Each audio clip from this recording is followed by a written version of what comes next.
Good morning, everyone. Hello, hello, hello. We're gonna have Sitaux versus Vivi as our first set. We need to do some tags on the YouTube video.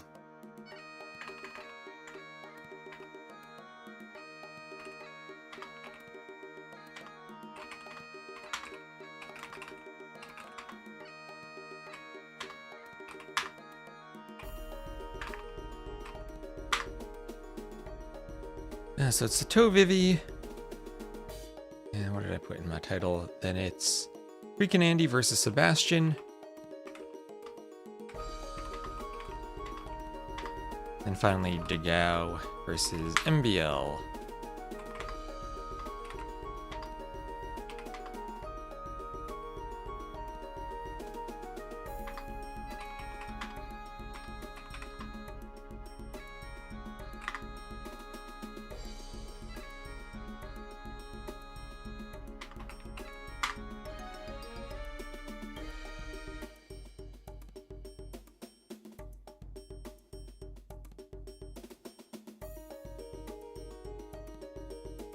So, welcome everyone for the last day of the first qualifiers for Warlords.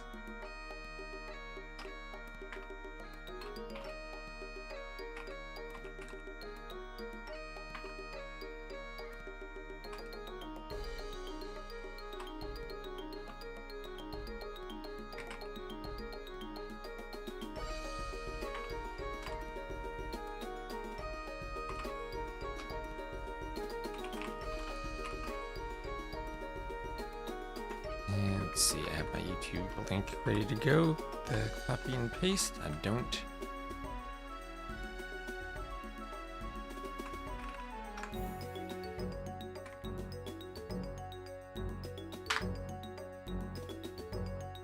Now I do.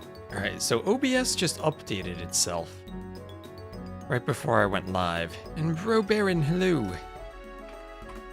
I got the pop-up that said, would you like to update now? Would you like to wait? And I was like, sure, I'll update now. Maybe that was a mistake, but everything seems to be working so far. Never update your software right before using it.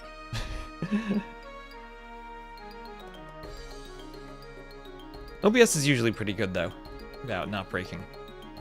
And Skakuza, game number 1.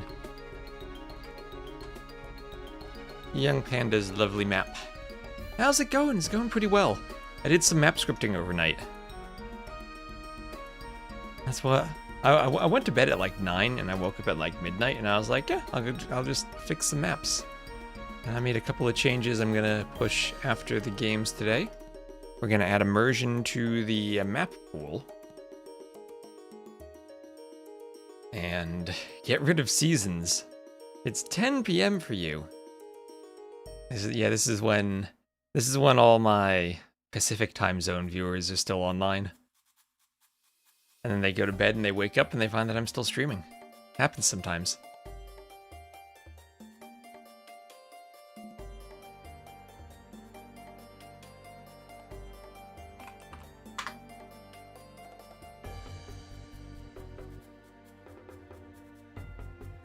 Looks like T90's back to streaming.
Alright, and Sitau's hosting. Lovely. So, we're gonna have Sitaux, Vivi. This will be one of 3 matches today. The three winners will qualify, and the other players will have to try again next weekend, where there will be a second qualifier.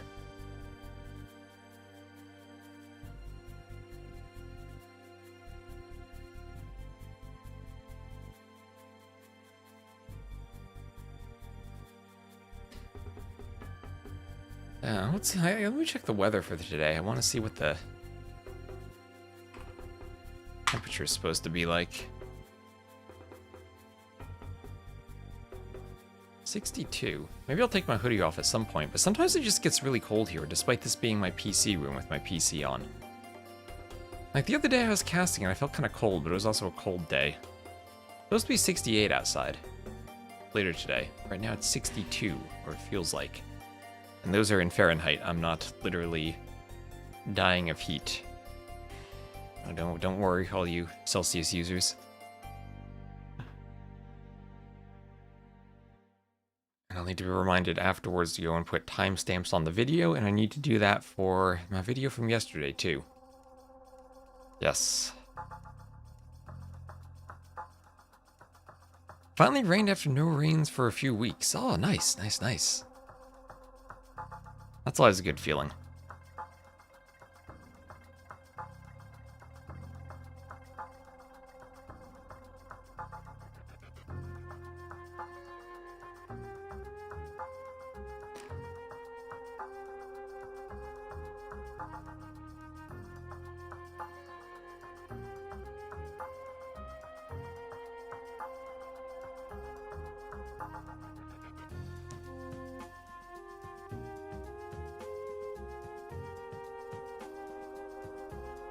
It's amazing you're able to nap during the day without drowning in sweat for once. Oh, lovely. That's a good feeling. When you nap and it's the right temperature for a nap. Sometimes you gotta take a nap and it's just the wrong temperature for a nap and it doesn't help. I know some people like it to be cold when they sleep. I find that I get headaches if it's too cold. I need it to be a reasonably warm temperature. At least I find that compared to most people. Or most people I talk to. Sleeping is hard sometimes. That's why I do the map scripting overnight. Hello from the airport lounge. Hello, race car driver. I do enjoy a good airport stream. So enjoy the lounge. Oh my gosh, you brought back a memory years ago. I was watching, this is gonna be a blast from the past, Killer Bee's Arabia tournament. Was it Arabia? I think it was Arabia. I think it was Killer Bee's Arabia tournament. And I was sitting there waiting for my flight on my phone, watching the tournament. And as I was waiting, my flight got canceled. And I was like, oh, dang it. I had to reschedule the flight for the next day and find a hotel. And to stay in a hotel overnight. Until the next flight. It was sad. But it was okay, because I had Killer Bee's voice to calm me down. And Killer Bee has the best voice of anyone who's ever casted AoE 2. Killer Bee, by far, no one else even comes close. And that's not a knock on anyone else. That's just, he is God tier. His voice is better than Hera at his peak, better than Viper at his peak. If you were to compare voice heavenliness to AoE 2 skill, oh, Killer Bee was great.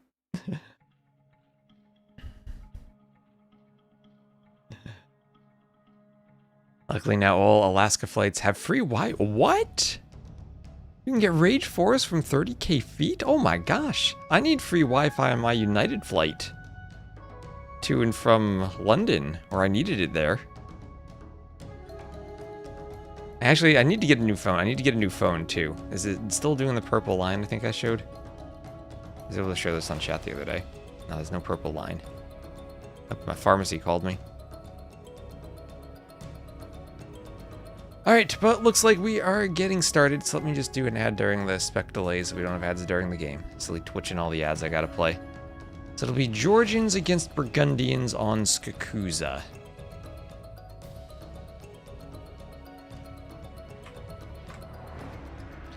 I also notice sometimes while I'm casting, I end up like hunching over. Like I'm gonna try to sit up straight. It happens when I cast for 8 hours though. I'm gonna try to sit up straight, and I'm gonna help correct myself by positioning the microphone closer to where I need to be when I'm sitting up straight in the webcam. Also, I have a good supply of water for today. I've had my first coffee. Killer B is no longer around. He hasn't been around for years. I mean, not since like Voobly days, well before DE came out.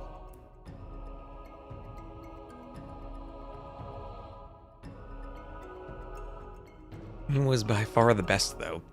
What's this tournament? This is the 5th edition of Warlords. This is Mem's multi-map tournament. There are 21 maps, split into 7 categories.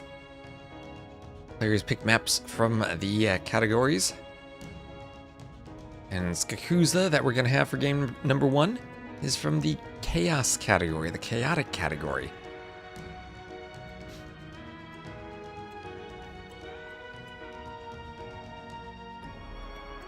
So this set is live, the other sets are Rex. Not sure if I'm going to cast everything today, because I do also want to script the maps and fix maps. And I need time for adjusting the maps for this tournament too. So we'll see. We'll see what we get to.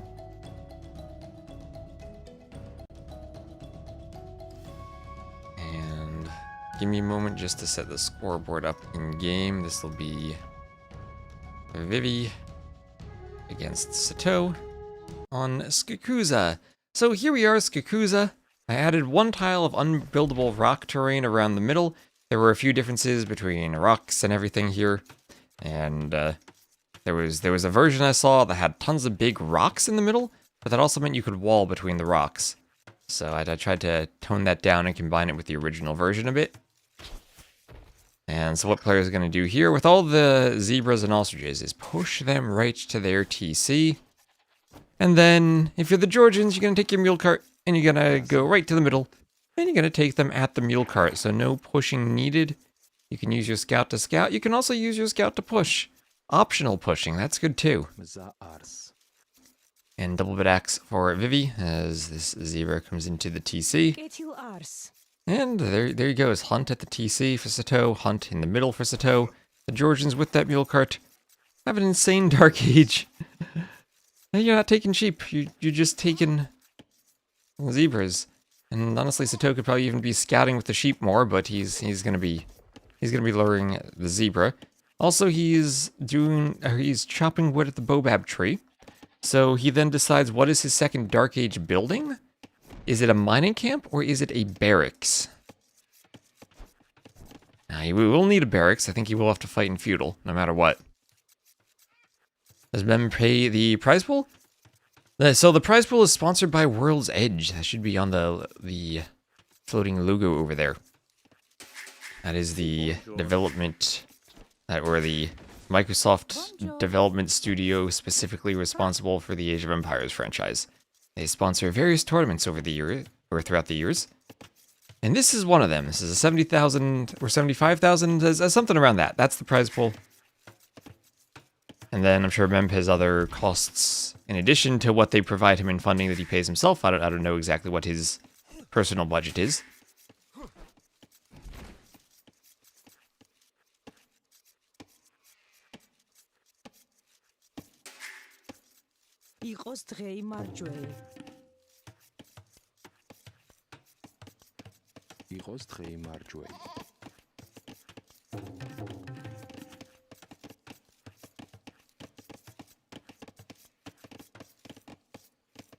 And zebra here, pushed in for Sitaux, under the TC. And we'll have a few militia coming out.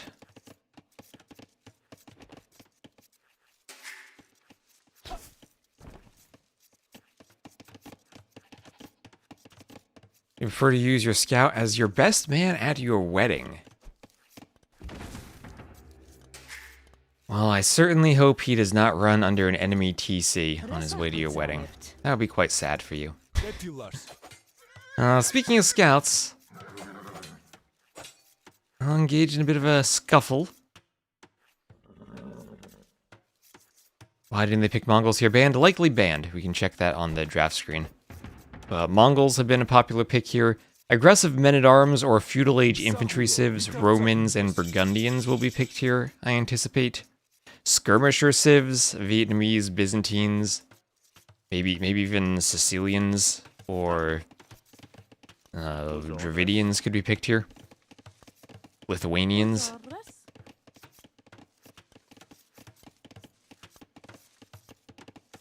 So in the back, we'll have Vivi chopping out the wood line. A couple of the changes I made to this map were adding in... as a scout, we'll go for the villager. We're adding in a bit more consistency to the berries, so everyone has a berry patch.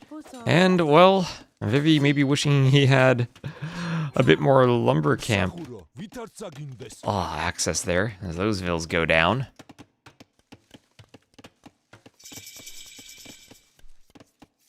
And there's Vivi up to feudal. But up much later than Sitaux, and those men-at-arms are teaching him a lesson right now on that wood line. Those were not the quick walls he wanted. Oh my gosh, Vivi, the quick walls. Well, unlike MBL, Vivi is not the Viper. But he will get his gold wall, he will get his lumber camp wall. A bit tricky with all the hills. And so far, everything is smooth sailing for Sitaux, who's taken no pressure from Vivi.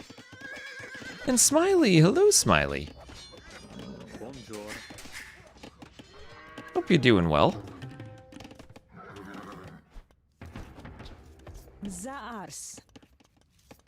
Thanks for brightening all of our days by bringing some smiles into the chat.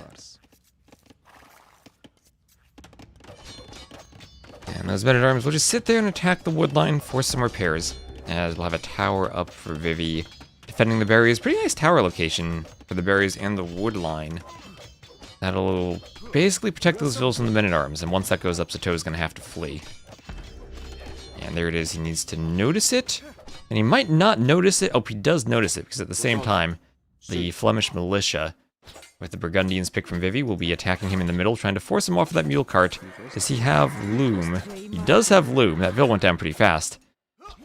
So too are the militia. So Sitaux will lose one vill, but clean a militia and a scout, losing his scout too as he starts to get archers out. So 2-1 Eco KD. Res collected still pretty darn close between the two of them. See.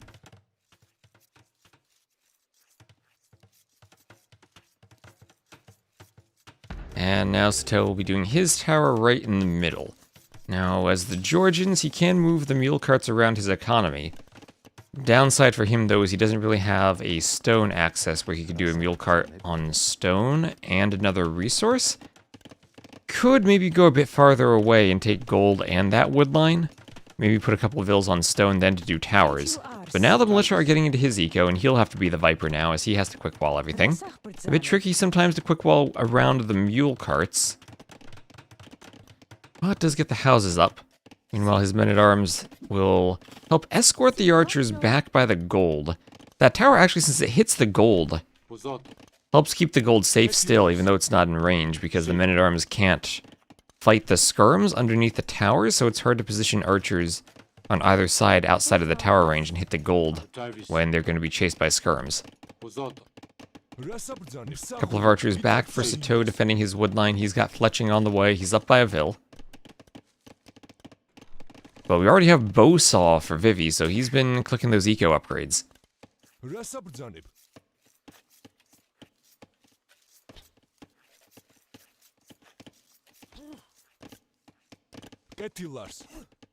Avutavis.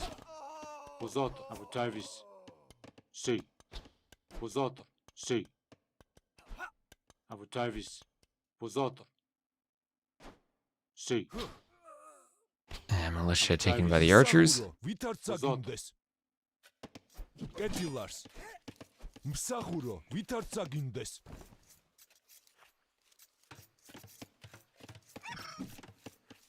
See. Rasabrzanib. Ketilars.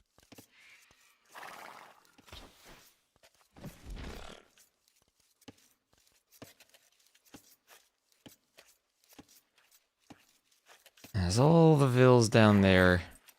Protected by the tower, no more harassment on Sitau's eco. But those Castle Age eco upgrades really helping Vivi.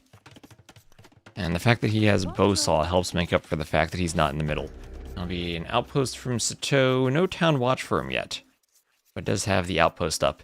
You can also see where the enemy army is because they'll push the zebras. You'll see the zebras running around in the fog of war. The zebras and the ostriches. And there's town watch. Not close to going up. It feels like Vivi's actually managing the eco to be closer to going up, and that is because we have a stable addition from Sitaux, as he's pumping out 3 scouts, and he wants to be able to deal with the skirms. Now, Flemish Militia do have +6 against Cav, not the same as the +15 that Spears have. So scouts can kind of fight this, but they are a stronger unit in general. Now, the scouts here are to deal with the skirms. So it's an approach where Vivi is prioritizing going to the Castle Age. Sitaux will have a stronger feudal army with the scouts. And picks off the militia. Will also go for the skirmishers.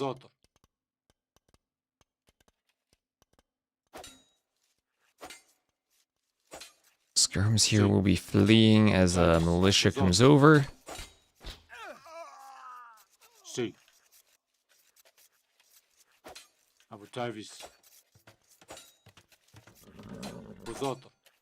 And the spear will poke the scouts several times to force it away. And then in the back, the archers found a spot not protected by the tower. They'll get behind the wood line, start forcing the vills away. And we see Sitaux pulling ahead and res collected. Now the extra efficient bowsaw vills are being idled. I don't know if there's a way you can tell, now that I think about it, whether the Burgundians player has eco upgrades or not. But bowsaw would be the most common, so maybe it's even more valuable compared to other resources to focus the wood of the Burgundians with the anticipation that they've upgraded those vills the most. And Sitaux actually clicking up to the Castle Age first, despite making all the scouts. That's what all that hunt's doing for him. The hunt and the fact he hasn't needed really to invest into farms, he only has 7 compared to the 13 of Vivi. And without needing the farms, he's needed fewer vills on wood. He hasn't needed a bowsaw upgrade, even though he can't do it. It's an extra cost Vivi had to afford. Oh, the scouts, they take a poke. They take a good poke by that spear. But Sitaux will find a group of skirms still awkwardly underneath the tower. And then that tower is still such a nice position, kind of defending all 3 resources, especially now with fletching. As well have bloodlines for Sitaux.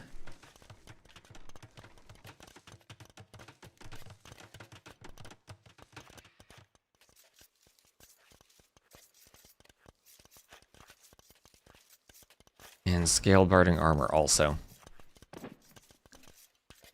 I guess I don't need the range indicators. Spear picked off by skirms. And scale barding armor coming in for Sitaux. Bonjour, do all the quests. And light cav will be in for Sitaux with the armor. We'll just have more towers from Vivi. Vivi pretty heavily on stone. Vivi does love Coutelier. That's... I think I've casted a lot of Vivi games. Coutelier is, I think, his favorite unit.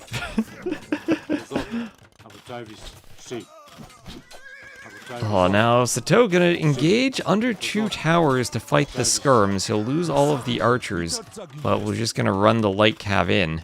Just gonna run the light cav all around, try to find vills. He could almost get trapped if he's not careful.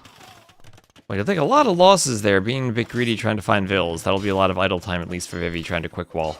And the light cav are walking at the speed of the men-at-arms as they finally are able to escape.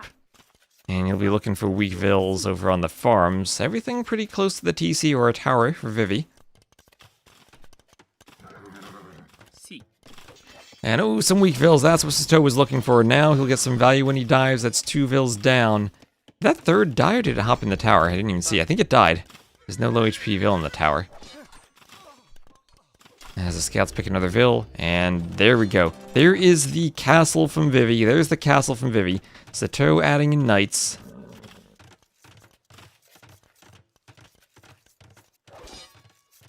And he also does have the option to do a fortified church in the middle, or fortified churches everywhere, as he has been doing at home. Buffing his eco, letting him grab relics. All of these maps do have 7 relics on them, and Sitaux going to pick them up. There is a weak Ville here on the castle. Sitau's going to jump those Villes. He won't deny the castle, but he will kill quite a few Villes. All of them going down to this night raid, these light cav. And they will now pull out. And there's the Coustilier. So whenever I cast the Burgundians and people make Coustilier, I've been told that the game spells Coustilier using an S. But apparently, you can spell it either with or without the S. And also pronounce it with or without the S. And I've had various French speakers in my chat debate the way I'm supposed to pronounce it. Getting spelling lessons today or getting French lessons today? When we watch Sitaux, we have to be extra careful to get our French correct.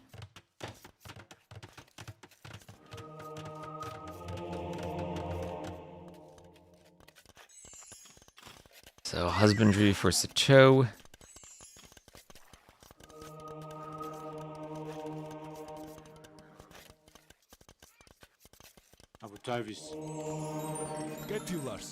And conversion on a Flemish militia. The thickest American accent I can muster.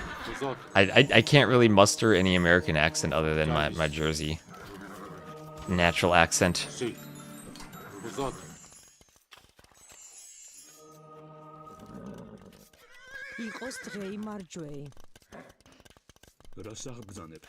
And a few Coustilier going to jump the Villes. There's one Ville hit by them.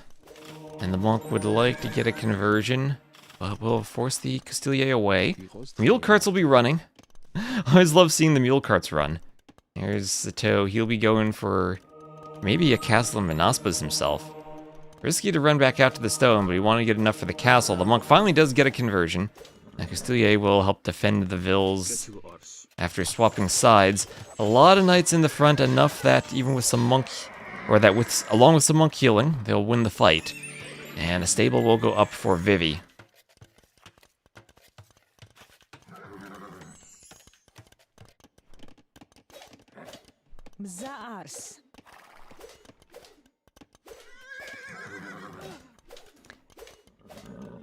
And a monk here wants a conversion, but that Coustilier has to run away.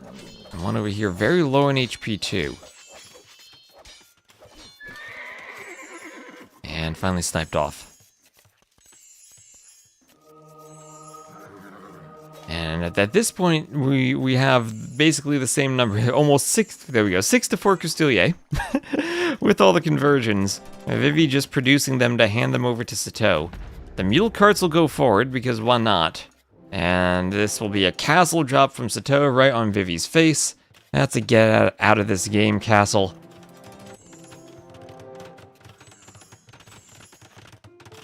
And there's a GG from Vivi. So 1-0 Sitaux. Taking an early lead, winning the chaotic Skakuza map. The Burgundians picked from Vivi not working out. That's a 47 to 31 KD for Sitaux. The neck and neck early eco for a while. Well, we saw how nice that mule cart is for the Georgians and how smooth it gets them off to the start. Are Coustilier so much better at raiding the knights that you would make a castle and put yourself behind economically? I've seen players win games with Coustilier before. That have been the type of crazy things knights can't do. So, I think it really depends on the micro.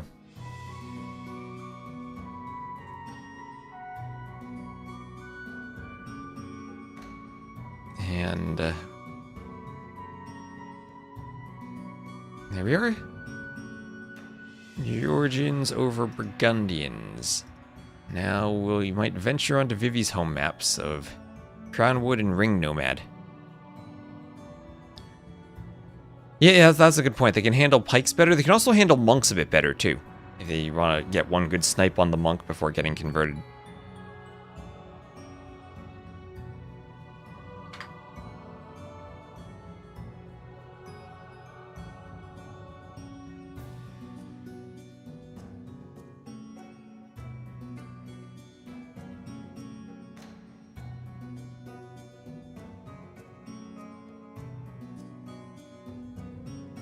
So hope everyone's having a wonderful Monday. Time to start drinking my morning coffee.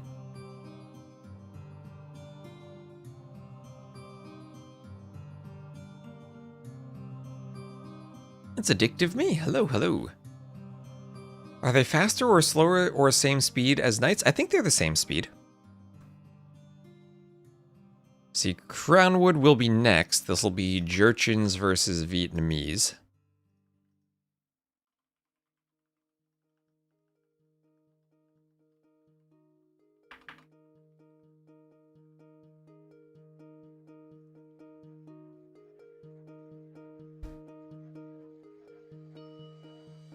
Do I live from Twitch only? I don't, no. I've been doing more streaming recently, but I still do programming.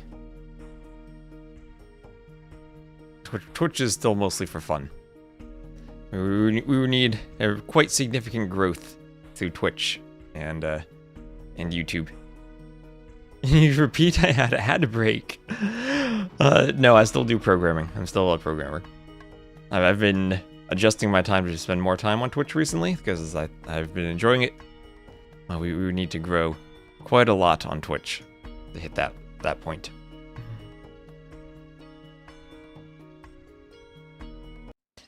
So let me answer chat's question. Let me look up the speeds of these units. So a knight is 1.35 speed without husbandry. What does the wiki give me the speed of the Custilier? Speed 1.35. Yep, so they are exactly the same speed. But it's the micro with the charge attack that changes. I am also an IRL villager. Cannot deny that. You gotta swap tasks.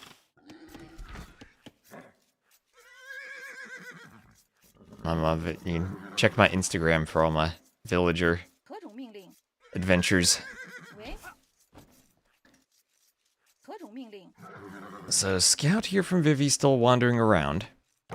I'll have a lumber camp going up on this wood line for Sitaux.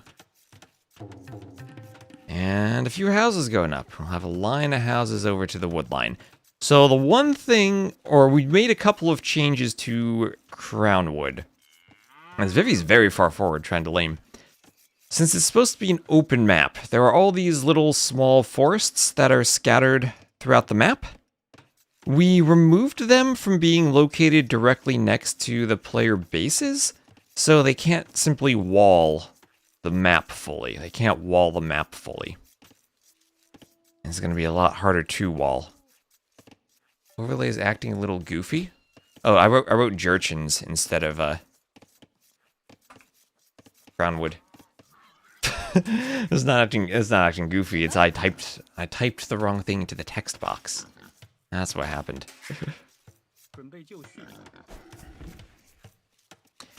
So the way this map works is actually kind of interesting from a scripting perspective.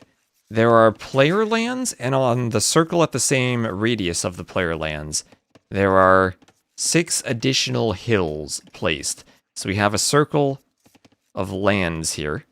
Then the way the map worked, and this is the change I had made, is it places essentially as many hills as it can fit, but it gives a minimum distance between each hill and other hills.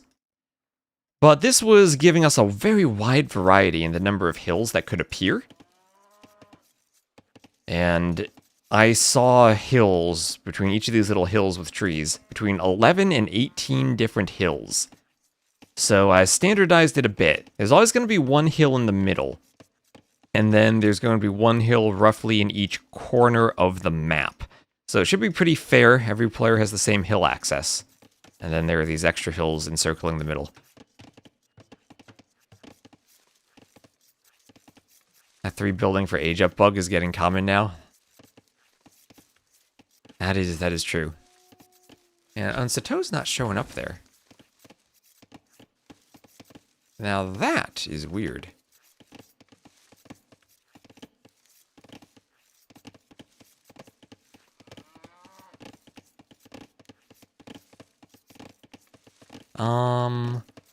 Oh, there we are. That's I needed to click a button.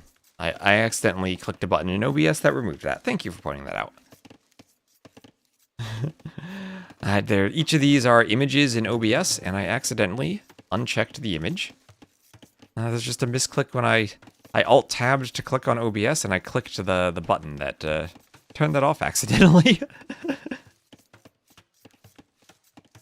Be careful where you click in OBS. Be careful what you press spacebar on when you swap your scenes over. Yeah, I like having the team names for players, and I also like having them in a spot that doesn't make the player name go so long that you have, like, fully writing out Taiwan AoE Gaming Sitaux would take up way too much space on the overlay, so I try to keep it... Yeah, OBS Miss Micro. I try to keep them in a nice spot where we show off the teams, but also fits on the UI properly. It requires me typing and pressing buttons. There's a lot of micro you need if you're a streamer.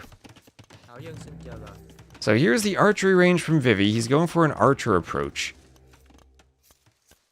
And this can be a very defensive map, where you wall yourself fully and play in the corner. But also, it's kind of tricky to do that now with all those little wood lines removed from around your base.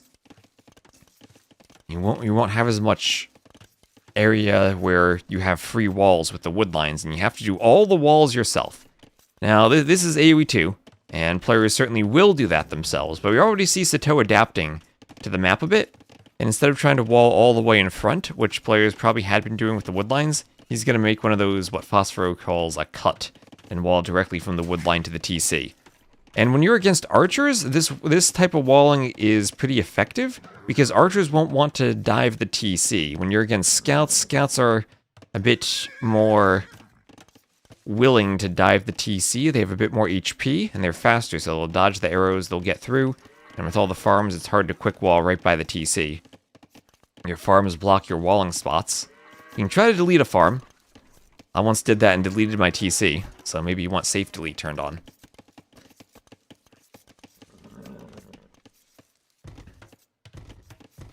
And a bunch of walls going up to the corner.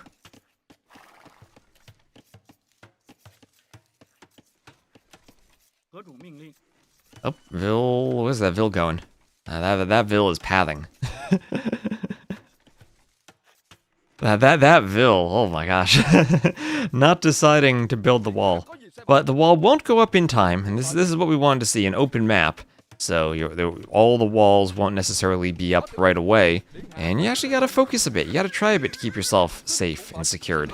Right, the skirms will be hitting the archers, hitting the spear, as the scout comes over. And starts to hit the skirmishers. Well, the scout takes a bit of damage, but the archers actually do get in. Not much they can do with the skirms chasing them, so Sitaux does manage to defend that. It does take a bit of damage. Vivi's going to try to run back in with his scout. At the front, the scouts from Sitaux do have to keep running away from those spears, those pesky spears. And Vivi's done a good job defending his berries with a couple of walls. As more Vils keep finishing the walls in the back. And will the skirm get one more javelin? No, it won't. The speedy spear pokes it down. And Sitaux now adding in some farms, as he has managed to wall himself. Using those little scraggly wood lines at the edge of the map. He has managed to wall himself despite there being nothing by the TC to wall with. And Vivi has kind of done the same, but to less of a degree. Hasn't had the ability to go to the edge of the map with those scouts running around. And Jordan, thank you very much for the raid. Welcome, Jordan. Hope you had a lovely stream. Hope you're looking forward to some Rage Forest this summer. So thank you very much. Welcome everyone. We're here casting Sitaux Vivi.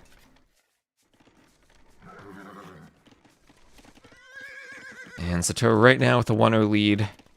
Running around with some scouts in the back of Vivi's base.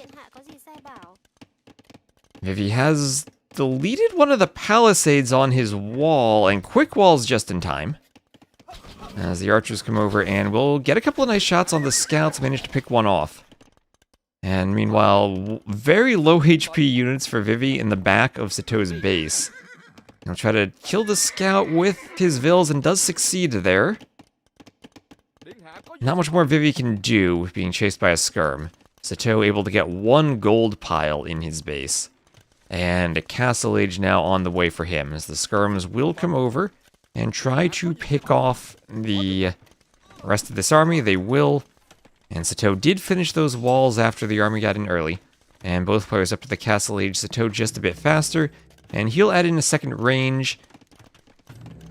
And I'm gonna guess this is for cav archers, but I can hope it's for grenadiers if you want to have a bit of fun. And we have seen some crazy grenadier play. So horse collar, fletching, and castle age all coming in for Sitaux.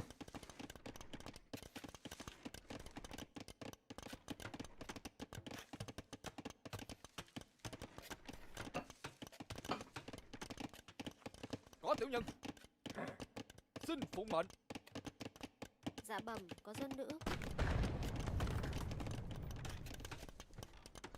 Dân nữ xin chào. And looking for a weak vill. Điện hạ có gì Are there any weak vills? It's always what you do with your scouts. You try to find the weak vills. There's one there.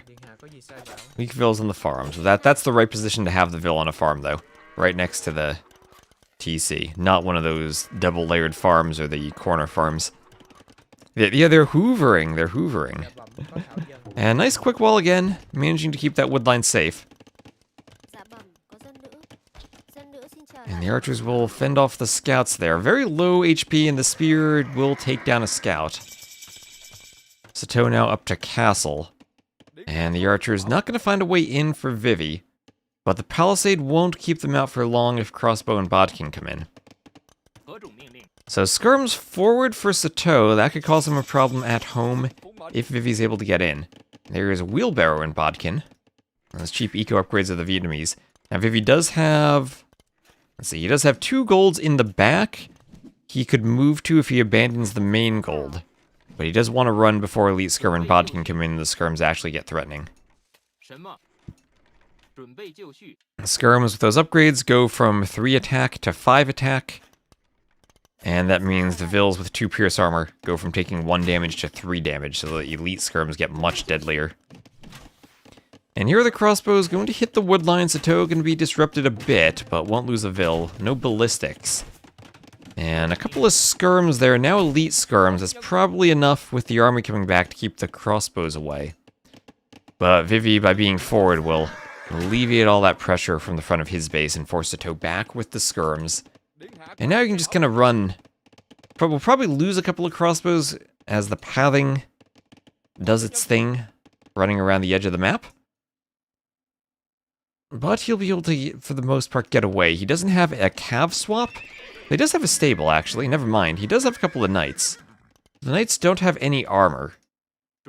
And he could send the knights to try to clear the skirms. So Sitaux, perhaps overzealous chasing the crossbows. The only downside for Vivi is the knights don't have any armor. So just like with the vills, 2 pierce armor versus the 5 attack skirms. So the skirms actually can deal with the knights when they don't have armor. And honestly, I think it's still kind of a risk to engage with knights at this point. And yeah, you'll clear the skirms, but losing a knight's pretty expensive. Some cav archers, they don't want to fight the crossbows directly, though. As more knights do pour in.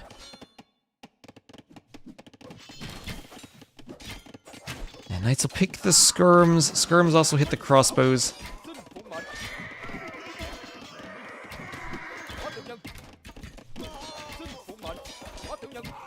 Crossbows all go down.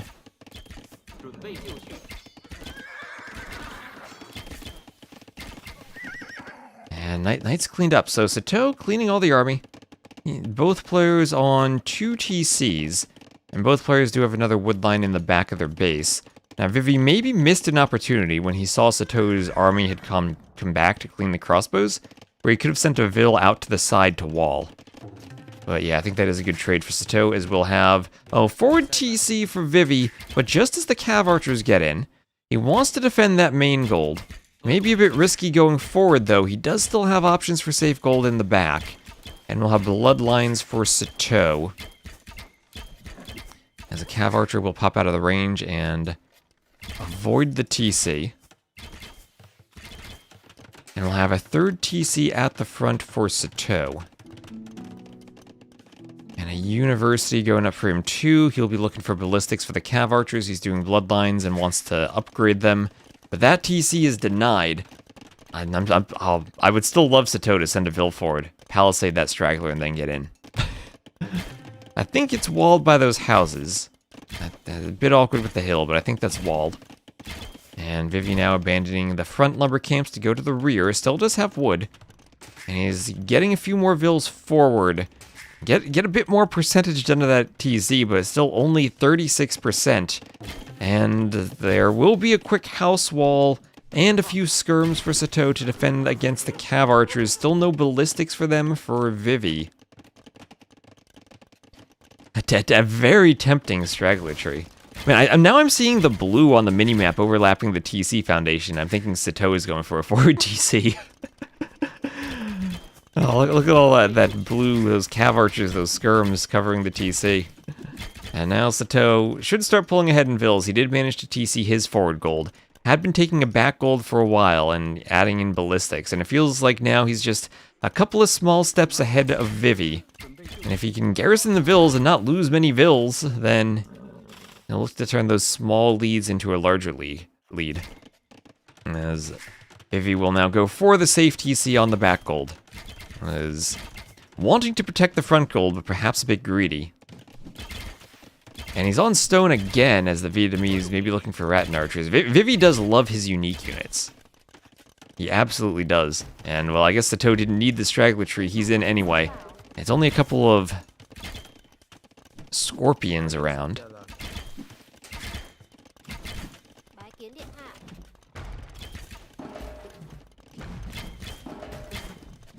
As the scorpion bolts will force the cav archers to dodge.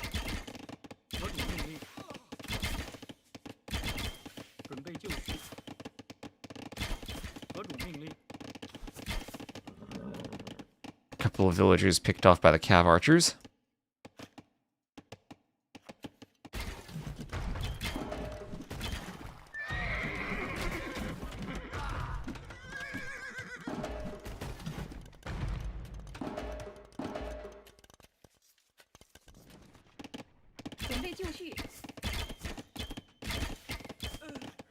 And that's a good number of cav archers too for Sitaux, so once he can amass a few more, especially with ballistics, he'll be able to clean this up. Now, forward castle. This time Vivi going for the castle on the gold. The Vils, one Vil deciding to mine gold, and he's gonna block all of the all of the other Vils. They can't pathfind to the castle now. Oh, Vivi's down here. He's microing the cav archers. He's trying to run away from Sitau's army. He's looking at this army in the back that's denying the university. And finally, he gets the Vils sorted out. Kind of surprised Vivi doesn't go skirm. They get imp skirms and all Sitau's showing our archers. Yeah, fair enough. I guess he's maybe worried about an Iron Pagoda swap from the Jurchens. But there isn't much stone on this map. I noticed that while scripting it. You have your player stones, but there are no neutral stones. There are a couple of golds. It's pretty low on gold, too.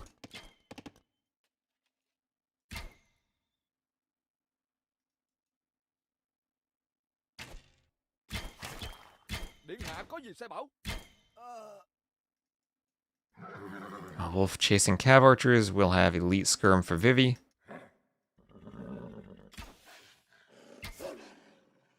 And picks off the wolf. I saw Dave looking at the signposts the other day. I zoomed in and read the text on them. One of them says east and west. Another signpost says market and blacksmith. Other than that, I think it's real places. As the cav archers there for Vivi get slaughtered by Sitaux. And leather archer armor. All those scorpions around. No parking. Originally, the signposts were the names of the developers. But it was so low resolution you couldn't read them. Which is, I guess, that was the point.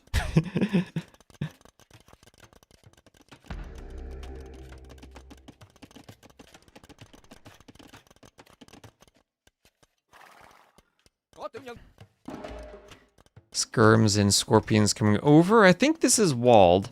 I love how pretty the rocks with the flowers look, as scorpions and skirms will come over and fend off the cav archers. And then, wait, was that just heated shot? Vivi didn't do heated shot, right? That was a misclick. Has to be a misclick. Very easy to misclick techs at the university now, since you have all the doc techs. I still do find that kind of awkward that they're all kind of crammed into the university. Oh, Vils hit there, as they have to dance. The doc techs, the doc. Did I say? Maybe it sounded like I said duck. I said doc. The thing you build. I know sometimes, like, you know, because I co-host tournaments with John Slow. Okay, we've co-hosted Sudden Disaster in the past.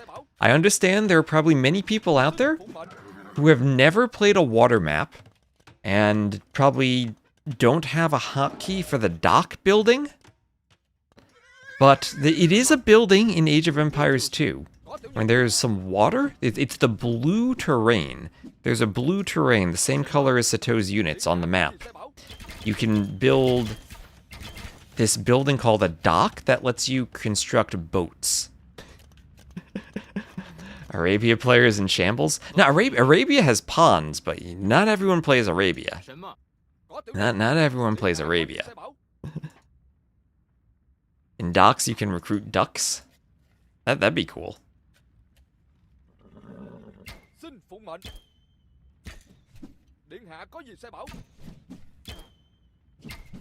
So some skirms chasing the Rattan Archers. We do have the Rattan Archer swap from Vivi. And Vivi is up to the Imperial Age first. Fewer Vils than Sitaux.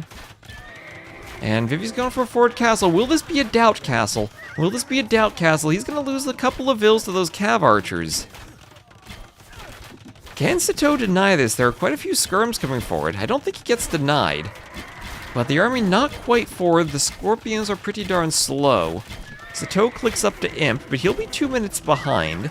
That gives Vivi maybe a bit of initiative in a Treb war. His castle also will be atop of this hill. Somewhat awkward with all the scraggly trees coming off of the hilltop to position Trebs. And I guess Trebs behind the castle still will have the hill advantage. Oh, he's going for a second castle. If he's going for a second castle, and he's going to have double castle Treb production.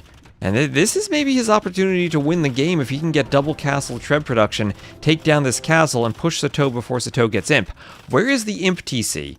This is the Imp TC. So it's not the first one, it is the second one.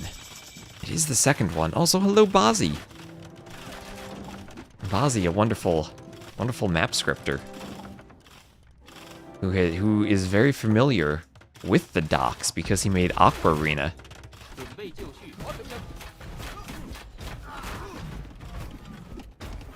Which Sitaux told me was the best water map in Thalassocracy. So Treb will be on that hill. Iron Pagodas for Sitaux, and this is a very powerful unit, but it's also mainly an anti-melee unit. Now Vivi will have to find some way to defend his Trebs from being sniped off. 2 castles with bracers shooting at the Iron Pagodas might be enough. As Sitaux has to repair this castle. And the Jurchens, they do have bombard cannon. They do also have siege engineers. So if the castle goes down, he still does have a way to fight off the forward castles. But this is putting him in a rough spot. And I don't think he'll be able to repair that. He's trying to go forward and raid. Vivi finally did manage to get some stone walls up. They'll keep the Cav Archers away, although that bush is still there. Still part of the wall.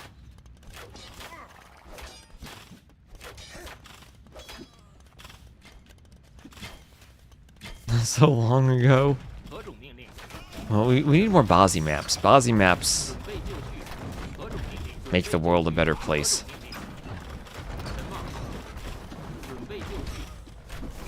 And Sitau's getting pushed. Sitau's getting pushed hard. He's also raiding with skirms, and if I've learned one thing from casting AoE2, it's that the skirmisher is the best raiding unit.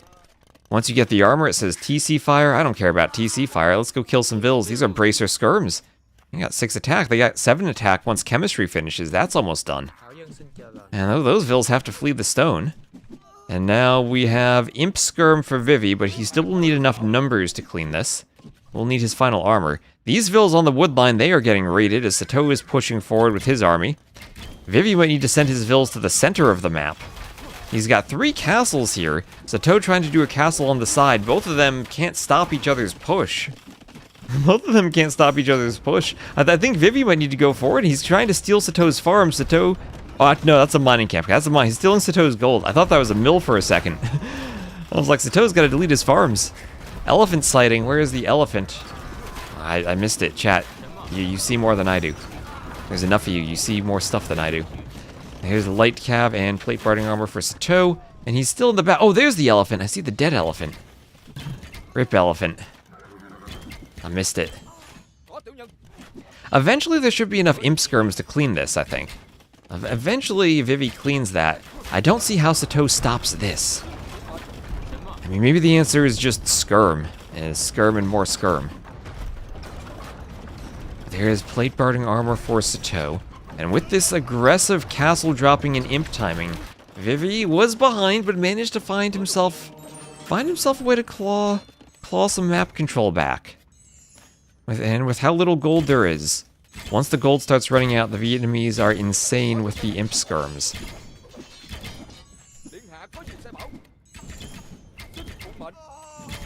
Imp skirm killed by the cav archers.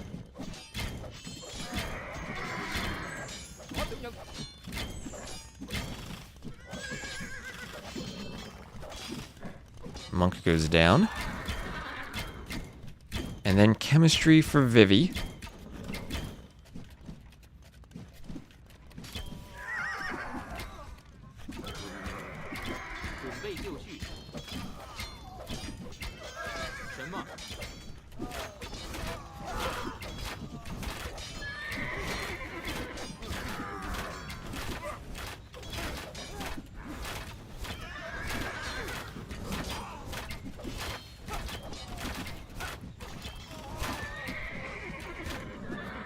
As skirms kill other skirms in the back.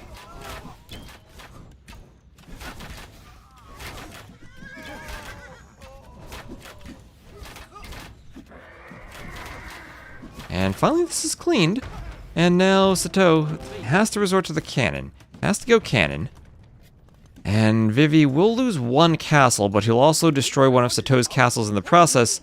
And now Sitaux, he's taking gold. I think that's his last gold he has access to. Maybe he can reclaim the front one now. As Vivi takes a score lead, but now Vivi has to make sure he micros his trebs and saves them from the cannon. Have I ever gathered gold and built a strong and flourishing economy IRL? I'm but a single villager.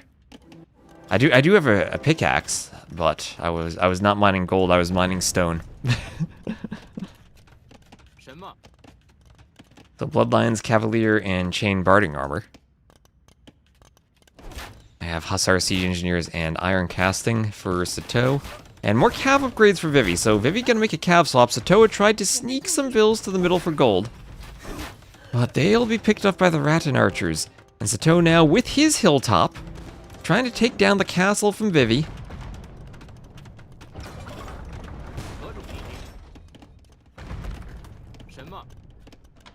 As the cannon is forced back. And the Rattan Archers have to flee the cannon. Trebs go down.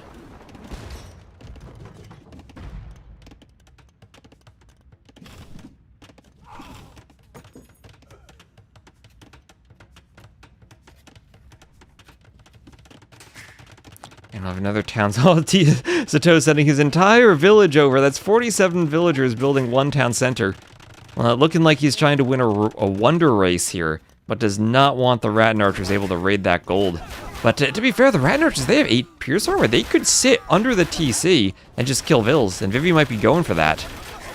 And the TC has 9 attacks, so the Rattan Archers take 1 damage per arrow, and that can be a lot of dead vills now. I think Vivi can just camp here and kill everything from Sitau's economy.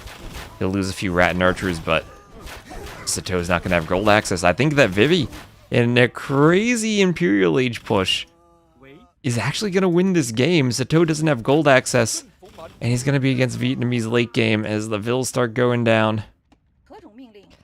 Rat and Archers, maybe a bit of a miss micro there. Didn't patrol into the vills to chase them. And at the front, Cavaliers to deal with skirms. Such a great TC dive. Meanwhile, the dive from the Cavalier raids. All of the castles from Vivi have been cleared, but it might be a bit too late for Sitaux. It's 62 to 26 military, 180 to 130 pop, and Sitaux is on full trash units, while Vivi is building forward TCs on the gold, claiming the gold mines. Sitaux's over in the corner finding wood, but he's going to have to hold for a long time against all of these Cavaliers.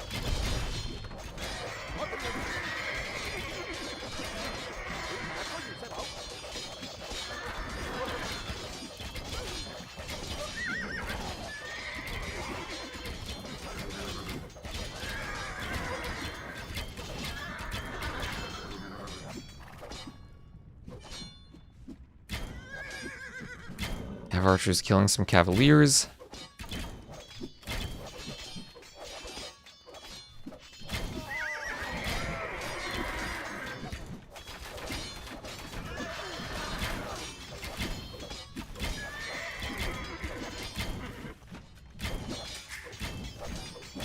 And another TC for Vivi, trying to get to Sitaux's gold. So Sitaux just clinging to whatever gold he can get. He needs to get Halbs, I think, but then the Rat and Archers slaughter the Halbs. And there's the GG. Vivi is victorious, and Vivi holds on. Actually playing the map like an open map at the end, not fully walled. And don't worry, chat, he did type GG in-game just after he resigned, so Capturage doesn't pick it up. I wish Capturage did pick that up. Everyone always asks, like, oh, he didn't say GG. No, he did. He did. Just after he resigned. So that's 2k res collected difference. Sitaux is ahead by quite a bit, but that's what early castle or early imp with some castle drops will do to you. That was a bit of an awkward timing too, because Sitaux was ahead in military for a long time, but he was chasing Vivi around the back of his base and not in a position to stop the castle. He killed a ton of vills in the castle, but was worth it for Vivi. Yeah, nice play for Vivi. Able to make the Cav swap too to deal with the skirms.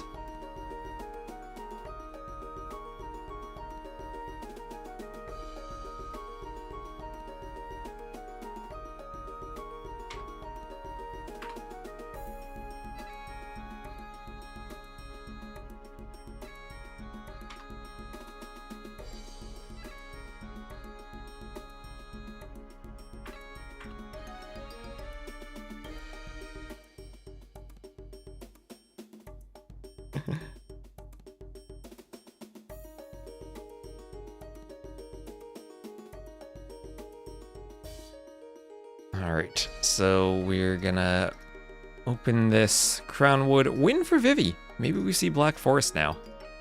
Maybe we see Black Forest. So what were the civs? Jurchens over... Or no, Vietnamese over Jurchens.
And Ismas will be the next map. Ismas. All right.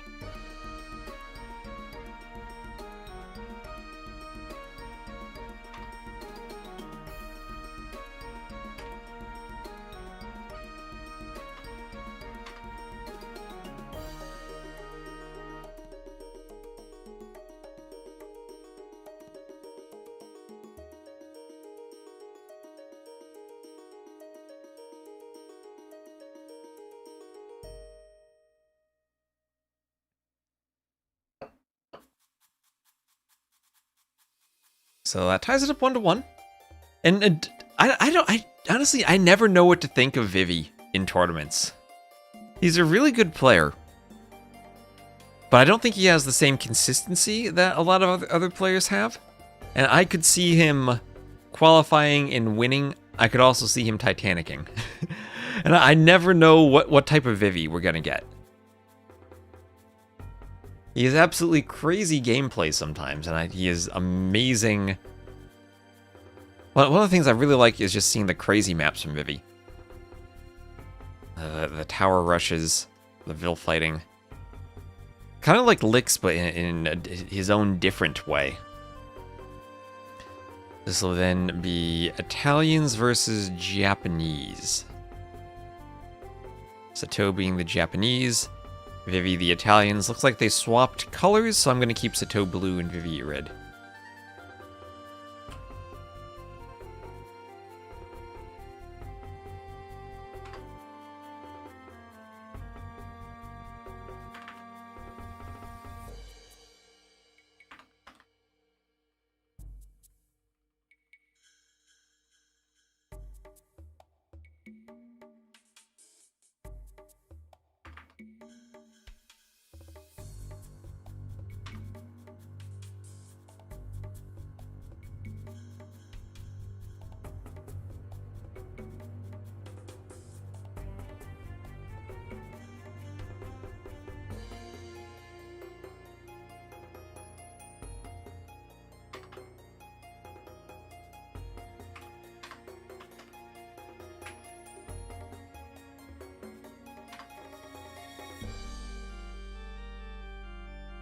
Alright, looks like it's JBR around instead of Rainbow today, doing the admin stuff. So I'm just giving him a bit of a heads up about some of the things to look for on the map.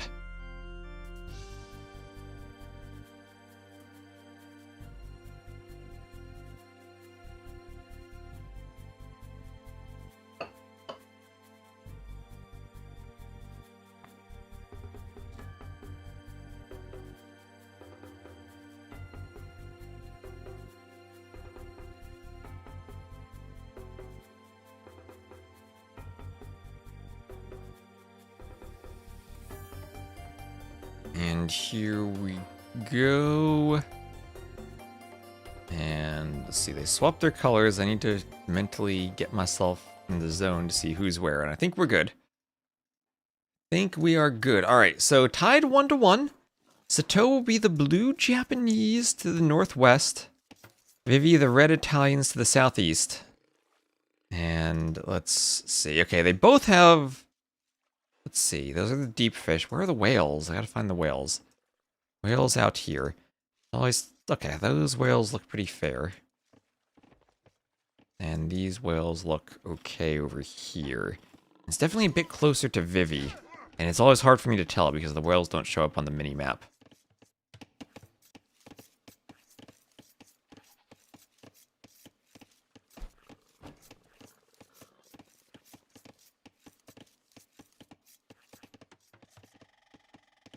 Next update, Bazzi. Yeah, next update.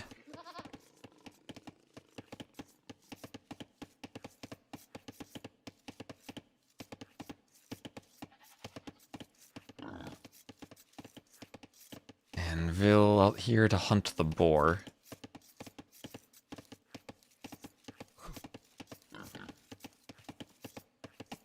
I'll bring the boar into the TC.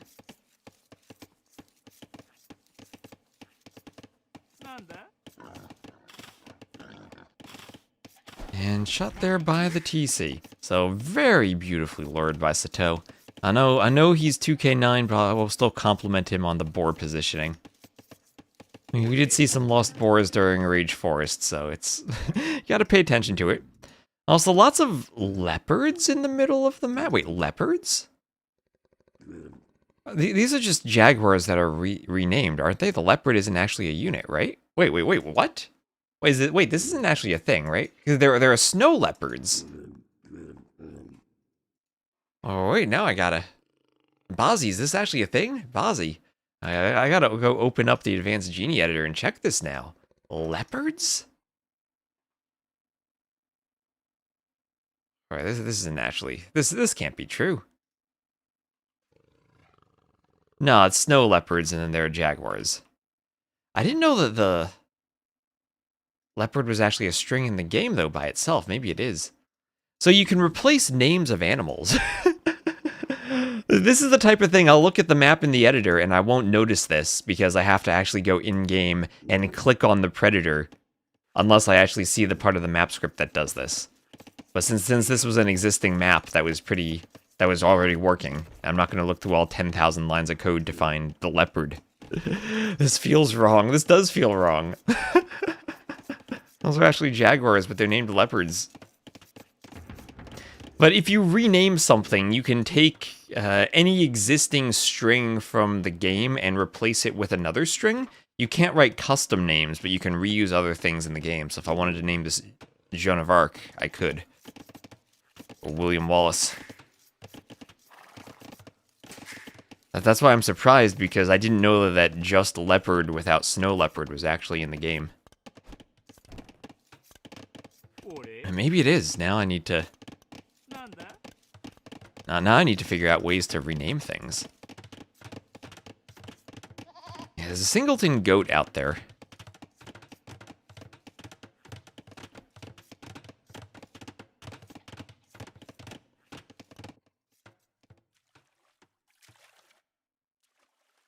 And Vivi will be taking the marlin. The great fish marlin. 350 food on them. Gotta love them.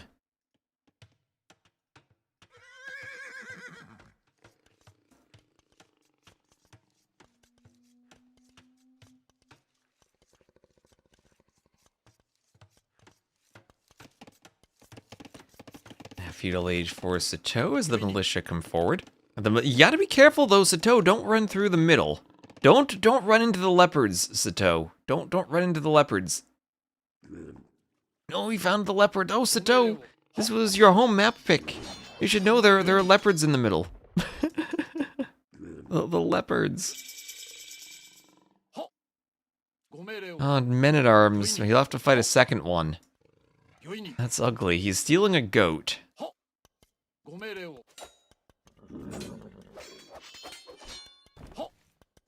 As that'll go down.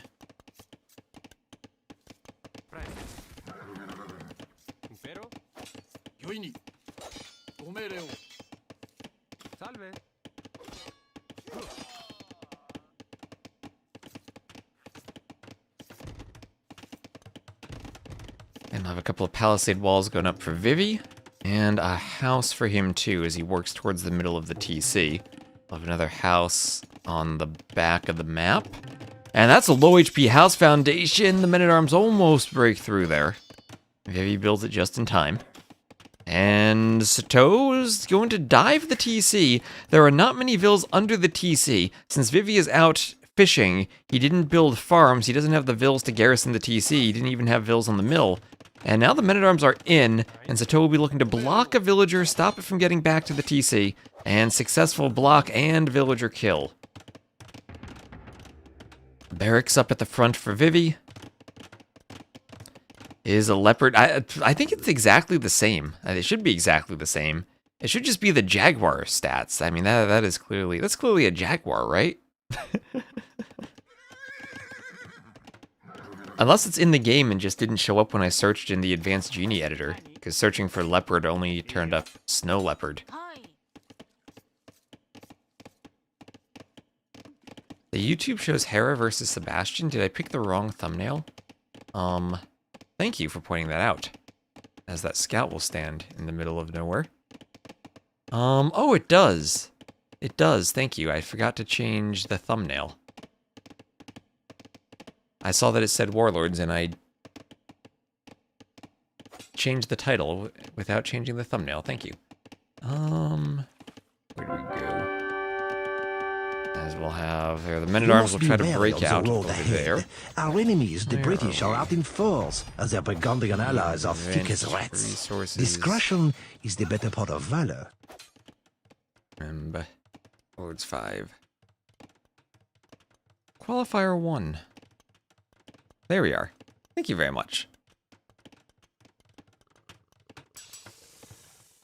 So on the water now, it's Hulk time. It's Hulk time. I have fishing lines for Sitaux.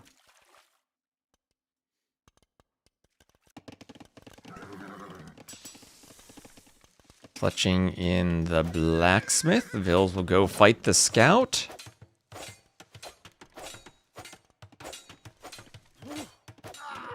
And the scout will die. Vils go back to the berries. Prime nerdy content, Prime sub. Thank you, HD Pleb. Thank you very much for using your Prime sub. I was legit was all tabbed on YouTube and I fixing my thumbnail. I didn't see that, but thank you very much. Thank you very much. So fletching for Vivi, and they're fighting on both sides. This does feel a bit more like a hybrid map than it did when I saw it in Red Bull.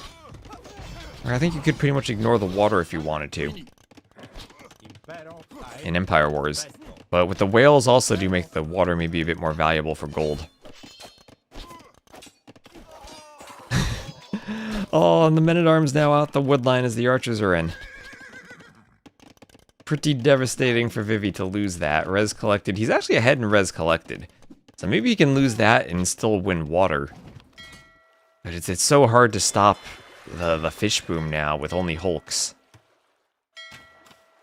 Some galleys for Sitaux. And Vivi does click up to the castle age. I wonder if we'll see the trend that I've seen every single time in Lensois Mariensis or Amazonia, that whoever wins the water loses the game. Impero, comereo. Presto. Impero. Presto. Ein. Yoini. Ho. Yoini. Ho. Presto. Ein. So, Castle Age Sitau's getting close. He doesn't have the food count. Does not have the food count, even as the Japanese. And then there is a stable for Vivi, along with the second range. Is this going to be Italian cav archers from Vivi? Wait. This is going to be Italian cav archers, isn't it? Doing the stable so you can do bloodlines and husbandry. Second range for cav archers, not producing anything on the way up. All the telltale signs of cav archers. Japanese cav archers would wreck the Italian ones. Like, that's not even going to be close. I guess the Italian cav archers are fully upgraded in the Castle Age, but then no Parthian and no heavy cav archer for Imp. And the Japanese ones would have still a +2 attack advantage. As that TC not having any Vils in it has been noted and repeatedly used by Sitaux. Getting archers in along with the men-at-arms.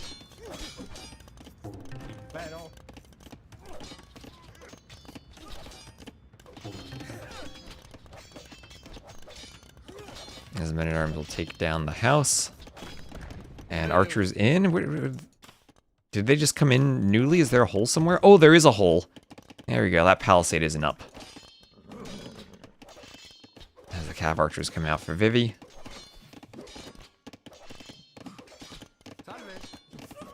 And Sitaux will be up soon, and it will be Italian cav archers. On the water, Sitaux still fishing. Vivi's still fishing. Neither really pushing each other. 9-9 fishing ships. And Sitaux does have to be careful, he's not fully walled. As the cav archers will come in, maybe hit some Vils here.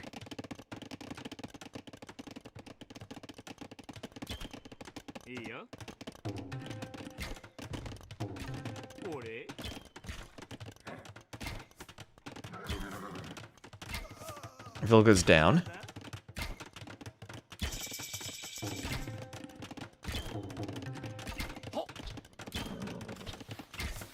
Archer hitting the cav archer.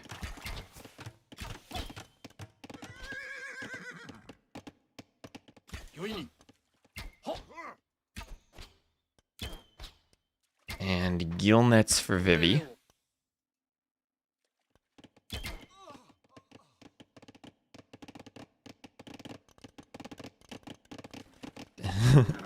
Italian CA, RCA confirmed. But here we go, Japanese CA, but the timing advantage isn't there for Sitaux. He does have a Vil lead, and he does have a good res collected lead, but now he has to run his Vils left and right and up and down to escape the Cav Archers. And more Cav Archers coming out as a Vil dies. And a Watchtower up for Sitaux.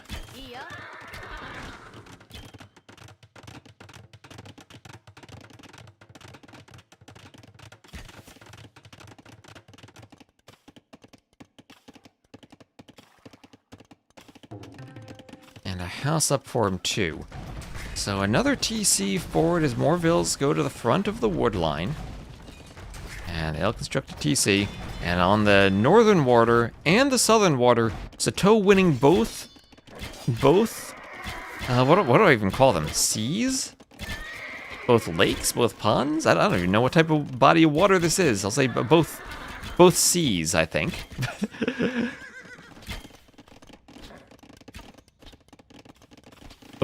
Ocean? They're not, I don't think they're oceans. I don't think they're oceans.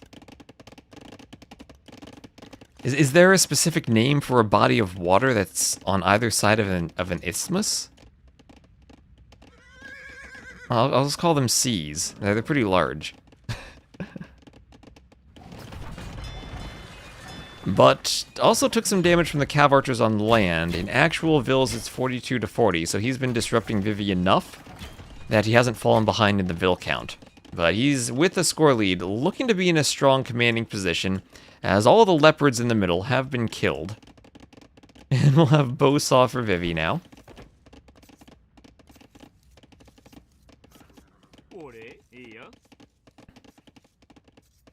The puddles? They're larger than puddles. They're larger than puddles, chat. A puddle would be what if you just layered water on top of the land and it wasn't actually dockable. That would be a puddle. That would be a puddle. Even those shallows I had placed on Lensois Mariensis, those are larger than puddles. And oh, now maybe Sitau's turn to be hit by the nothings in the TC disadvantage. As Vivi will wander around his base, won't actually go under the TC though. And just be chased down by some Cav Archers. They'll clump in on top of each other a bit. Call Atlantic the big pond, so puddle seems reasonable. We'd have to call them the big puddles though then, to be consistent.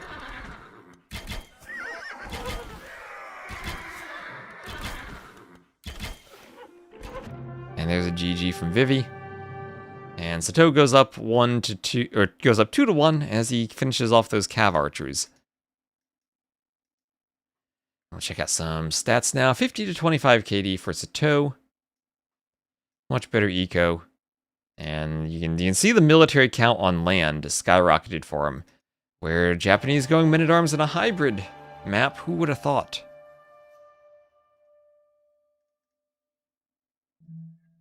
Japanese on free open seas should yield a huge eco lead. Oh, the Japanese on hybrid maps seems to be more yielding of a men-at-arms lead. So there is Ismas won by Sitaux, and Vivi will pick the next map. This will be a Ring Nomad. And that was the very first pick, the Italians too.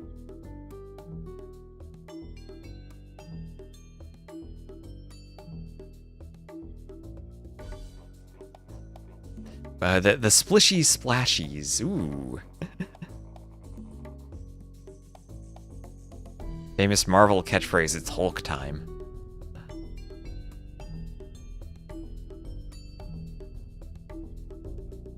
So let's just also give a shout out to Memb as the host of the event. If you're not already, go give him a follow. And it will indeed be Ring Nomad.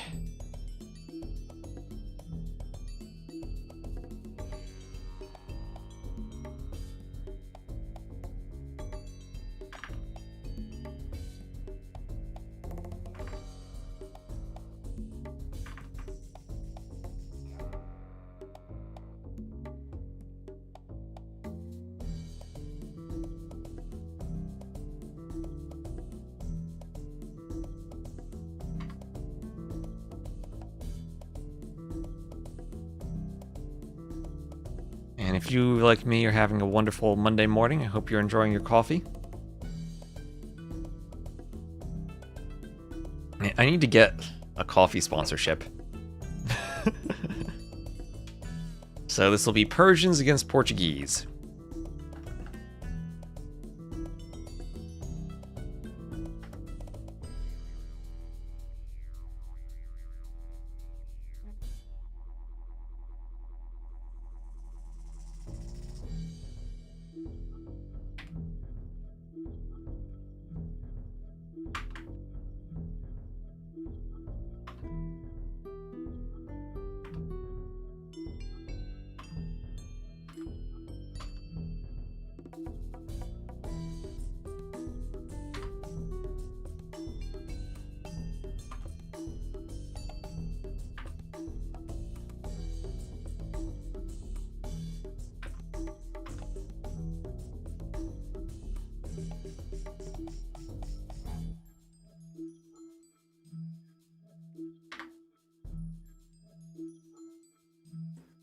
Should be grading exams and playing Factorio, but having coffee too. Nice.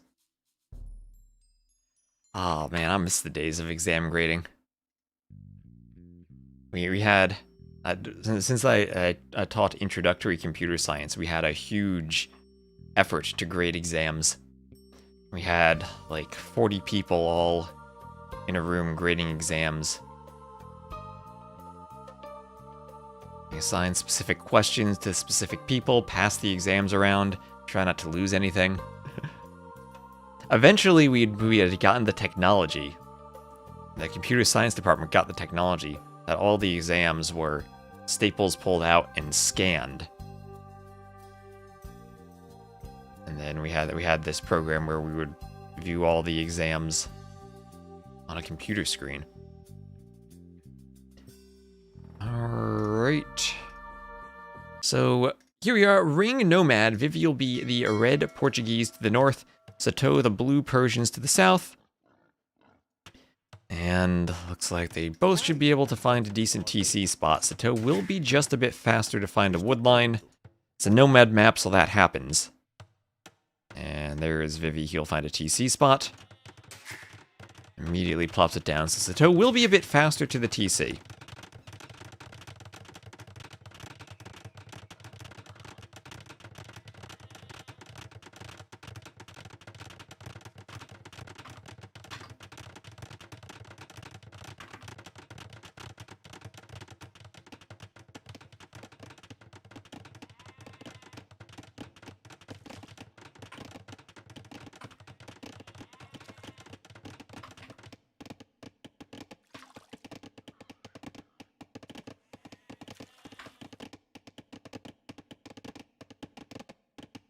Persian's Nomad map, you know what the people want to see. You know what the people want to see? You know, you want to see that Persian douche on Nomad. I have a video from a long time ago, before they added the treaty to ranked Nomad, where I think I titled it Accidental Douche. I was the Persians on Nomad, and my TC starting location without scouting just happened to be right next to my Spanish opponent, or the Spanish Civ. So I destroyed that TC of theirs.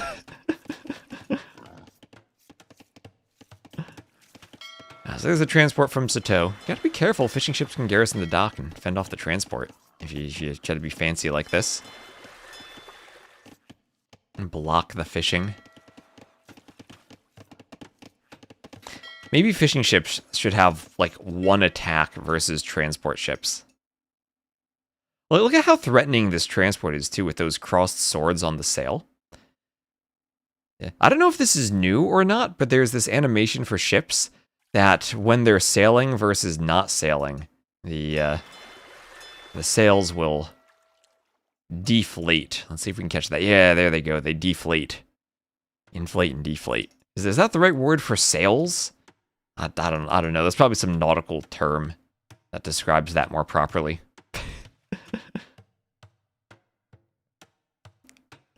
These are always one of my favorite sails, the threatening crossed swords. I sail in your general direction. Yeah, that was a nice trick to hop in the dock and hop out, though, to escape the blocking. Since you can hop in from... I think you have to be within one tile of the dock, but since the fishing ships are a bit larger than Vils, they hit that tile from farther away. If that makes sense. Yeah, and you can see the little deflation on the sail. I'll have to compare that. I'll have to compare that to AOC. I'm pretty sure AOC didn't have that. The sails are their own graphics file. The base, the body of the ship is its own thing, and the sails are per architecture. Which is pretty neat. One of those improvements from AoE 1 to AoE 2 that the sails change.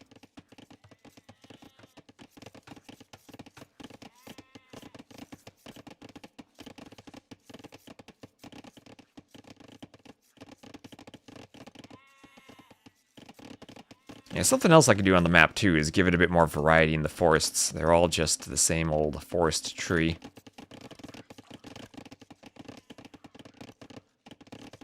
And there's Sitaux up to the feudal age.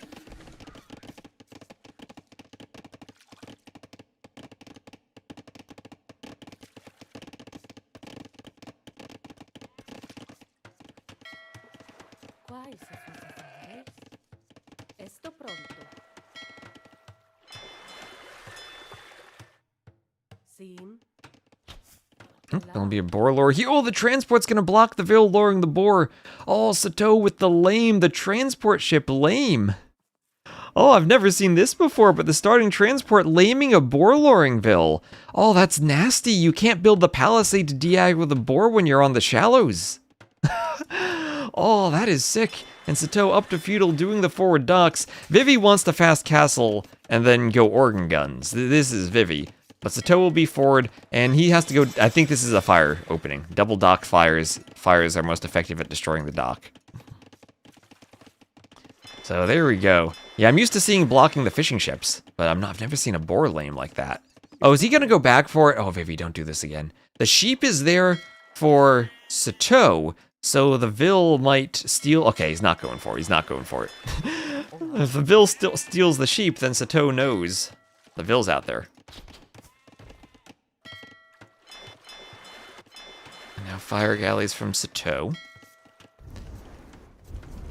He drops the 11. I think this is exactly what Sitaux wants to do now. A pressure with the fires. I wouldn't even mind another round or two of fires. Take the docks down. And you can... The docks don't defend each other, so he can sit within the murder hole's range. He's trying to block the transport again. To hit the fishing ship. And, ooh, almost gets it. Oh, does get the fishing ship.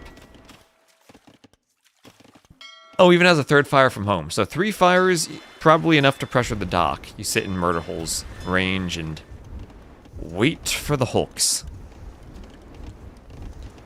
Yeah, that transport ship killed a unit. Usually you have to convert a transport and delete it for that to happen. But, oh, look at the outpost from Sitaux. Nice outpost seeing the TC. Loom now for Vivi, as he's up to feudal finally, and will be starting to train hulks. But another fire from Sitaux will almost destroy the dock. HP going down, a repair Vil. Sitaux needs to sail around the side and kill the Vil. The fires are destroying the dock faster than the repair. And actually the dock will go down. 4 fires against 1 repair Vil destroy the dock. I'm sure those are numbers that Sitaux has mapped out.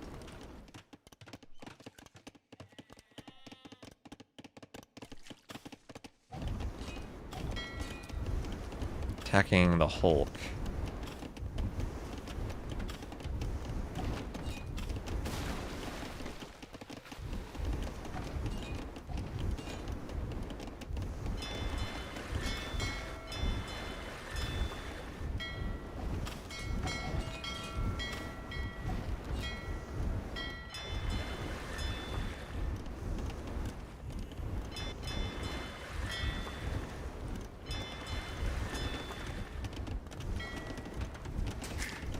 Castle Age there for Vivi.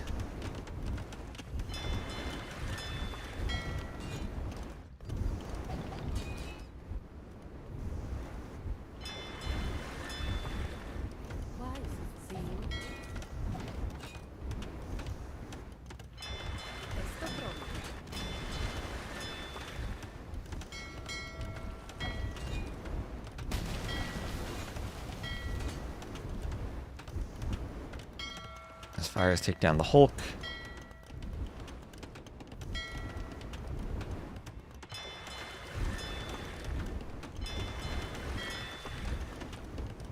And Castle Age. Well, does Vivi have stone? He has 1 vill on stone. Where is the stone mine? Over here. He wanted to go for a castle drop in organs. I don't think that's going to happen now. Sitaux with archers on the mainland, and I think his approach to this map simply was better. Fast feudal, use fires to destroy the docks. And now a Hulk to fight the other Hulks. So the reason Sitaux opened fires is because he saw he had the feudal versus dark age advantage, and the fire ship is both the fastest ship at destroying the dock, and also the most pierce armor, so it will tank the most arrows from fishing ships garrisoned in the dock. So a twofold reason to open fires in that situation. The downside is that once Hulks come out, Hulks counter the fires, but that's why he's hoping that he was up to feudal fast enough. Probably just anticipating that Vivi wanted to go FC. That he'd get the fires in time. So now he'll be doing a tower on the wood line. And that the Hulks wouldn't be in time to get the fires as archers pick off a vill.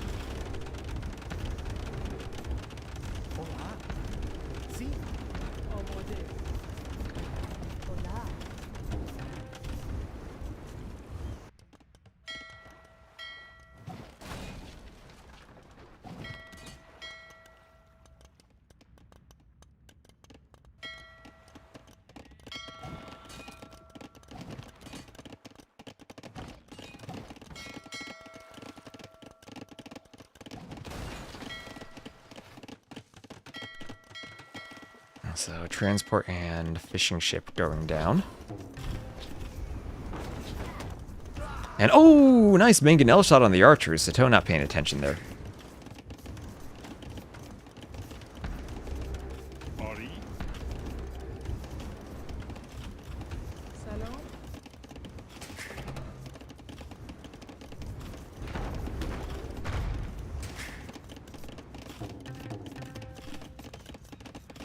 Castle Age for Sitaux.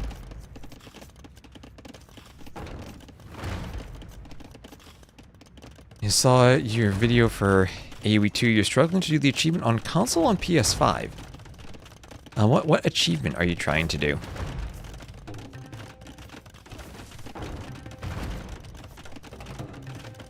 And mangonel push from Vivi. I think the only thing Vivi as the Portuguese can do now is try to get an aggressive castle drop. But Sitau's going to drop some watchtowers. And what the watchtowers will do is Vivi won't be able to get the castle right on the TC like he wants to. I know we talk about, what's the phrase, the tower never denies the castle? Well, if one tower is already up, and Sitaux already has fletching, and he can do a second tower, I think that probably denies the castle. Mangonel, there is a Vil turns to fight. And a house goes up here. As a scout comes forward and attacks the mangonel. And the mangonel does go down.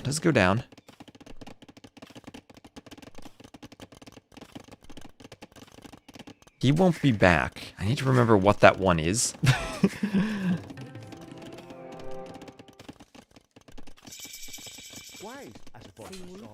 It's been a long time since I've done the achievement. So big villager fight. There is the castle attempt from Vivi. Sitaux is going to YOLO his entire villager population to fight this. He already has the tower. He's going for the workshop now that he's in castle. And he's ready to get a mangonel out to stop the castle drop. Vivi might have to do the castle at home, but he's just going to call the GG. And there's a 3-0 for Sitaux.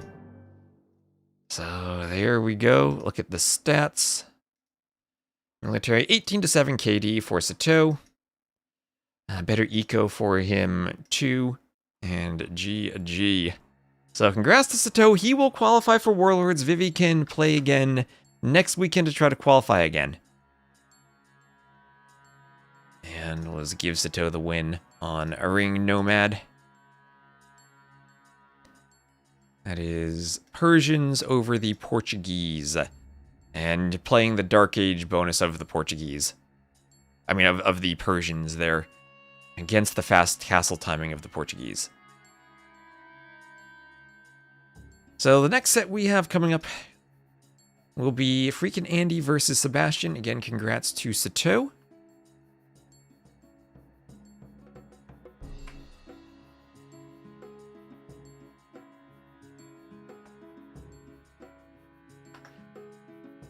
actually not sure who the higher seed is in FreakinAndy versus Sebastian. Let me go double check if we have the drafts.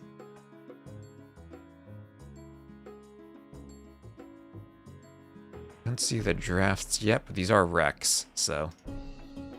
Let me just turn the drafts off for a moment.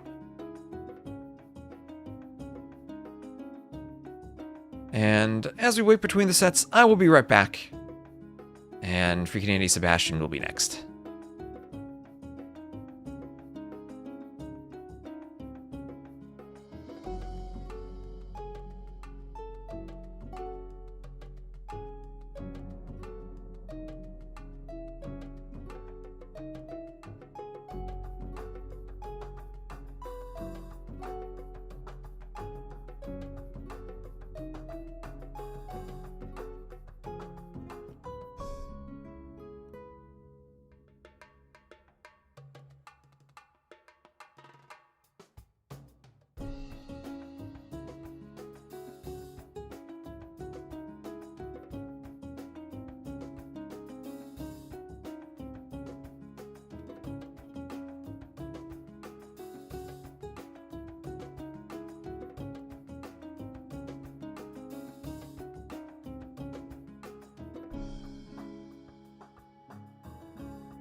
Alright, let me go and see. Do we have a draft yet? We do. And we also have game 1. So let me just grab the drafts. We do have Sebastian on the left.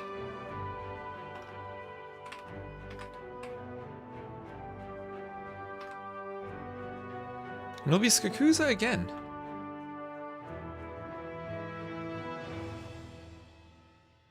As the first map. Let me... Where is my Warlords maps? There we go.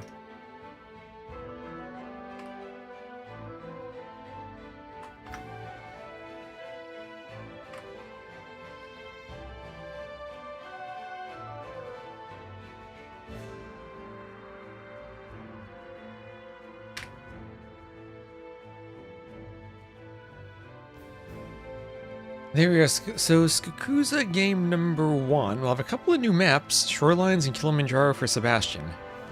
Ring Nomad again. And Basmo for Andy. Yes, Andy going for the clown map. And game number 1. My downloads to my game. Sebastian versus FreakinAndy.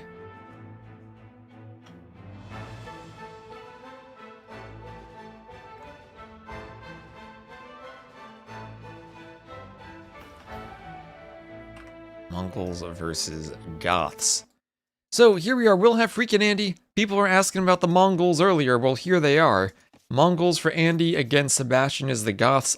Andy picks orange, so he's even in the appropriate Genghis Khan color.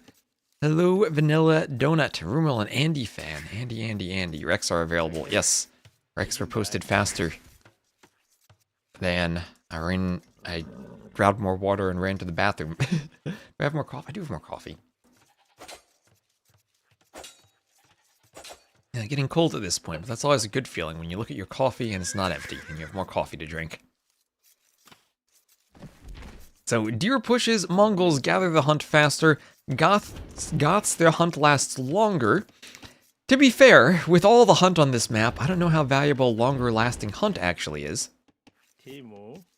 But the fact that it's a hunt bonus is still nice. Oh, thank you. How do I say your name? Is it Yidna?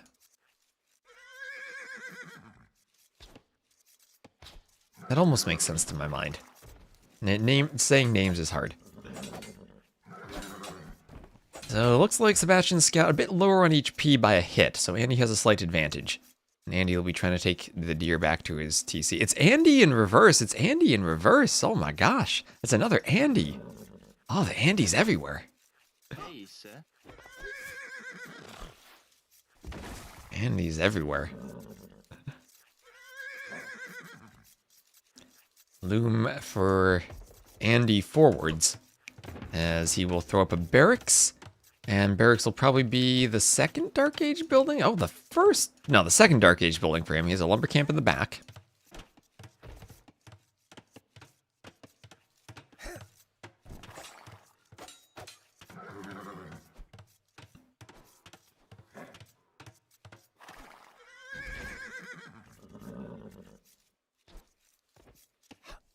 I love these maps. All credits to Young Panda for being the original author of this one. I need to get the authors in my overlay. I haven't had time to type that in yet. That's on my to-do list.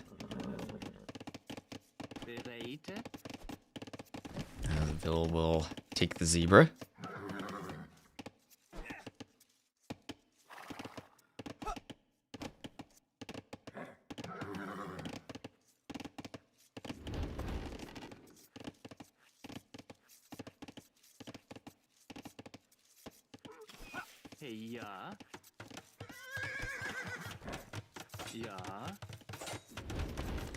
And we have a forward mill from Andy. His feudal age is just about in. And oh, they're going to take the same ostrich. They're going to take the same ostrich. Sebastian could maybe lame the hunt by the mill. And let's see. Andy's up to feudal much faster than Sebastian. Sebastian is not even clicked up yet. He's at in the middle taking hunt the whole time. Where's he gonna go up? He has his buildings, he doesn't have the food.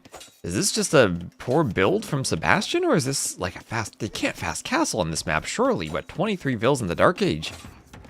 As he goes for a barracks, that feels like way too many. I mean, this feels like he should be on a double barracks build then if he's this laid up.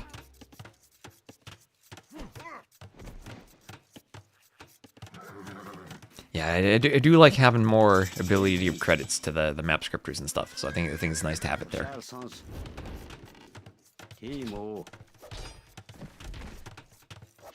Militia killing the zebras. And there is a watchtower for Andy.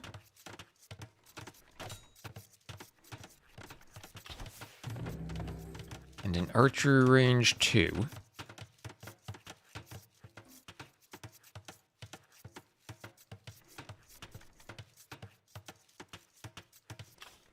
This guy gonna push in the zebra. And now it's a weak vill for Sebastian. Andy's gonna find the vill. He'll kill the scout. So Andy gets the scout and a vill. Res collected are just about the same, and now it's Sebastian just about up, trying to add in more militias to go men-at-arms. There'll be an archer. Now, I have seen the map played as full skirms before. Question for Sebastian is, does he do a second barracks for full men-at-arms, or does he do an archery range?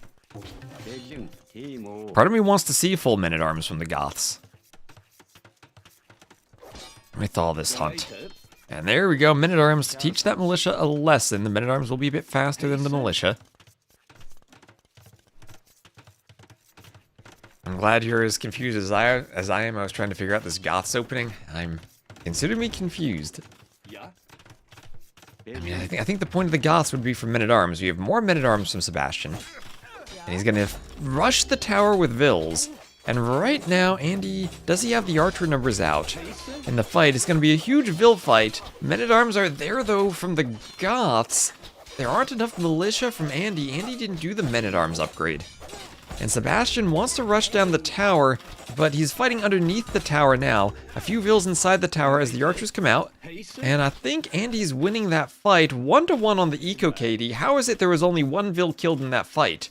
But the men-at-arms from Sebastian are focused down. So Sebastian up by 3 vills. Andy did idle the TC slightly. Just double checking, they both do have loom. Goths also get the free loom, so that puts them an extra vill up.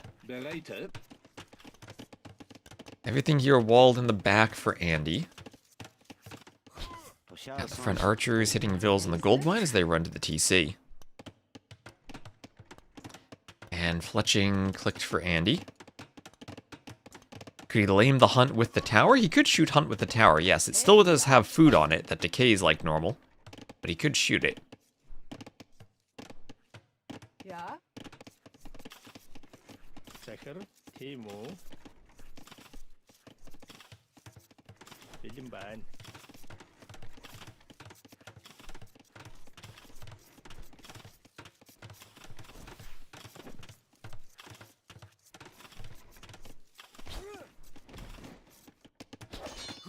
Men-at-arms attacking the mining camp as an archer comes over.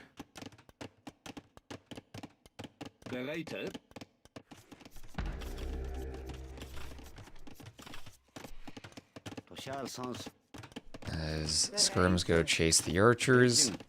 And the vill goes down.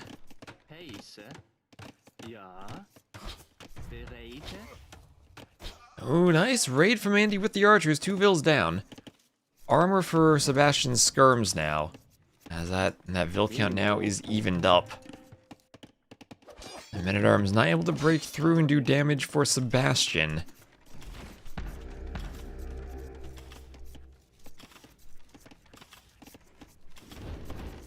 As vills off of the zebra will go put food in the mill.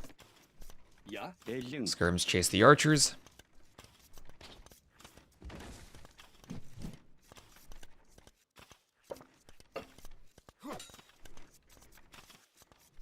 And scale mail armor will be there.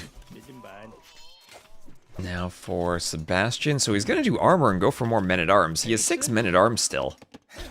And he's trying to raid on the berries, but Andy's there with archers. Wherever there are men-at-arms, Andy's been present with archers chasing. Our armor will help the men-at-arms there, but they'll still be taking 3 damage from the archers. And archers scout against men-at-arms skirm. I think that men-at-arms skirm is actually a pretty good combo these days. But you have to be extra precise with your micro. It's kind of this weird situation where the skirms have to be in front of the men-at-arms, and then have to retreat towards the men-at-arms as scouts come over, and then make sure that they're always pushing into the scouts. And even if scouts are fighting the skirms, the goal is to pick archers with the skirms, and have the men-at-arms behind the skirms, and that's exactly what Sebastian's doing here, trying to pick off the archers.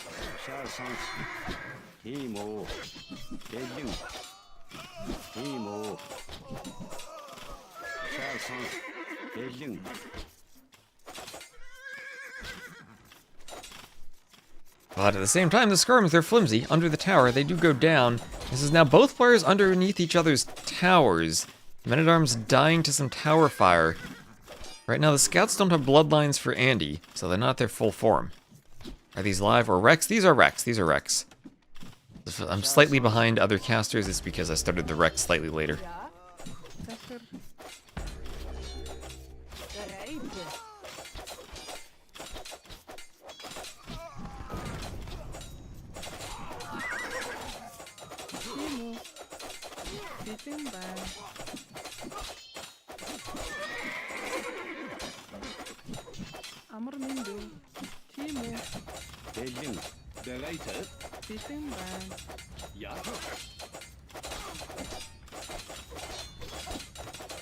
And Vills all fighting here. This tower goes down as men-at-arms chase other Vills. And Andy's now pushed out of the middle. The men-at-arms, that was enough men-at-arms to take the tower finally.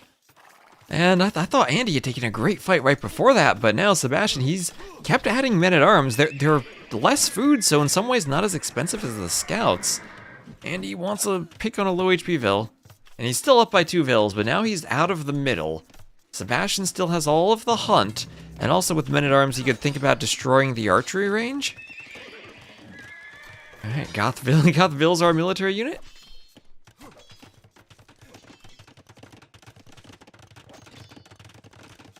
You want to waste units by fighting the orange for control of those villages? Honestly, I don't even remember what that scenario is.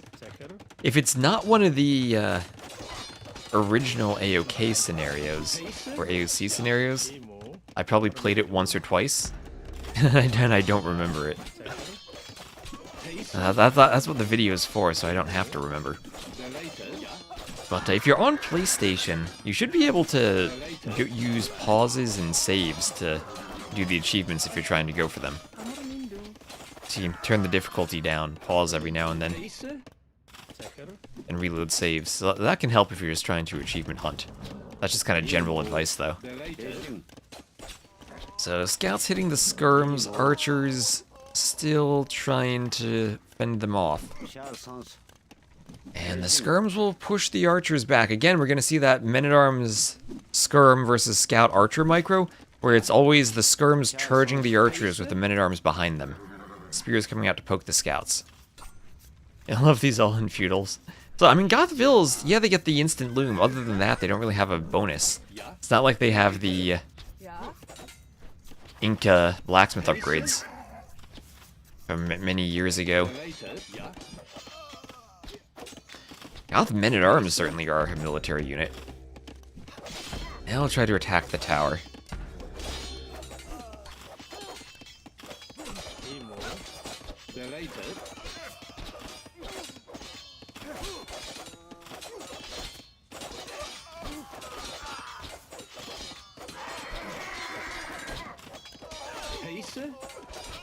And men-at-arms have to worry about the archers.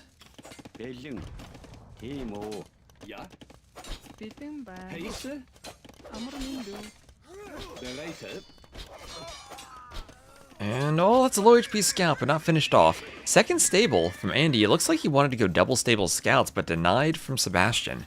What an absolute mess. Attack upgrade on the men-at-arms would be good. Well, that's exactly what Sebastian, he must be reading the chat in this wreck. to grab some wisdom about attack upgrades for the men-at-arms and also for the spears. Don't discount having an extra attack on the spears, because they're faster than the men-at-arms ever so slightly, and actually faster than archers, so they can kind of catch them. Andy trying for that extra stable. Curious to see 2 stables, though, when he doesn't have any food in the middle.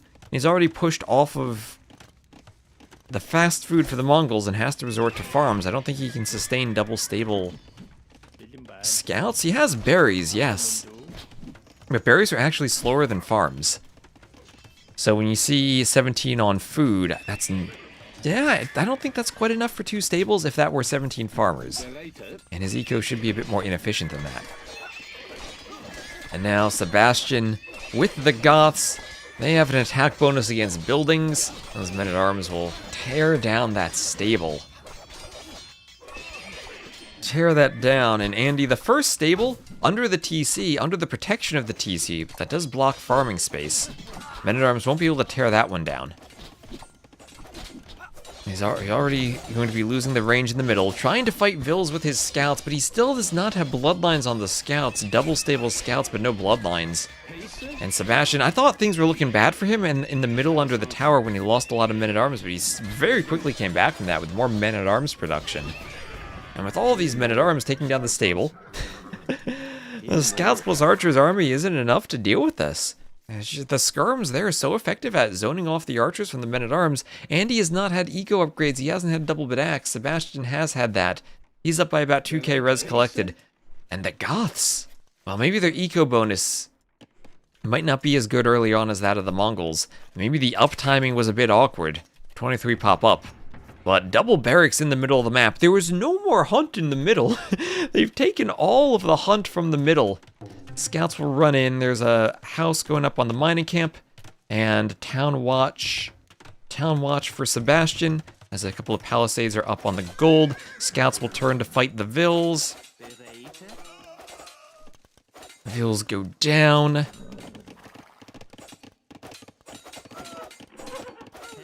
And scouts start killing Vils on the berries.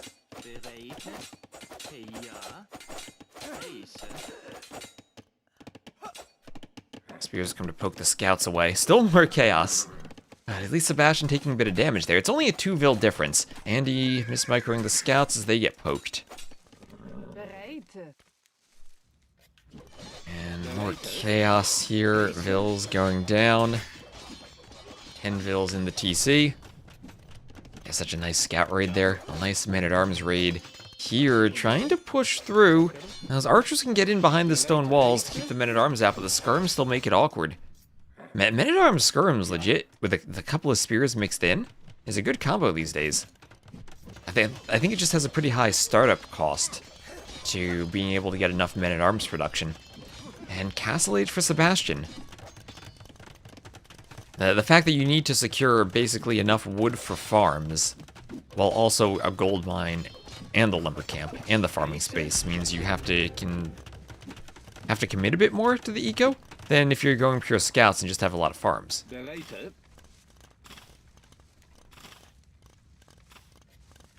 And now scouts here. Is this a fight for Andy? Well, let's get the skirms out of the way first. And he does have bloodlines, does have fully upgraded scouts, but still does not want to commit to the men-at-arms. You have that extra attack. But less HP than the bloodline scouts. There are 1 or 2 spears mixed in that changes the entire fight, and that's what we have here. With those spears, Andy cannot engage. 2 scouts die immediately. This might be GG once Sebastian hits castle, because Andy's nowhere close. And that's now 32 to 12 military as the Goths keep their men-at-arms spam up. Keep the men-at-arms spam up. And Sebastian just about to reach the next stage. Just about to reach the next stage.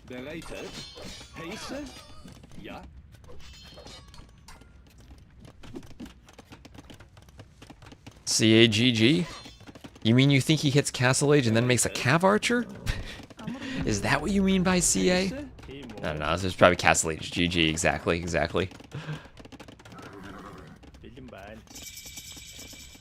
And then, there we go, he's up. Andy not giving it up yet. He still has scouts, wants to try one more fight. Your capture age into GG. Another TC for Sebastian. Might need a few more vills sent to that to rush it up. Oh, there's Longswordsman. Is it Longsword into GG? Andy sees the scores are close, and he's just hoping that Sebastian spent so much resource going up that he's not going to be ahead of Nico, but Castle Age with the same vill count in a second TC. Longswordsman. Okay, scouts cannot fight longswordsmen. Oh, look at the longswords go. Some spears still defending, that TC will go up. He's towering like he's Koreans. He's, well, towering because he's got nothing else to do to keep himself safe. Okay, don't let Andy snipe the farms. Andy snipes a farm. Andy could snipe another farm, maybe. There's all the skirms, hit by some TC fire. Longswordsmen fight the market. And Andy running with vills. Andy running with vills. Getting into the back. Doing a gate. The vills trapping the scouts. The scouts can't escape.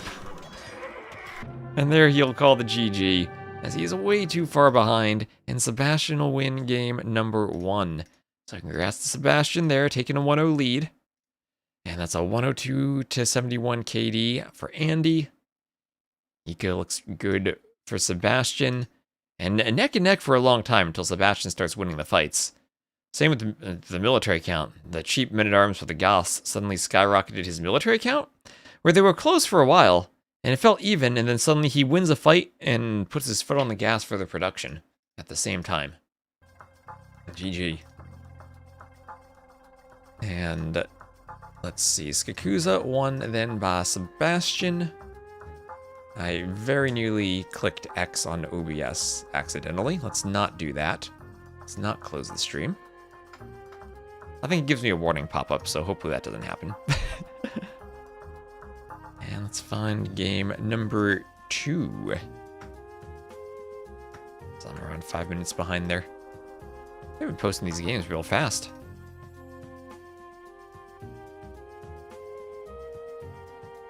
Yes, we finally get to see Basmo. Finally get to see Basmo. A lovely map of Basmo.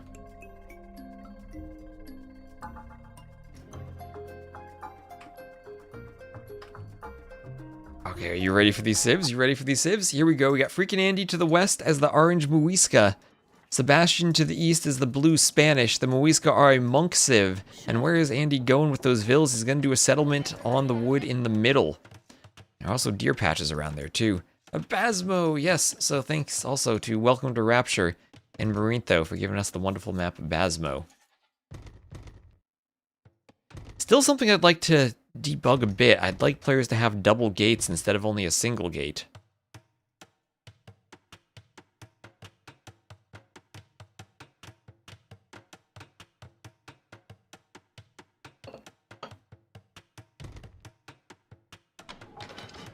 But I think Rapture made some updates where it's more likely that they get 2 gates. Monday?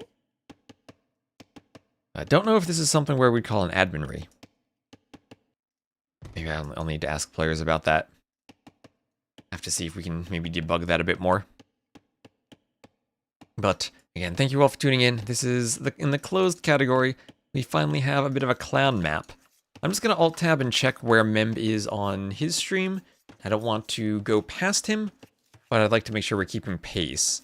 And he's 12 minutes into this game. All right, yeah, he speeds through. He's not like T90. Like when T90 does games from Rex, he talks a bit. He likes to yap between the games.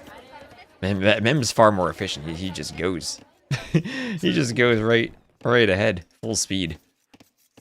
I like that. It's a bit of efficiency, and it means that when I catch up, I can catch up in the Dark Age. Yeah, slow 90 official.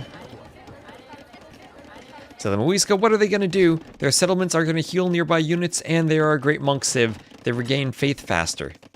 They regain faith faster, everyone. Yeah, T90, definitely. Definitely the yappiest of everyone. Between the games.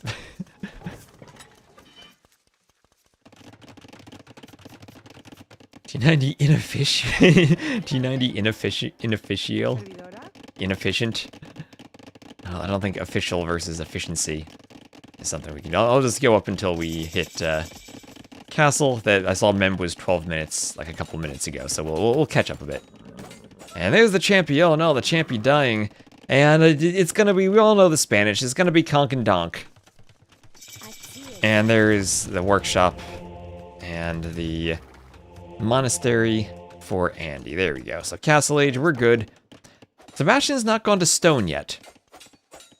And scouts from Sebastian are attempting to stop this. Andy plays Black Forest. Can he Rage Forest wall the Vills? He can save one of them. His scouts are kind of low on HP. Andy, against the scouts, needs quick walls. And what he didn't have was the back-to-back quick wall, keeping the Vills safe. No HP Vill. And he would love to finish the workshop, but he might also want to go for a barracks now. So we are clowning, we are clowning.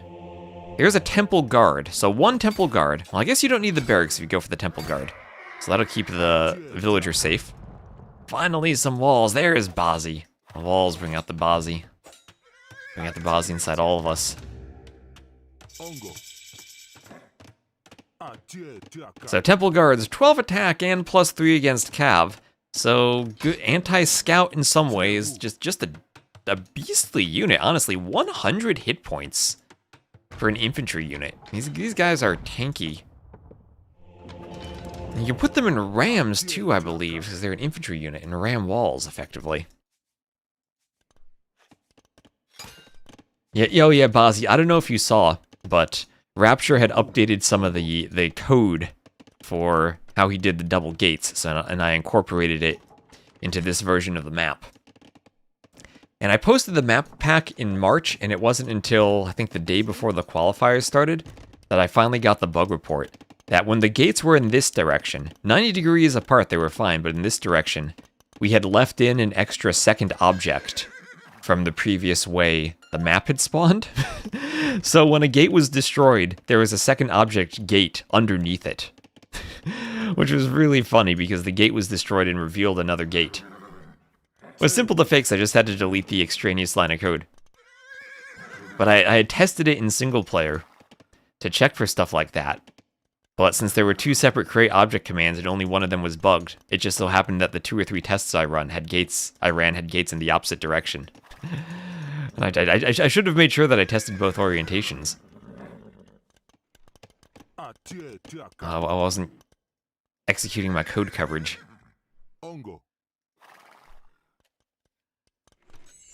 Magic. That would actually be a fun map one day. Like what is the trolliest map we could make? Add it to Bazi random. Gates underneath gates, walls underneath walls. Yeah, make a random number of duplicates spawn. So right now Sebastian is just running circles around the temple guards. He wants to jump on top of a monk and gets the monk killed right away. Ram.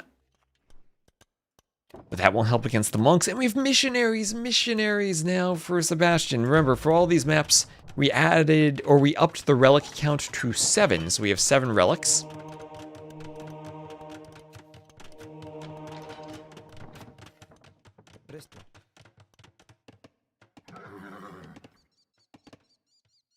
You thought I was a gate when actually I was a gate. Yeah, reproducing bugs is the fun part. Yep. So missionaries now. Missionaries, they carry relics now? And as much as I love seeing more monk units, I question if that's a good thing. Yeah, they're slower when they carry the relic.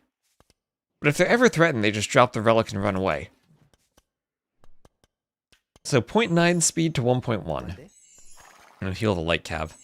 Are those monastery obuki? Essentially, yeah, the temple guards, that you can train them from the barracks or from the monastery. They're slightly anti-cav flavored, as the scorpion fends the light cav off. You didn't know about that? Yeah, the missionaries got some reworks. The missionaries are probably the most buffed unit outside of the swordsman line. They now benefit from the cav armor upgrades, they benefit from husbandry and bloodlines. And as the monk is picked off by the scouts, the missionaries could come in and just try to grab that relic. Temple guards can't carry relics. So they're not just like the warrior priests. See? There we go, Sebastian grabbing that relic. Monday? So if you want to fully upgrade missionaries, you need to do all the monastery techs, your fervor and sanctity for movement speed and HP. Then you basically do the same thing with husbandry and bloodlines for more movement speed and HP at the stable. And then you do your cav armor upgrades, which is the Spanish, do not cost gold. Your blacksmith upgrades don't cost gold. And you also get gold. You get 20 gold every time you research a tech as the Spanish. Is it 20 gold or 10 gold? I think it's 20. So you can do some crazy builds by going missionaries these days.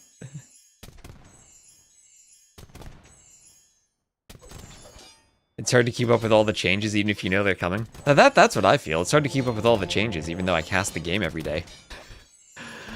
So Sanctity and Wheelbarrow for Andy. As he has been pushed off of the middle for the most part, he's still making more monks. We'll need to commit to Atonement in order to convert missionaries. But Sebastian takes the hill with the conks. Monday? And we'll have Wheelbarrow on the way for Andy. Sure.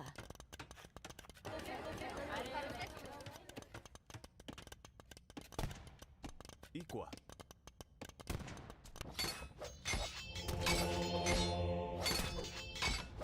See? Monk will bring in the relic. We'll have a Wheelbarrow just finished, and he's buying stone. And then this is kind of interesting against the Spanish. The Gretra warrior is a skirmisher, so it can be okay against conquistadors. But I still think Conquistador beats it until ballistics and all the upgrades come in, and then you need enough numbers of the Gretra warriors to fight conquistadors. So there's one conversion. The monk wants another conch. That'll be one converted temple guard for Sebastian, picked off by Andy's conquistador. So we're gonna have a conquistador fight. Andy with a couple of conquistadors and a monk to heal them. Sebastian with more conquistadors. He's the one who can train them. Andy, as the conchs try to jump the monk, we'll get another conquistador down. We'll have to run away with his own, though. I'm sure he'd like to keep the monastery alive, or monastery standing, since it still has a relic inside of it. Are temple guards resistant to conversion? Not that I know of. I don't think we can check that anywhere.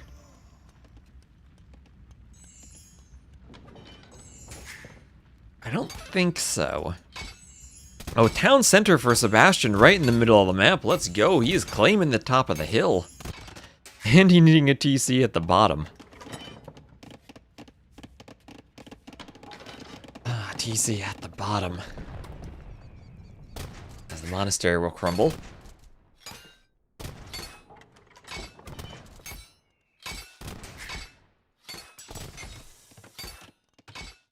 Blacksmith for Sebastian. Gold Eco set up much better for clowning. I'll have a TC here in the middle.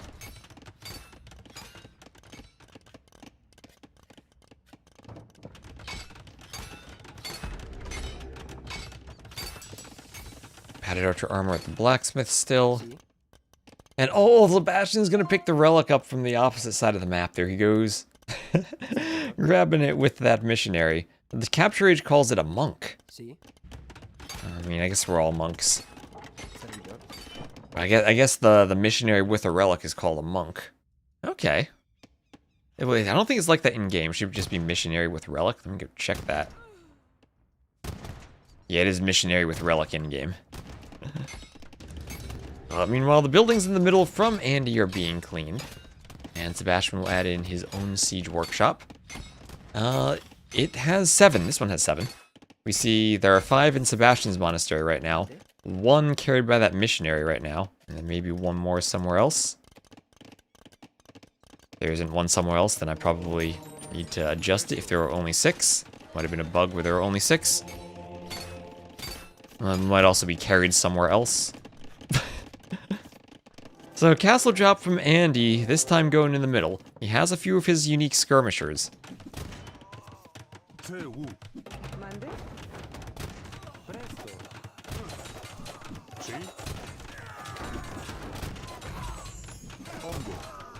And we'll see them actually pretty effective at killing conks. Mande. But the conks are just too strong. This is a doubt castle from Andy, and he'll call GG as Sebastian goes up 2-1. Let me go actually double check that. Let me restart the wreck and just check to make sure that the relics are there.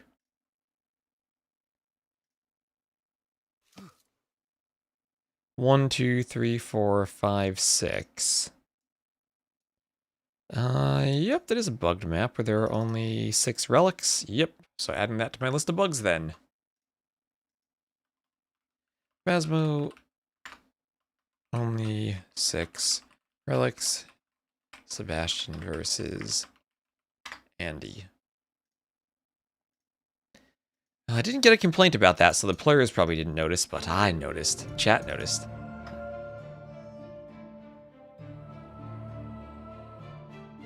Yeah, bug map needs to restart. Alright, oh, 3A and 3B, the wreck. So this one had a save and a restore.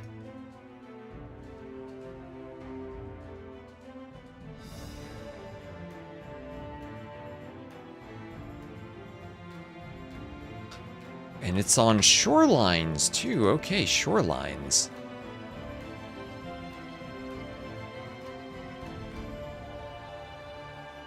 Alright, and this one will be...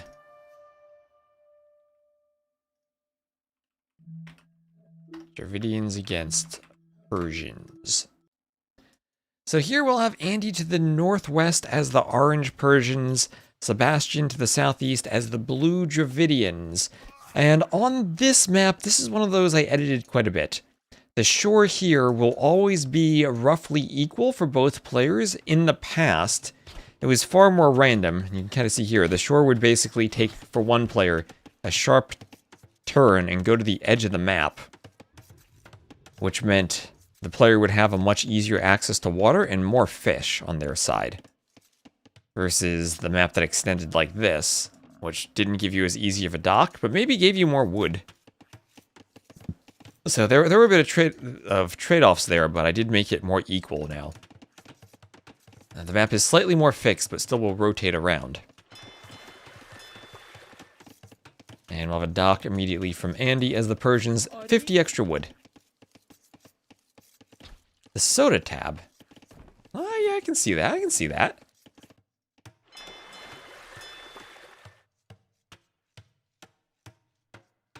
As I have one last sip of coffee. So nice to see Shorelines. Haven't seen this played yet, but we did see a game between Hera and Sebastian. Not the fastest developing map, because the players are pretty far apart, but they do have a straight path to each other across the shallows, and tons of food and some gold in the middle for holding into the castle age. Opposite map to pants. Looks like a blue collar. Opposite map to pants.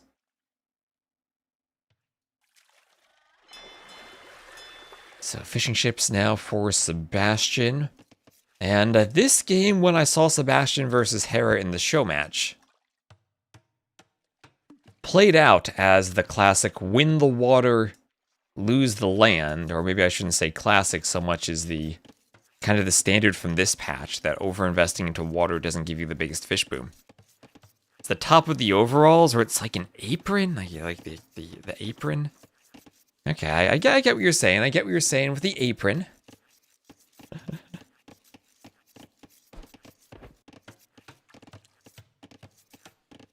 I see what you're getting at. I can see an apron.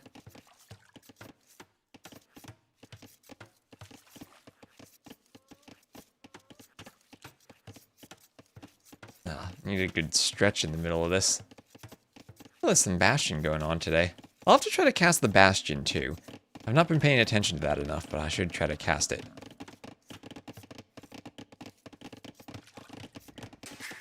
So Loom for Sebastian as he's going for a barracks. So he will be going for the Drush / Man-at-Arms opening. And he will scout that Andy is walled and prepared for this. Andy making that cut from the water to his town center. And Sebastian will scout that.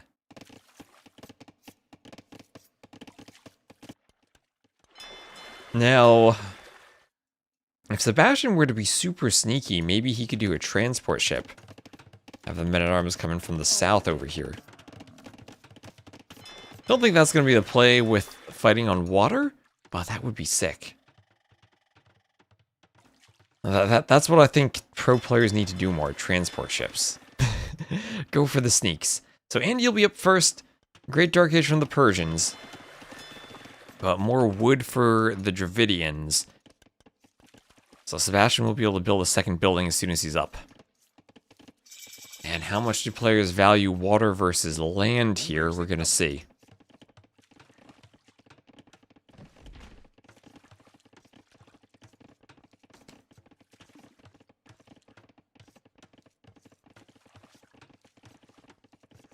As those militia are forward for Sebastian, but he's going to want to group them up and make absolutely sure he'll be able to do damage now that this is feudal age and stone-walled even from Andy. Stone-walling.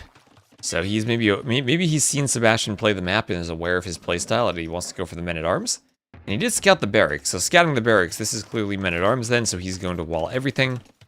Men-at-arms archers, and now he'll scout the militia and try to fight it before it becomes a man-at-arms. As the man-at-arms upgrade is being researched by Sebastian, just about to come in. Well, that'll lose some HP on Andy's scout, but he can maybe get back to the TC. And try to keep the scout alive, keep it alive and running around. And arson now, arson for the men-at-arms as they try to break through the house. That'll just lead to more stone walls from Andy. Andy doesn't have the stone to tower. He does have another stone in his walls, but pretty far from the TC. But need 15 more stone to build a tower now. And does not have a market for walling either. Still a market for buying stone either, as he spent so much stone on the walling. And he keeps needing to spend more. On the water, fires and galleys from Andy. And only one dock from Sebastian, with a few hulks, so he's not seriously contesting the water. I'll let Andy have a bit of gold from the oysters and food from the fish. Now, I don't think you have to go water on this map, even though this is in the water category. I think you do have other options on it.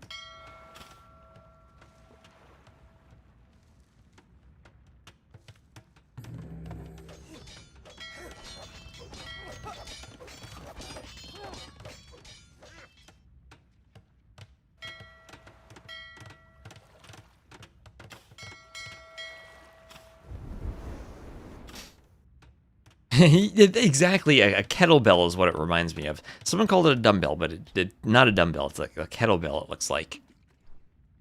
That's what I was thinking. You know, I don't know how heavy it would be. Definitely gives me those kettlebell vibes. I'm gonna find one of those fitness influencer kettlebell workouts and swing this thing all around.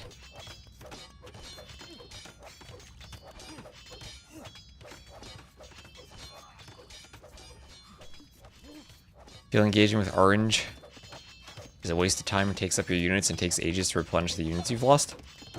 So my one tip for campaigns is to, after you've played it once or twice, just come up with a plan. Doesn't necessarily matter what the plan is, but if you have a plan, it gets much easier to execute if you have some idea of what you want to do.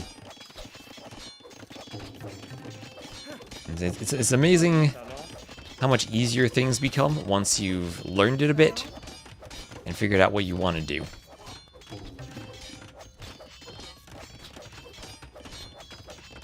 Versus when you're just exploring for the first time. So this house will go down to the men-at-arms, as that Vil will be sniped by the archer.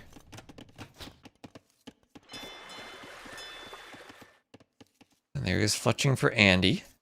Fire is still in the dock.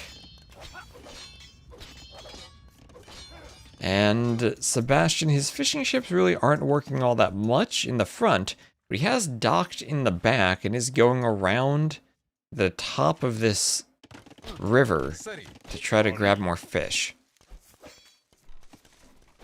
They're all the same size, competition style.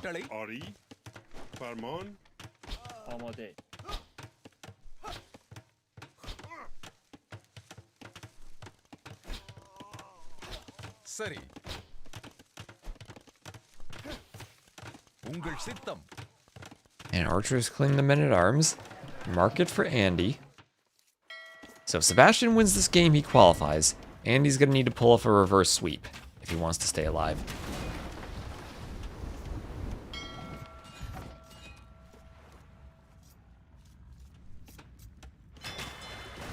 And we'll have more galleys for Sebastian. A fire in the dock too.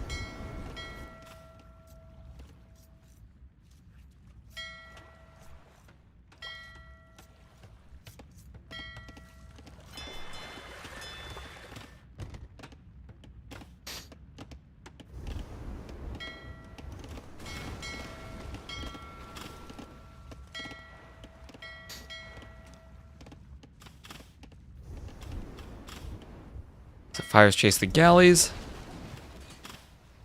Map kind of looks like the Inca Civ icon. Oh yeah, a bit, yeah. That is kind of one of the more distinct icons. It's one of them I probably recognize when I see it. So Castle Age for Sebastian. Andy's just about to click up. But medium warships for Sebastian.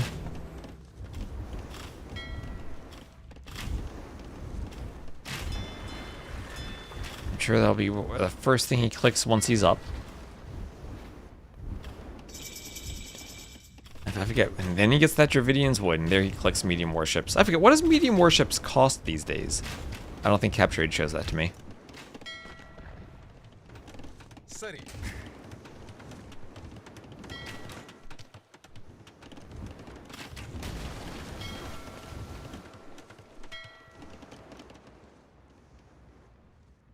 And gold mining for FreakinAndy.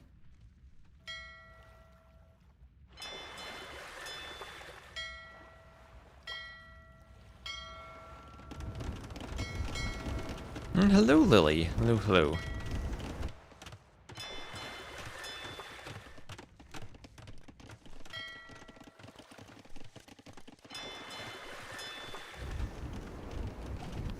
Good night soon. And, well, then in a few hours more, then it'll be good morning again. So, medium warships for Sebastian. Andy has the score lead, but Sebastian's making elephants. And with medium warships, he's going to destroy some fishing ships too. And he's going to do a forward dock. So as he's pressuring with the elephant on land, and as he's adding in an extra TC, he is continuing to fight on the water with the medium warships, destroy a lot of these fire galleys.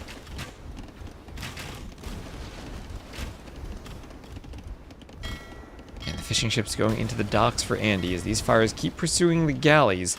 Andy just now clicking medium warships. As he's taking some damage on the water, but he is still up by a good amount of resources collected. And we'll try to add in another TC of his own. So that's 45 to 43 villagers. Even though Andy still has a few more fishing ships.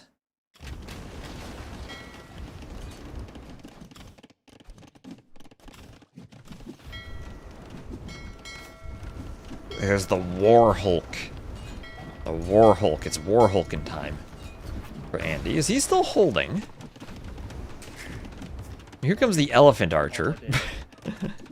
Persians don't have good monks. So Elephant Archers might be a bit extra effective against them. They do have their own War Elephants, which I think should be good against Elephant Archers. But now Elephant Archer raid. You know, gonna pop out soon. Vil, very low in HP, does hop into TC, and the elephant, ooh, quick wall by Andy. Andy with the quick walls, the Rage Forest skills paying off. The Rage Forest flank walling skills. Fishing ship's gonna hop in the dock again. And the workshop for Sebastian. Now the hard thing about pushing the Persians is their TCs with all that extra HP take a long time to go down to mangonels. Twice as much HP as normal. And the mangonel there gets the scout, and that's huge if he can pick off the forward Vil. That is a 5 HP Vil. Ooh, she is faster than the mangonel, but can she outrun the mangonel shots? There's another trail Vil on the way. So Sebastian's gonna run this Vil to the corner and hope the second Vil he sent can finish the workshop. Some Vils are forward.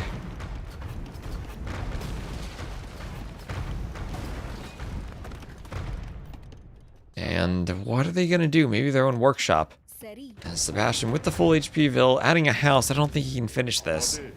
We have a spear from Andy too, so that workshop at 67%. What a number. Not going to be finished.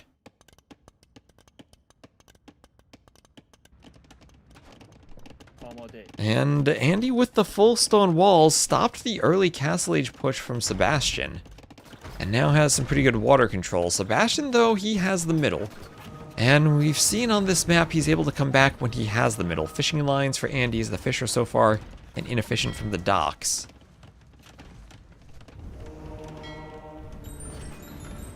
Is this live? These are wrecks. These are wrecks.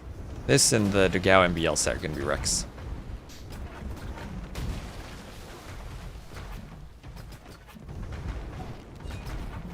Yeah, speaking of nighttime, JBR is doing the adminning and posting the wrecks today. So this is finally the forward workshop. And JBR is in Australia, so this is a time zone for him. Forward stable, Andy, look at those outposts. Does he have Town Watch? He does have Town Watch. Town Watch is a very good thing. Town Watch and outposts all. The outpost is a building. I don't think I ever built an outpost when I played AEB2 as a kid. I probably just typed in Marco Polo every game. But it is such a nice building. See, it's probably Town Watch 2.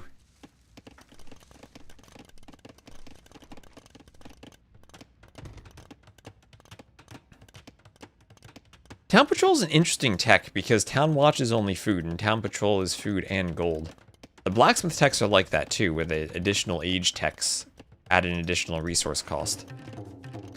We never really see Town Patrol. I wonder if we might see it more if we remove the 100 gold cost and make it cost, I don't know, 500 to 600 food. Make it cost a lot of food, but it's something you might click at some point then because you're not eating into your gold. The only one who ever gets Town Patrol are the Byzantines. We get it for free.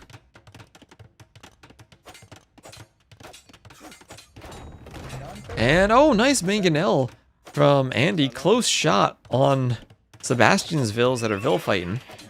Knight on the way. That monk needs to try to heal the injured Vills. And Sebastian losing a Vill on his wood line. Vills walling in. Couple of walls here. The knight did not ungarrison inside the walls, though. We'll go in and finish off the Vills. And he just has to be careful there not to delete his own castle foundation. As now Andy's pushing on land. Sebastian only down by 7 Vills, and the res collected actually has Sebastian ahead. And I wonder if there's a way he actually wins the game by holding the middle with elephant archers. They seem to be doing well against the ships.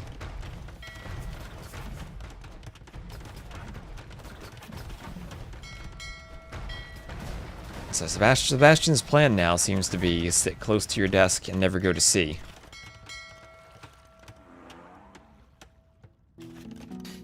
As ballistics for Sebastian.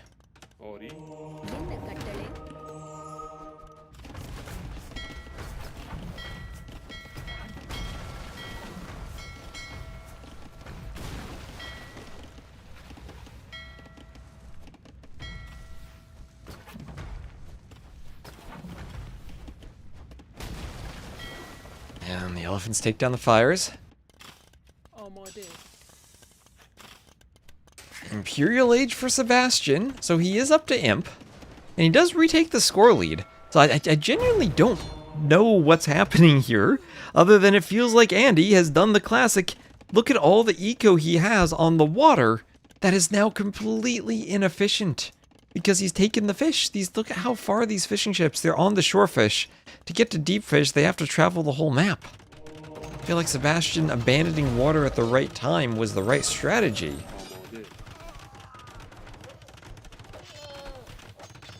And now, Elephant Archer converted by Andy. As a bunch of Vills are building a castle. And a blacksmith will go down. We have masonry here.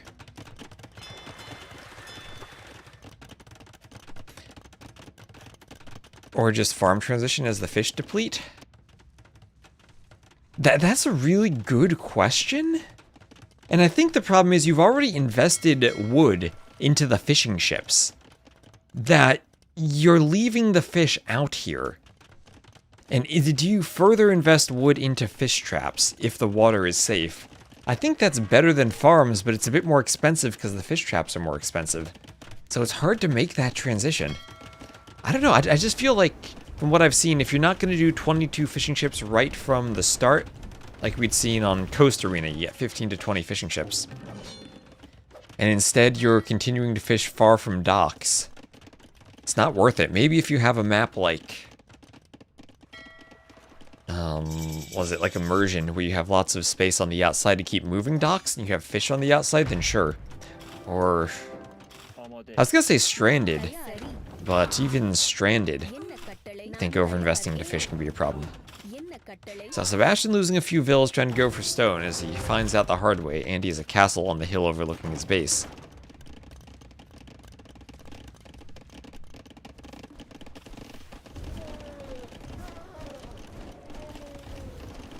So now the question is, do the elephant archers ever push anything? What percent chance do I give dogao versus MBL? I have no idea. How well do we think the players are prepared for the maps? Some of them are kind of standard, some of them are not. Andy, are you gonna repair this house? I guess you really can't because of the elephant archers. They'll probably get in, but they'll meet skirms, elite skirms now with armor. +2 armor, and ballistics. And soon to be chemistry, so those will be fully upgraded Persian skirms. I don't have bracer. But Sebastian with a score lead, still trying to hold on to the middle.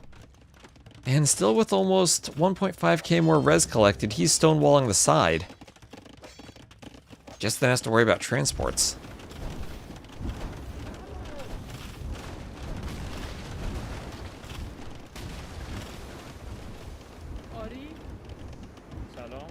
As the elephants come in, they'll chase the vills.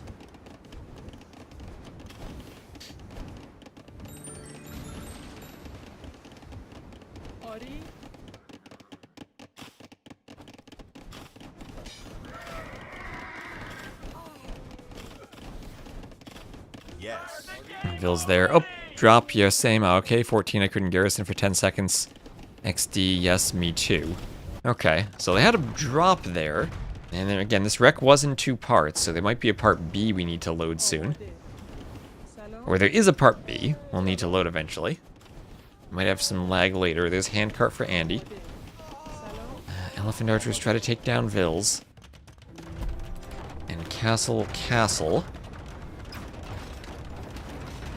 Why not make fish? You could make fish traps, but also pretty vulnerable when something like this happens.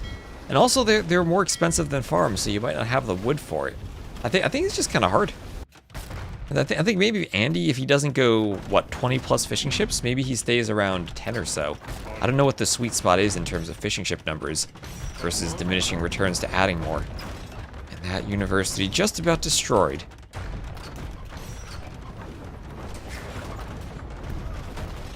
So that's a huge Vil lead for Sebastian. He still has the middle. The elephant archers are raiding Andy. In the back, raiding. But they're also getting killed by the skirms. Persian skirms, Dravidian elephants. Maybe they should just sit on the hill and fight. Monks are healing the skirms. Oh, that is expensive to lose all those elephants. Sebastian can't play, and maybe that's why. Yeah, Sebastian's getting wrecked on land, but that might just be a lag issue, so they might be trying to save and restore.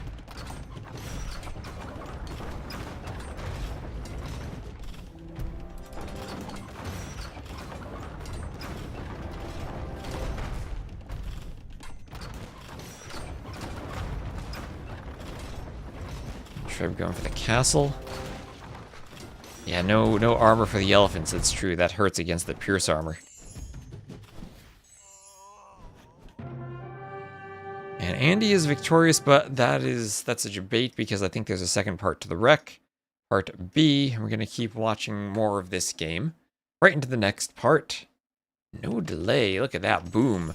Alright, so all the blood, the blood restarts when we load the wreck, that's one thing. Sebastian going to lose elephants right away. So they're trying to save and restore to fix the lag. Did you play before? I was dropping at 28 or 38.20. No, okay, so they're both dropping a bit. Both having some issues, it looks like. I should add a wood relic. It'd be like planting more trees. I do think the fact that games end is good. Cannon Galleon against the Bombard Cannon, giving me some Joan of Arc 5 nightmares. Trying to snipe that pesky Cannon Galleon with your cannon. And then two-man saw for Sebastian. Lumber camp and outpost added in. He's also doing leather archer armor.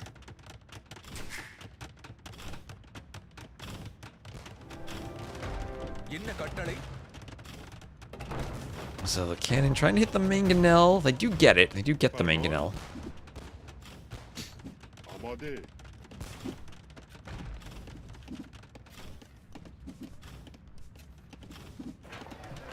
And then guilds for the market.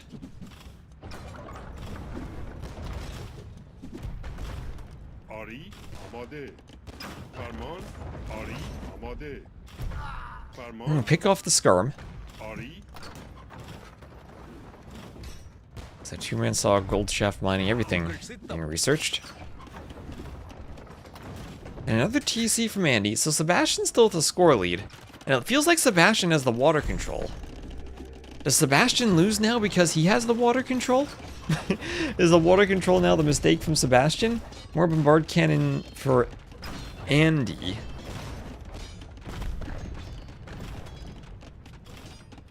Skirms and cannon keep rolling forward. Sebastian looking to snipe off the cannon. Gets a hit. It's another hit.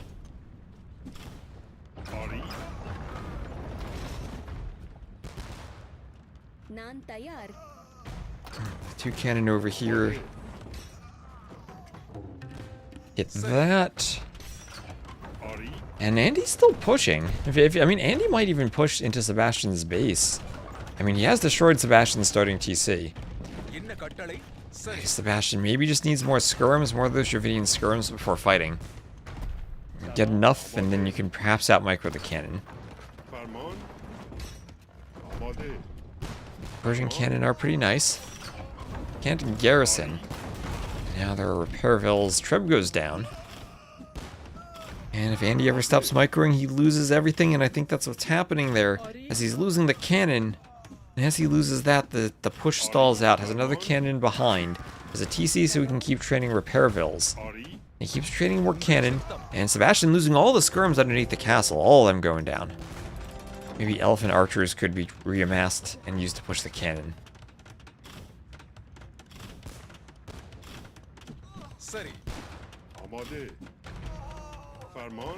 And then one cannon goes down. Trading shots, though, and Andy's cannon goes down. On the water, cannon galleons for Sebastian will be able to range this castle. And when the castle goes down, this eco then is at the mercy of the galleys. Still waiting to see a Thericidai. There's a stable for Andy's. He's still trying to keep Sebastian's base open and push. He's up to 146 vills. Sebastian now has to be careful about population management, so he doesn't have too much population space invested into warships. But he also needs to be aware of Andy for a redock attempt. There are no fish down there, so maybe that makes it a bit less likely from him. Conscription as elephant archers dive the castle. And the cannon try to play a game of dodgeball against each other. The elephants do now have all of their armor upgrades, and they're just going to tank some castle fire to kill repair villagers. There's some cannon in the back trying to fight the elephants, but not enough. Not enough cannon. Andy wants to repair the castle, but that castle is so close to going down. Cannon need another couple of good hits on it. Some more repair vills going to be sacrificed.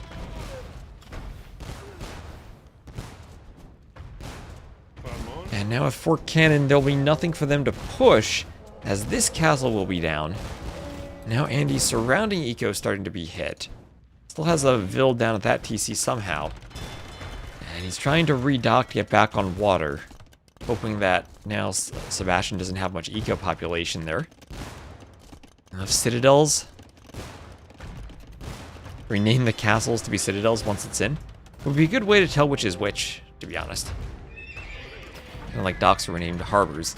And there is Savar. Savar for Andy. He's falling so far behind in res collected, but he's ahead in KD so far. Oh, this is the Savar stable. No, that Andy, no, not the Savar stable at the front. No, pick the stable it goes in. Don't put it at the front, as if he's assuming he has it. He's not gonna get it. He won't realize he needs to click it. He'll be like, oh, how'd I get all these resources? I'm suddenly floating a lot. Maybe my eco's good. But no, Andy, no. He clicks it again, he realizes, puts it in the safe stable all the way at the back. That's the stable to put it in.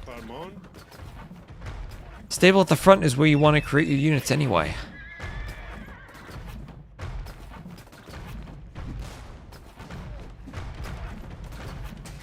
At least that's visually noticeable, yes. That's very visually noticeable. And Andy trying to do Savars while also getting back on the water. Clinker construction, water techs, cav armor, that is expensive. Thumb ring for Sebastian.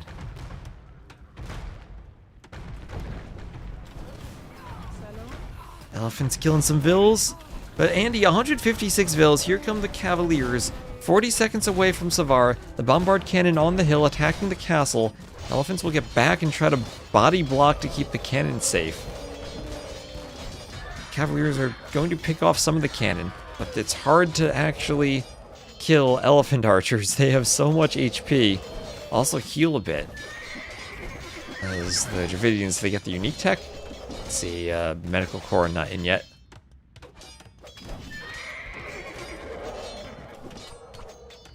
Doubt playing, thinking he had siege engineers and losing. Well, I once played 3 hours thinking I had conscription, and I didn't. Because I made one castle to get conscription, then made bombard towers. Turns out I didn't have conscription the whole time.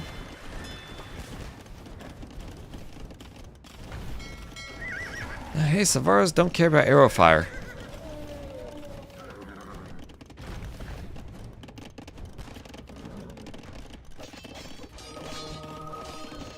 And that's 8 pierce armor they have.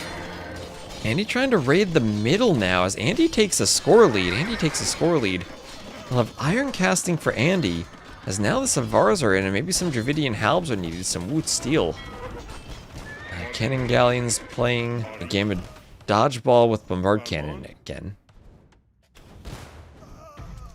As a cannon that goes down, a range that's low on HP. But Andy's defended at his side, and Sebastian's not been able to push that. Andy taking a higher score lead now.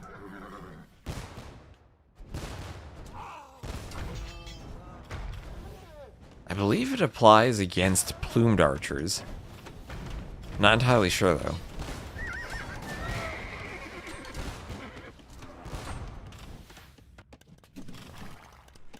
And some halbs do break in. Alright, this is a halb raid, not a skirm raid. Careening and blast furnace. And guard tower at that university. As the fires on land, killing some halbs. Elephants taking out a vill.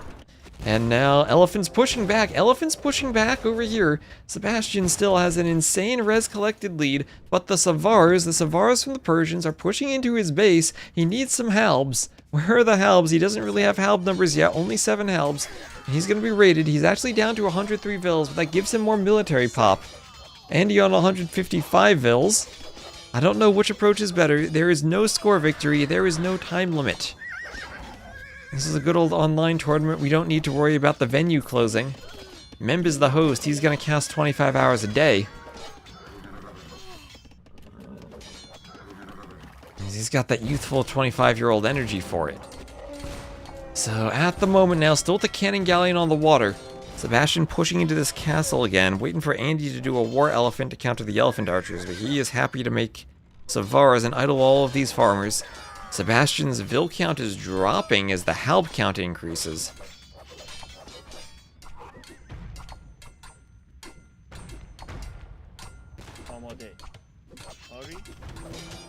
As those repair vills repairing while the halbs are fighting the castle rather than the Savars, and the vills will live to repair.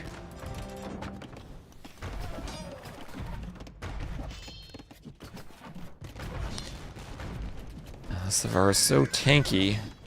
The elephant archers have enough attack, they can still kill them. Just takes a bit. Sebastian thrives in the castle. Andy with the score lead. I'm trying to figure out, does Andy actually win this or not? Because it feels like Sebastian still has most of the map control. What I think Sebastian needs is simply a way to clean all these stables and that TC. Then a bit of walling here and he's good. He's going to try to raid. He sees all the vills out there. Oh, that's a great outpost. He sees all the vills.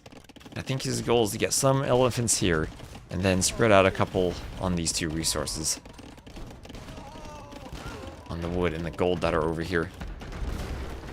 As the towers from Andy are being taken down, so Sebastian back up to 92 vills, still dealing with Savars in his base, but at least he has some halbs.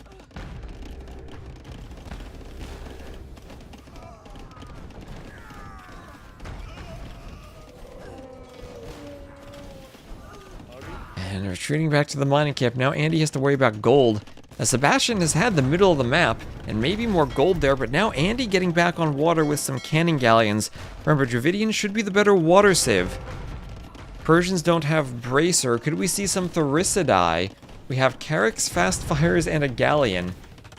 So Sebastian going for Navy. He's moving forward, but he didn't clean up everything in the right corner. Andy might end up making more troops there to raid. But this will give more gold access to Sebastian if he can secure this hill. More stone, too. One way to play this would be mine the stones and secure the hill with a castle.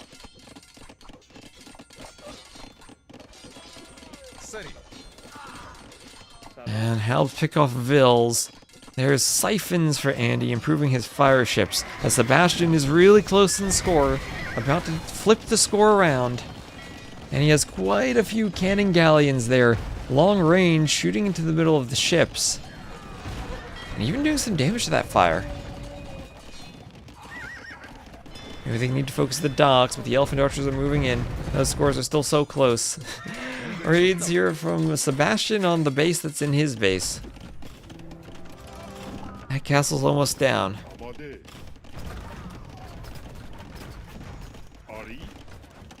As this elephant archer will kill some skirmishers. Skirm's down.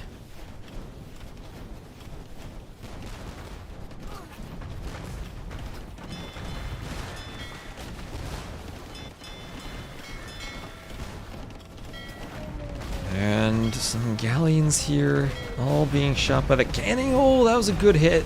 That was a good hit. The cannon galleon's doing work as a naval unit. They'll start taking down the docks, then the castle. I'm so worried that Sebastian didn't actually clean this. I do think he needs like a castle or a workshop or something just to get the stables down fast enough and stop the vills from sneaking. Now Sebastian, 5k res collected ahead. He is taking down this castle. The elephant archer is now in the back of Andy's base. He can't stop them. He still has a score lead. I think that changes once the castle goes down, and it should go down eventually. Andy has 0 stone, so even if he chases, he can't TC. Man, this is crazy. As we'll have another dock able to be sniped off, and then the castle too. That is a lot of cannon galleons. 9 cannon galleons. Oh, that castle almost. One more volley, you'll get it. One more volley, and now the elephants have so much more room for raiding. Score is flipping in Sebastian's favor one more time.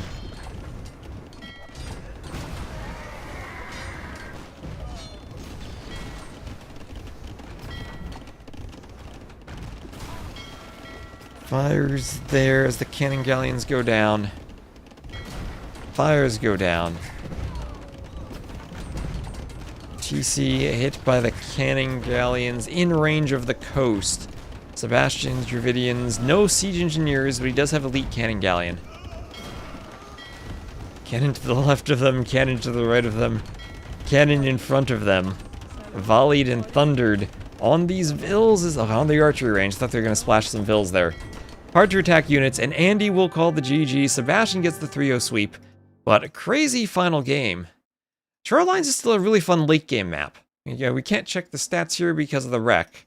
We'll get some stats. Andy ahead in KD, but even with the Persians not ahead in eco against the Dravidians, and once more, the player who wins in early Castle Age does not end up winning the game.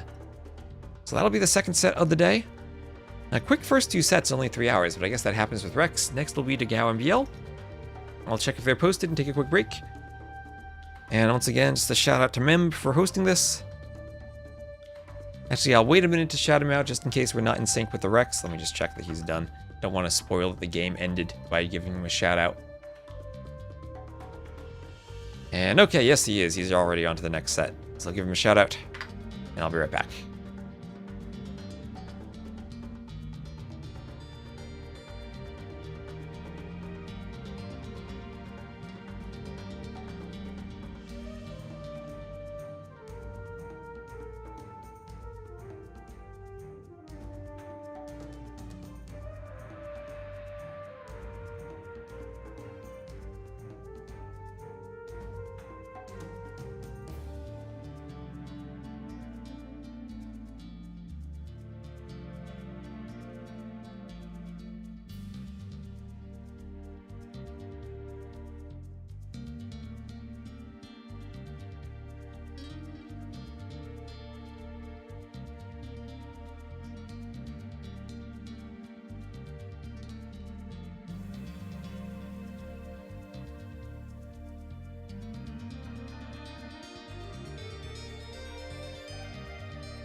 Alright, so we have Arena as the first game. This is a map for next week. I've already made the changes. I'm going to make the middle a bit larger. I'm just going to check for if we have the rec. There's game number 1. Vamos.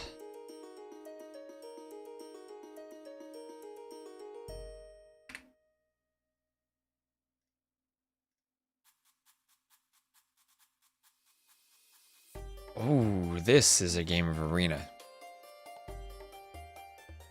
This is a game of Arena. So dogao picked red. I'm gonna put him in green, and it'll match his civ color too because he has picked the Aztecs. So here we are on Arena.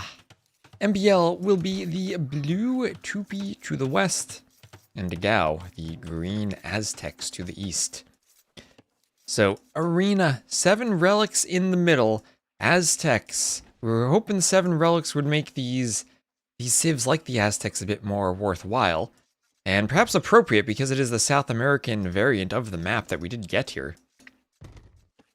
We'll have stone walls protecting the front of the base, the back of the base left open, so you can push your resources in. You have all of this clearing to grab your tapirs, your animals. Forward main gold, forward stone, and a back second gold for dogao. MBL will have a forward stone, but both of his golds are in the back, as are his berries, his papaya trees, in case there is some type of rush on this map. Yeah, playing the DLC civ, so why pick the Tupi? I think it's going to be for Blackwood Archers. I think you FC Blackwood Archers, and I don't know how you stop that. I don't know what unit stops them. Dogao will have to figure that out as the Aztecs. Eagles are usually good against archers, but there might be too many Blackwood Archers. Monks, they have extra HP. Maybe they could be useful. Arena, Potkany, hello, hello, hello. All the clans that gotta come over for Arena. So what I'm gonna do, as I said, for the next version, I'm gonna make the middle ever so slightly larger by a couple tiles. And then I'm gonna move the players slightly farther apart, because we added 7 relics, and I think the middle is too small for 7 relics. I think it is pretty strong to grab all 7 of them when they're this close, so they'll be a bit more spaced out. So hello, Potkany, and then I think we'll have a good version of Arena there. I do like having 7 relics. Part of me thinks we should go old school Arena style, where relics can spawn in your base. Put 1 relic in the back of each base. Relics to encourage the clowning? Anything to encourage the clowning. Do all the quests. Anything to encourage the clowning. Oh, yes, I love when we get Arena. And hello, Anno Maddie. Hello, hello, hello. Are there circus tents models in the scenario editor? What you probably could do is grab the relic, or like the circus graphics from Roller Coaster Tycoon and mod them in as a building. Relics encourage aggression or scouts into knights, or light cav into boom. Anomaly. Oh, there. I read that as like an M, like a mat. Anomaly. Hello, hello. Welcome in.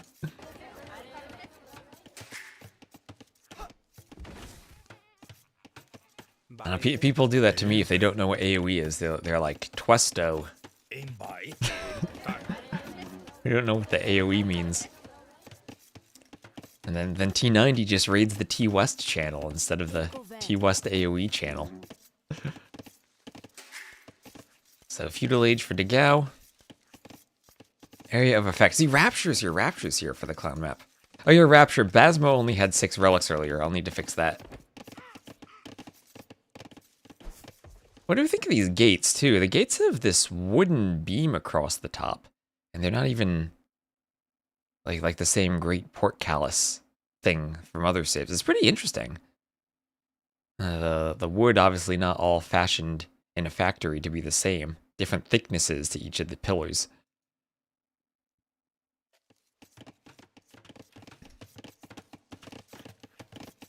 Yurts had Saboteurs and Masters of Arena 3? Wait, what? Masters of Arena? We have Yurts. Never had Yurts. I mean, that sounds like a fun idea for sudden disaster, but I don't think we had the user patch features to enable that back then. No way that they survive a hit from a ram? Well, what about a blast from a petard?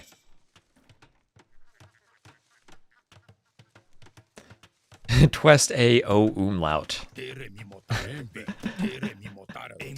Alright, Eagle versus Champy. Who wins? Looks like the Eagle wins? That's close. 3 HP to 2. The Champy wins. Oh, wow. The Champy wins. I was not expecting that, but okay. The Champy wins against the Eagle. It does have a bonus attack of +3 against shock infantry, so... Okay, the Champy Scout wins against the Eagle. Micro is cheating. Micro's OP. There, we just saw some Micro. Bug abuse, he's microing too much? Oh, what are these birds, too? The flamingos. Enjoy the beautiful flamingos flying past. Castle Age for the... I also made sure the birds have 0 line of sight so they don't affect the relic or Gaia line of sight, so you can't steal boars using birds. Yeah, we need more nerfs to the Champy. Still too OP? Maybe a bit OP. Does the Eagle win versus any gold melee unit?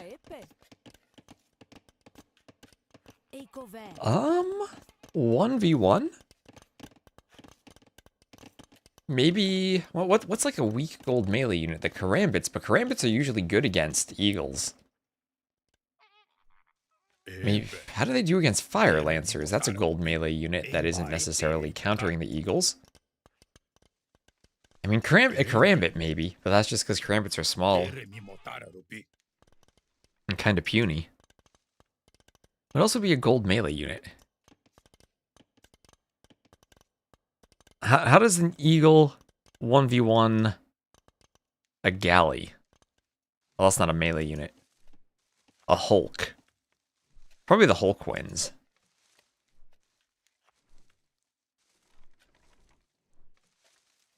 I mean, it would win versus the Scout when the Eagle's in the Castle Age 1v1, but that's not gold. Maybe a Camel. Maybe a Camel.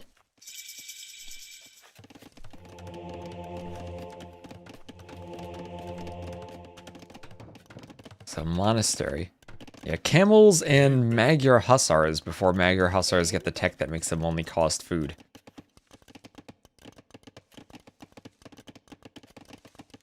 I think we have to do, like, relevant upgrades at the time period. Because obviously there's no point comparing a Dark Age Eagle to a fully upgraded Imperial Camel. So Forward Castle from MBL, and exactly it is the Blackwood Archers. Why Blackwood Archers? Because they are goth-like in how numerous they are. Perhaps we needed the desert version of Arena, for the grains of sand are dwarfed by the numbers of the Blackwood Archers. Perhaps the blades of grass are what we must count, in order to be, but only slightly dwarfed by the number of Blackwood Archers that MBL will create. They fall like flies, but then you get the resources back, and then you make more.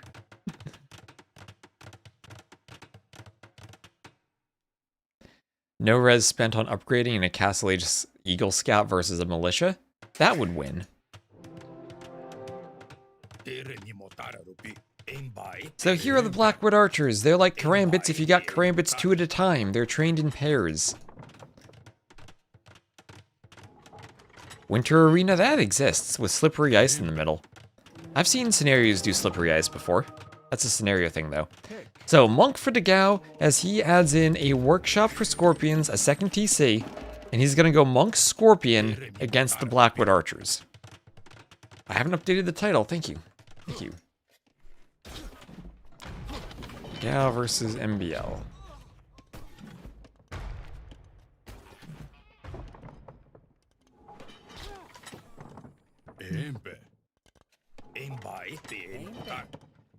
Now, the monk must have been shift queued to pick up relics, and is gonna walk over to this relic, find that she can't pick it up, and put this one back in the monastery.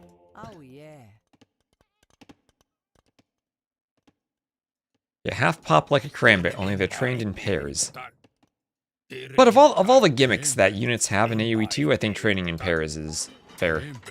I'd much prefer that to the charge attacks.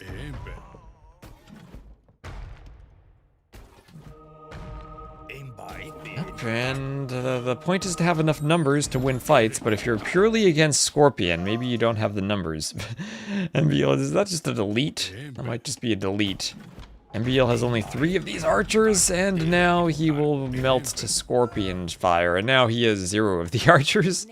2 more pop out, he's doing a workshop, and Scorpion seems to be the answer. Scorpion from dogao seems to be answering against the Blackwood archers.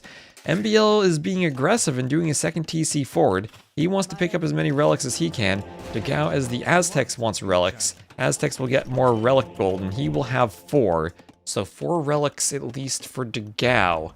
MBL grabbing his second and should be able to get a third. So Aztecs 4 against 2p3 relics. So it feels like dogao has played this well. Opening Scorpions and Monks, grabbed as many relics as he could. And what is the next move from MBL? Both players on 2 TCs. Can be a risk to add a 3rd TC and have less imp timing. dogao doing houses at the back of his base.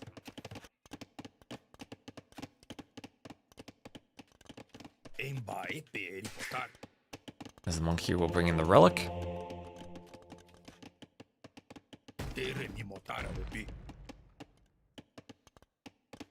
Wheelbarrow for dogao.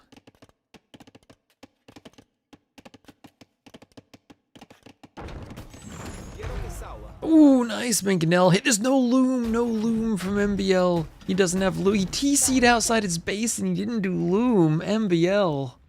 There's no loom. Oh, he's outside the base with no loom. Wheelbarrow loom for dogao. Ooh, that Mangonel on 1 HP. Can't quite hit the other Mangonel. Blackwood archers will dodge around. Loom and wheelbarrow, both in. And monks want conversions. Monks here, only 1 upgrade so far. I think that was fervor. For the speed. And now with a couple of Mangonels, MBL clears the Scorpions. MBL with a good score lead. dogao slightly ahead in res collected. MBL's score is because his units are standing on the field. I mean, if he can't afford loom, all he needs to do is delete some Blackwood archers until he gets the res back, and then he can click loom. As that's how the 2p work. It's a strange bonus. Fallen units return 15% of their cost.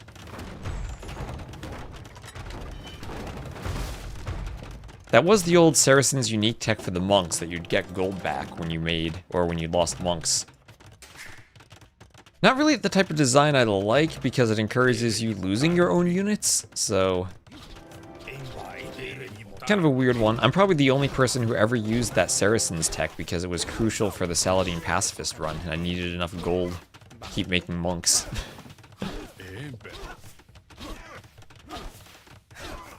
And imp on the way for dogao. So he'll be imp first, he'll be doing a 3rd TC, MBL a 3rd TC in the back. And how does this matchup go when they get imp? Do the 2p have redemption? They do, but they don't have block printing. And what the Aztecs have, and something maybe dogao considers, they have siege onagers with siege engineers. Part of me is thinking that's the answer for the Aztecs. Siege onager with siege engineers. They also have Atlatl skirms if they really need to fight the archers. Now, the threat of the archers in imp is going to be their Curara? I don't know how to say that. I should learn how to say that. But foot archers and fortifications deal poison damage, which is damage over time once they shoot something, and that is crazy powerful. Eagle-filled rams? I think Atlatl skirms are maybe better, and Atlatl is skirmishers +1 attack and +1 range. So even though Aztecs missed the final armor upgrade, their skirms will be a bit more deadly and attack from farther away, so better at killing the Blackwood archers. And I don't think the armor matters against the poison damage anyway. So lacking the final armor won't be too bad against the Blackwood archers. I guess they'll take more damage per arrow when the damage already is kind of low.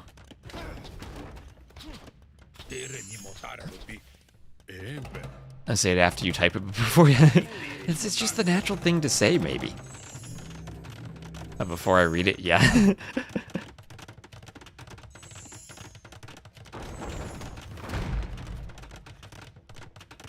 Tested and uploaded? What do you mean uploaded?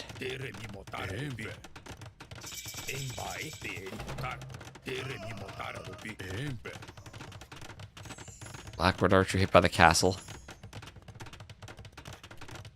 Who doesn't like to say it, Laddle? It is a fun thing to say. I think the TL doesn't actually make that sound. It's probably more like atlat. I actually need to look into the pronunciation of that. It's like when I see the word for the cav unit they have, if they convert a stable, I want to read that as Zolotl, but I think it's more like Shalot. So I've been trying to say that. It's not like we have to say it often, but it's important to get it right when you see it.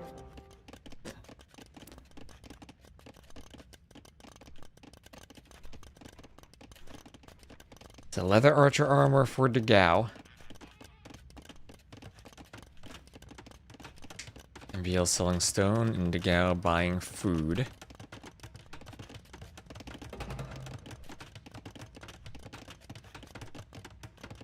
How does we pronounce the TL? Well, TL isn't really a letter combination we have in English. Right? Where would we have that in a word? I'm not thinking of any examples off the top of my head. Treb's going for the castle. Atlas? Okay, there's one, but that's also like separating it into separate syllables, right? Like it's not like the TL together in one syllable. Yeah, it's mostly in the middle of words than at the end. Atlas is a good example. Atlantis, but I guess that's probably the same origin as Atlas.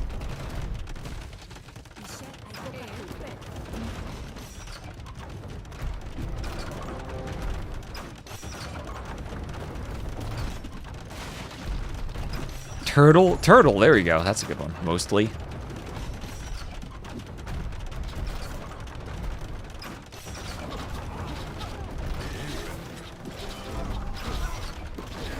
So, Blackwood archers versus those Atlatl skirms, which is exactly what dogao has done. And Onager interesting for the Tupi. Aztec monks can try to counter that. And now it's just Trebs against the castle, Trebs against Trebs. Onager is hitting skirms. This is kind of... Oh my gosh, those are good Onager shots. Okay, all of a sudden, poison damage, and dogao is... Not even with the poison damage, no, he hasn't even done that tech. Dogao just dying to Onager. What the... I was expecting dogao to be the one with the Onagers. Oh my gosh, all of a sudden, MBL is pushing. Down by 8 vills, down by over 3,000 res collected. Dogao has the relics. Well, he just died to Onager. Aztec shouldn't die to Onager like that.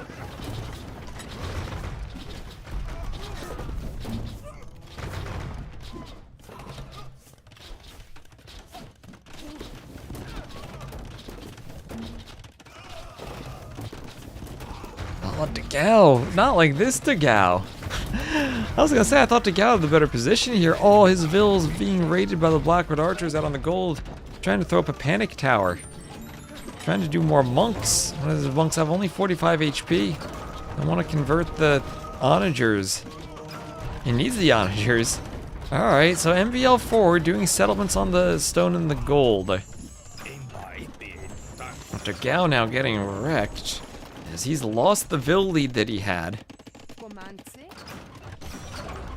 And the KD is even, but I feel like that's horrible against the Blackwood archers. And how does he deal with Onagers? He's going Skirm plus Monk. I don't think Skirm plus Monk is necessarily bad as the Aztecs, but I think you need Skirm plus Monk plus Onager here. If you're facing Onagers. That Monk will likely die when the castle finishes. Can it convert first? No, it cannot.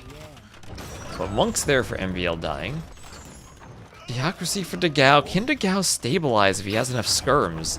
Now MBL's doing loom, just now doing loom. Oh man, he hadn't had loom forever. Oh, this is why I love Arena. Arena's such a great map. I get to see so many silly situations. This gold shaft mining for dogao. On a siege micro with dirt cheap archers.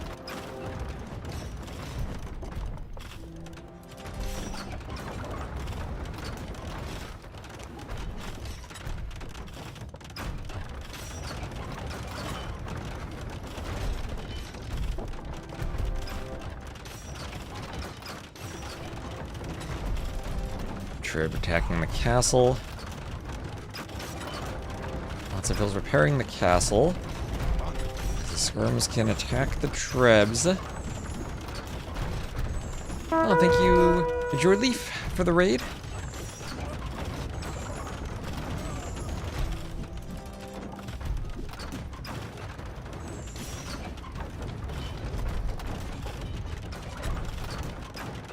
That's a lot of trebs for MBL, 5 trebs.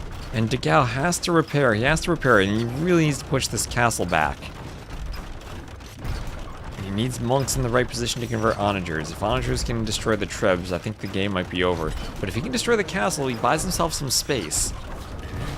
So MBL going to sacrifice Blackwood archers to push back monks and try to get the onagers into position.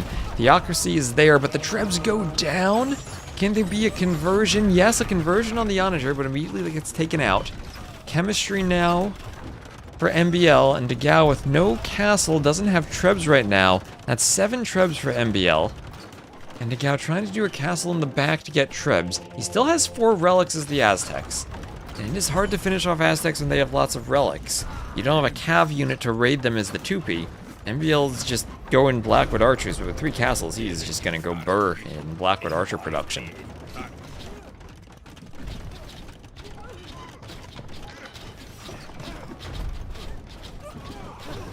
Got the attack round. It is. dogao probably just doesn't... Oh, over here? I didn't see when exactly that was. I think they just got picked off by some arrow fire.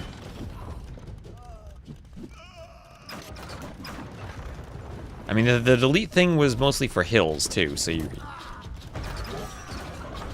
When you were downhill, you could delete it. It did change the splash damage, though. With the area where it's calculated. There are no hills on Arena. So, this is looking harder and harder for dogao. I don't see how he ever kills this many Blackwood archers. They're elite now. They look super colorful when they're elite. Is elite a waste of money? I think he just needs more of them. He's trying to do a watchtower. Oh, dogao still has some eco on the outside.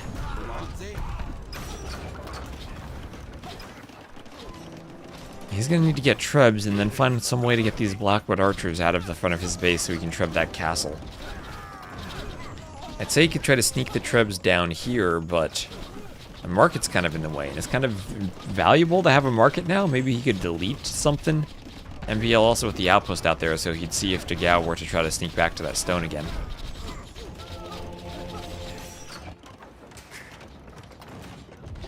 So another TC for dogao.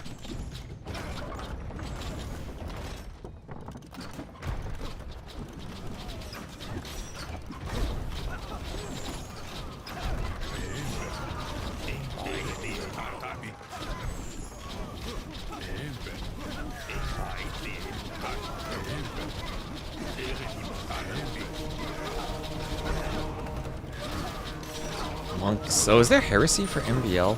Oh no, he just deleted the onager, okay. Thought there was heresy for a second. So ring archer armor for MBL, trying to get the last armor upgrade, and dogao will call it? And with one good onager push in early imp, MBL turns the game around that I thought dogao had a good lead in. Oh my gosh, I love Arena. The dogao even had the KD lead, but that's the imp push right there. Where dogao was, okay, I'll hold. But MBL was pumping out Blackwood archers and onagers, and dogao immediately did not have an answer to that. Even though he was imp first, he was trying for a low military treb war. MBL turned it into a high military game. Clap. I'll clap for MBL as dogao gets clapped. Arena won by MBL. Oh, wait, did dogao really pick Seasons as his home map? Or were we gonna see Seasons? Tell me we're not gonna see Seasons. Oh my gosh. Tell me we're not gonna see Seasons. That's the 2P over the Aztecs. Treb's way too accurate. Okay, we don't have game 2 yet. We don't have game 2 yet.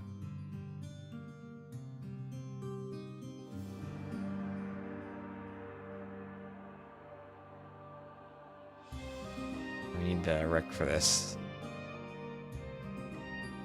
Oh, there we go. There's game 2. Game 2 Beyond Seasons. There's going to be some chat in this one.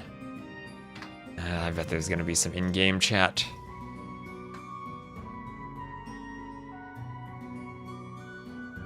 This will be the last time we see this map.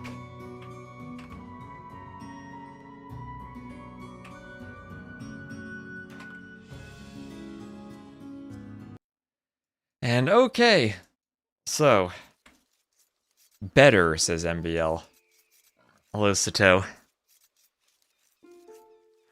It looks like they must have had a restart. Oh, they probably just didn't have the boar in their line of sight. So yeah, that's another thing to keep an eye for. Boars. Yeah, so we have a bunch of different maps. And some of the maps, like Seasons, themselves are in DE. Which is convenient for me because most of the maps now have one line of code that I type in the map script. And it activates a 9vil start. But the 9vil start it does is also kind of weird. Compared to the way I do it. You have lots of houses that tend to block resources. The sheep, I think, isn't under your control. The boars are sometimes outside your line of sight. I think the sheep are split up. Not always, but sometimes. So it is kind of awkward to have all that number of maps and very like subtle differences in the start. I haven't heard anyone complain about that though. Maybe I will now that I've said something. So some mouflons out there, those can be pushed in. I did take Seasons and there was a generation where, yeah, the players have 2 boards. There were some chickens, I turned the chickens into hunt. On Kilimanjaro, there's also a generation with some chickens. I think that and Ismas might be the only ones. Maybe I replaced the Ismas chickens with hunt. In Kilimanjaro, I was just like, yeah, there's one group of hunt, one group of chickens. I'll leave the chickens. The rest of them, I think I replaced. So boars lured in here for dogao. I want to put dogao in green. What am I doing? There we go. That's what I intended. He's in green. Whenever I watch dogao, he picks green, so I'm putting him in green. Yeah, 1 season per game. Well, it's supposed to be spring, summer, autumn, and winter. I did adjust the map slightly, so there are no predator animals. They're not going to kill your vills if you go for docks. And there are relics. I did put the relic in the middle. But now that I look at this, I'm realizing that putting the relic in the middle of the river might be a bit unfair, because the shallows here obviously mean MBL can access that relic better than dogao can. The shallows don't really cross the entire river. I mean, there are lots of crossing points, but there are also good gaps where they don't cross. Anyway, we're swapping the map out for immersion. That's going to be a much better map for next week.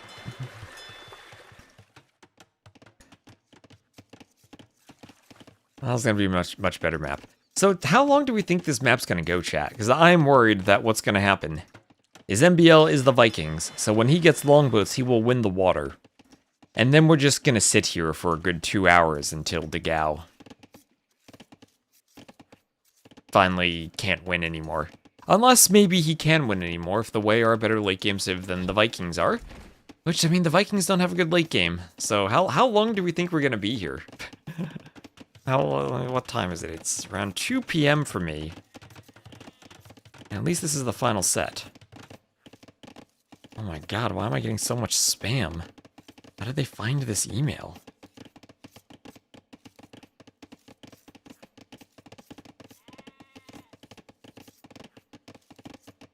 This isn't even my content creation email.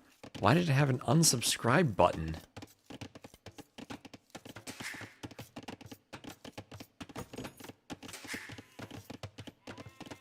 So these mouflons, they're just reskinned deer. They can be pushed in. And dogao here will, with one dock, be up to feudal first. He's walling himself. He's ready for the tournament game setup of walling. He's ready for it. Double pickaxe and gold mining for dogao. And loom for MBL.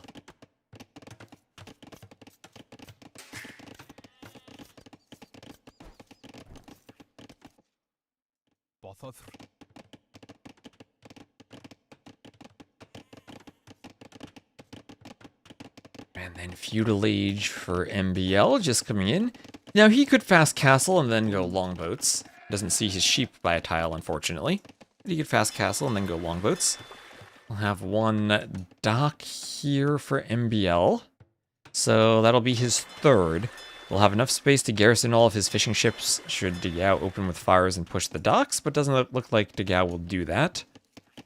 He is content just to be walled, secure in his base. And pushing into mouflons. A nice, peaceful, idyllic, dark to feudal age economy. Not a care in the world. No men-at-arms raiding, no regalos hoovering. Just some farms, realizing he's not going to win against the longboats. And some walls, realizing he's not going to fight for water. And as MBL's scout sees what's going on, dogao's preparing for a boom. This is a perfect MBL map. He loves long, exhausting games. And oh look, the Hulk's sniping a fishing ship. A feudal for MBL.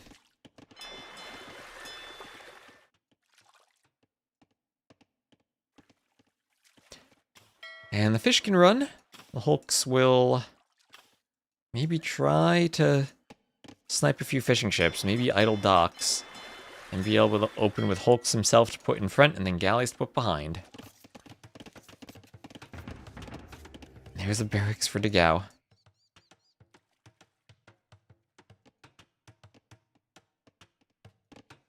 Hello, only cats. How you doing? Should have taken Portuguese for this map. I'm afraid you might be right.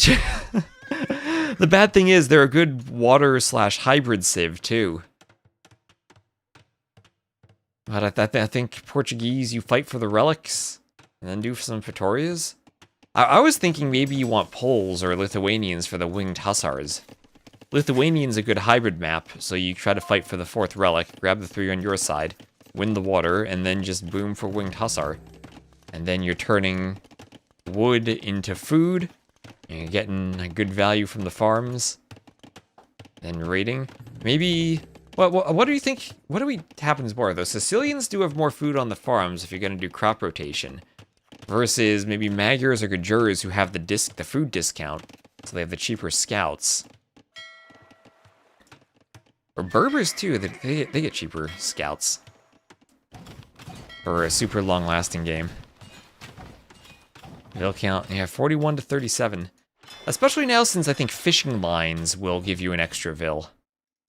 So they get an even extra. Villager, what do we have here? Gold, wood, mill, and 4 extra vills. 4 extra vills. And MBL, just in the feudal age, might catch up to that. And this was, remember, dogao's home map. But MBL will be trying to win the water.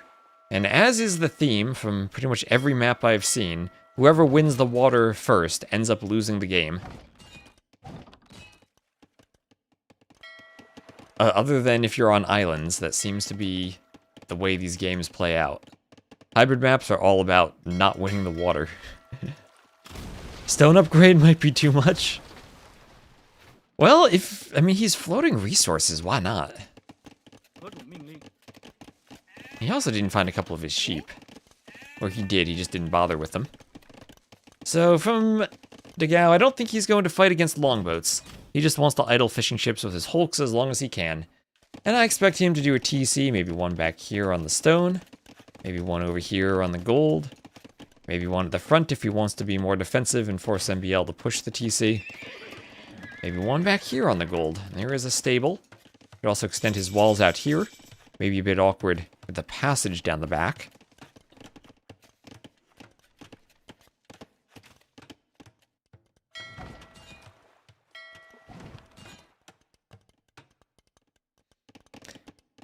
And Bosaw for dogao. Castle Age for MBL. And yep, there is TC number 1. And dogao's gonna try to boom. Take a Vil lead. 0 fishing ships to 8. But that's okay for him. He will make some Shinbei raiders. He will try to find somewhere on the shallows that is not guarded. Run across. Now that he's getting Bloodlines and Bodkin. And then get enough across that he can raid and delay MBL.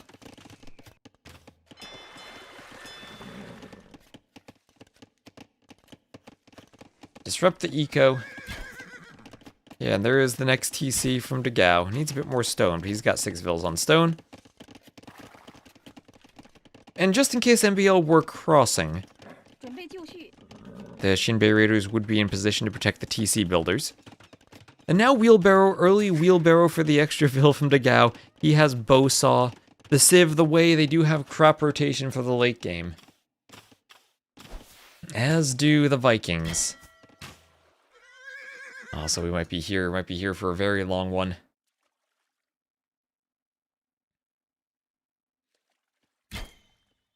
Is there a reason they start with 150 gold and stone on the map? You know, that is a good question. And I really don't know, other than the map does it. I think someone asked me that, and I forgot to look into it with all the bug reports I had. But yeah, you just start with different resources. The map just gives you different resources. That's the only explanation I have.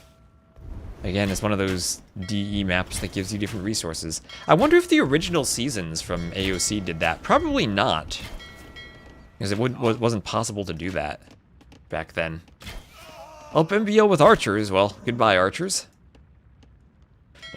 This is the last game we'll see on seasons, though. So I don't need to worry about that anymore. I'm gonna have one update for immersion tonight, and then we can rest easy knowing that seasons will not be plaguing our dreams anymore. Yeah, I don't actually know if it was like that in AOC. Because the seasons and all of those maps like Pilgrims or Prairie or Graveyards were to demonstrate map scripting. Because AOK didn't have map scripting and they added it in AOC. And those were custom maps as examples for people. And this was one of them, and was an example of changing seasons and scenery around for different biomes.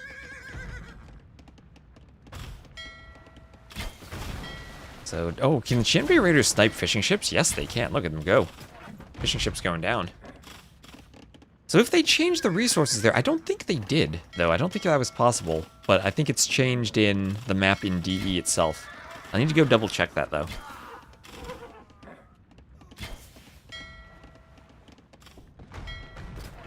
I don't know if there's anything necessarily wrong or good or bad about that, other than it's just a bit different.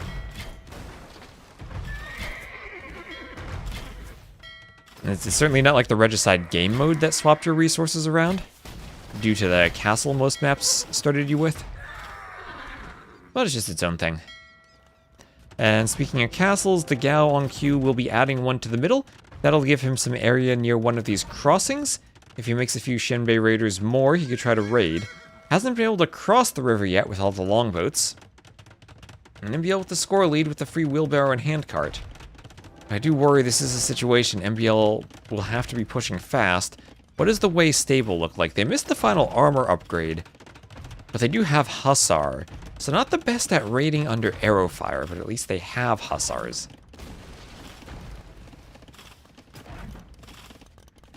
And to be fair, they will have extra melee armor with +4 melee armor. So against pikemen, they'll be good. Ooh, Tunshin soldiers passively produce food? Oh, wait, dogao has infinite food as long as he has an army. He'll have infinite food as long as he has an army. I don't think that's as good as a Fatoria, but I guess it helps. Yeah, Shinbei Raiders versus boats. Oh no. Well, so dogao could legit have 200 pop hussars and keep making more hussars as long as they're alive. Like, he might not even need farms when the wood runs out, as long as he has stables. Yeah, 100 armies sitting in the corner versus river control. Oh, I mean, 100 hussars, yeah, it's -2 pierce armor. But just a total of +3, because they'll miss the final armor upgrade, so +3 melee armor. How much food do 200 hussars generate? Probably not enough to keep up production. But if you have crop rotation farms and don't need as many farms, you'll be saving wood. Oh, it's an infinite resource sieve.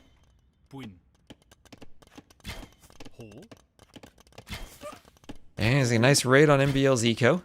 As the gal's taking a score lead. That was an intense Shinbei Raider versus ship battle there. The ships did have ballistics at the end. Does MBL know that this tech exists? That is a great question.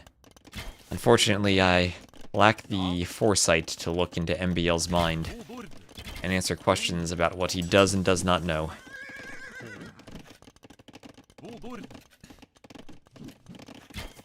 Oh wait, we got a castle drop. Castle drop from MBL. He's trying to be aggressive. We'll have a castle from dogao right next to it. Some tiger cav from dogao. And dogao outposting. He's just outposting everywhere, making sure he has vision. Yeah, that was dogao versus Jordan with the Persian war elephants on Valley.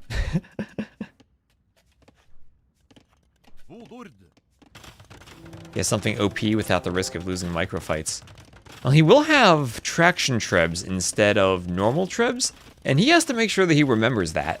Sometimes you just autopilot your way to Imp, thinking you're going to go to a treb war with 2 castles, when actually you need to throw down a bunch of workshops on the way up. And now some tiger cav running across the river.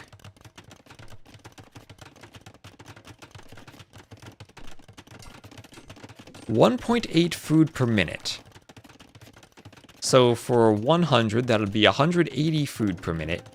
And then for 200, that would be 360 food per minute. When hussars cost 80 food. So that would be 4.5 hussars per minute you'd get if you had 200 hussars. That doesn't sound too bad.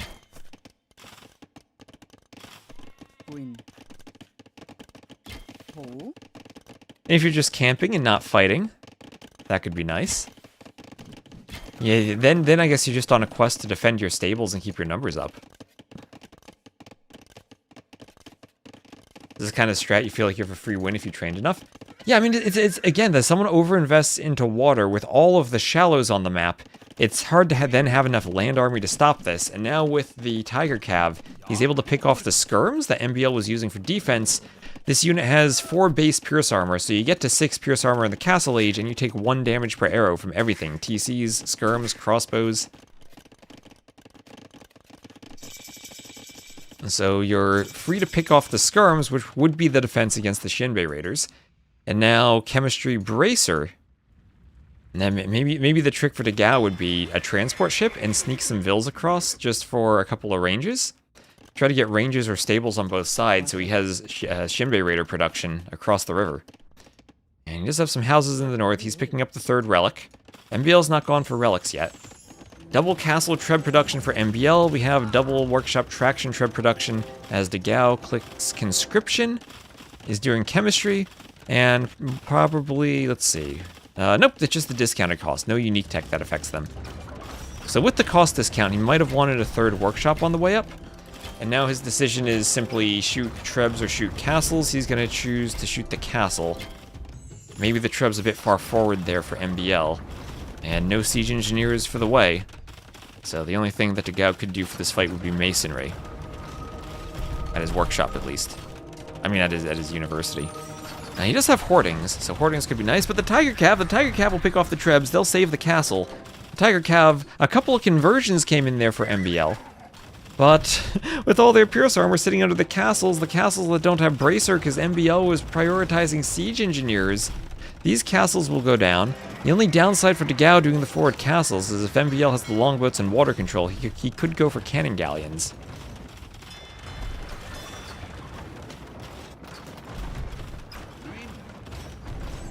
And the next thing for the dogao as he adds in more docks would be how does he grab this relic?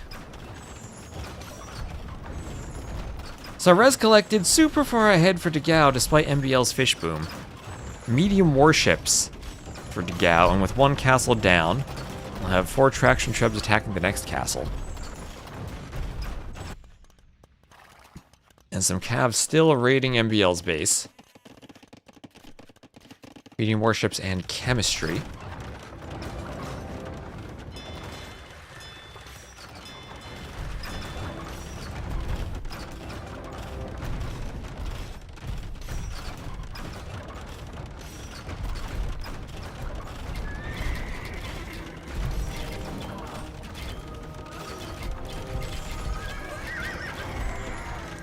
That castle, MBL's doing his best to repair it, but it will go down. So devotion and Parthian tactics for dogao. The castle's still being repaired.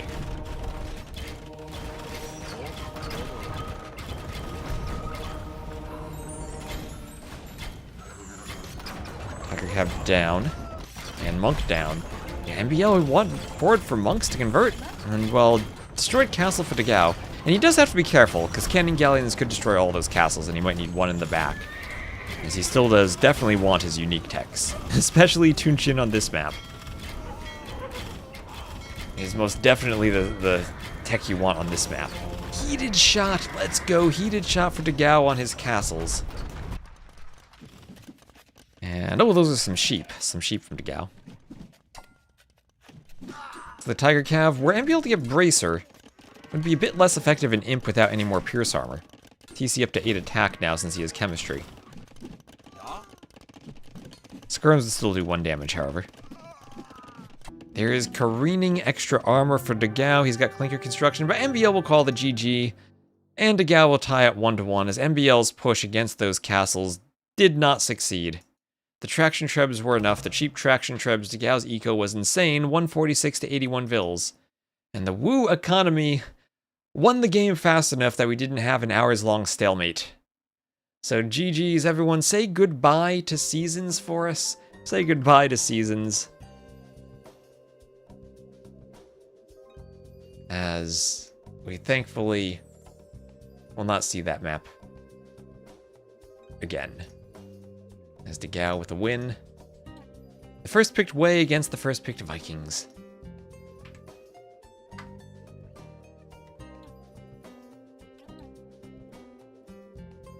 Just read about Wei Tech and resigned. That's maybe the way to do it. And game 3. Look at the speed at which we get that game. See, no yapping between the games here. We're moving right along.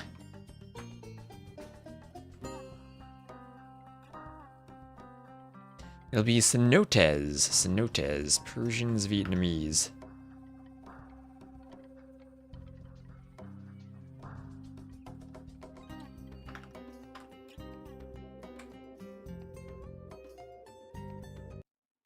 So here we are on Cenotees. We will have MBL as the blue Persians to the north, dogao as the green Vietnamese to the south.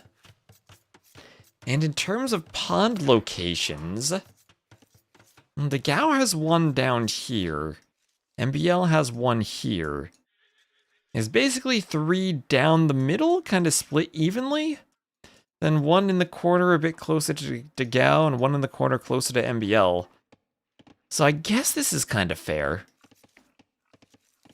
Players, from what I've seen, they dock 1 or 2 of the ponds. Yeah, Memb is young and fast. Like 7 farmers? How much food do farmers generate per minute in post-emp?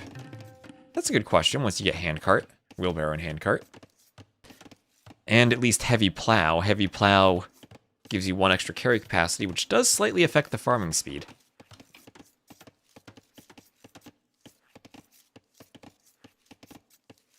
I guess if you get crop rotation, you're not rebuilding the farms, so that does affect the speed over a very long period of time. So now what does this map have? Flamingos and storks.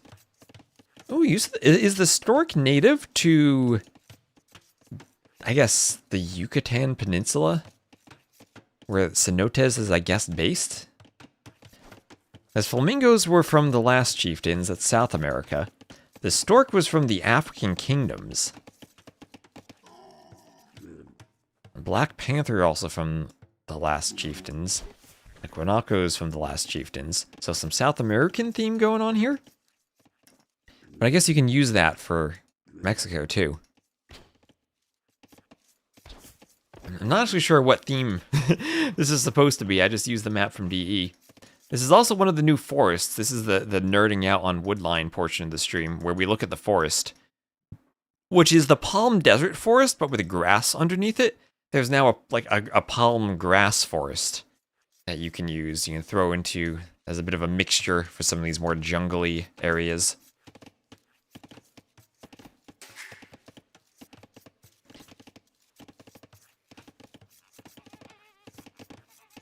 Let's see. Oh, we've been streaming for 4 hours. This one's gone by quick. This has been a quick stream. And I'll have a couple more days until next weekend. I can maybe sleep finally. Well, hopefully one more map update tonight, and then we're mostly done with fixes for Warlords. And the big trees make the map look good. I've actually modded the forest. I've modded the forest, so I don't use the standard small trees mod.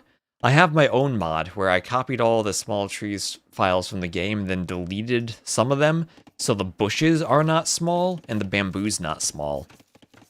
Because taking the bushes and make them small makes them teeny tiny. The original small trees from Voobly didn't have small bamboo either. It's just everything. Pockeny, sleep 1. Sleep is something you do to your threads when programming. Oh yeah, I don't make my trees extra small. I only make the big ones small. I don't make the small ones smaller. The reeds are probably the worst offenders. Oh, and Only Cats, thank you very much for using your sub. Let's see, the alert will pop up in a second. There we go. Thank you very much. Help! Crusaders are attacking our trade routes! You come here enough? Well, I appreciate the support. We need... But we've been pretty consistent at hitting the first tier of Partner Plus for the 60-40 split. We need to basically go from 100 to 300 of those subs to get to the next tier. Okay, yes, chat. This is totally nerding out. As MBL has fully walled his base and docked the northern pond, dogao going to be docking 2 ponds. MBL not heading to the one to the... I guess dogao has this extra pond, kinda. Yeah, that's actually one more pond kinda for dogao on the map. This is one of those default DE maps. That this is kinda how the map is, and I'm not sure if there's a way I reasonably can change it. Is there a benefit to docking ponds? Making fishing ships to take oysters and fish. Okay, but total nerding out. Capture Age has different selection outlines. For the stork versus the flamingo, the stork has this tiny circle, and I think that's what it should be from the African kingdoms, but the stork from the new DLC, I don't know if there's something wrong with how they did the selection outlines, but it's a square. It's a square around the flamingo. So circle, stork, square, flamingo. And I've been noticing that for the new birds. They don't have the right selection outlines. That's one of those things that I get as a bug report. Let me screenshot that so I can bug report it to someone at some point.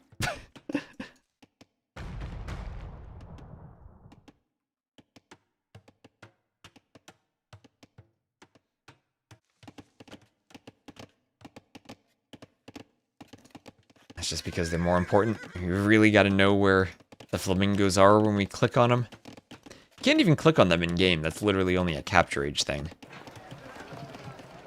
And Jake, thank you for the follow. Thank you very much for the follow, as we enjoy our nerdy bird chats during the Dark Age. So this is why you dock the ponds. This is why you dock the ponds, as the Black Panther overlooks, jealous of the fishermen aboard those boats, stealing the fish that he so longingly has been staring at, wanting to eat.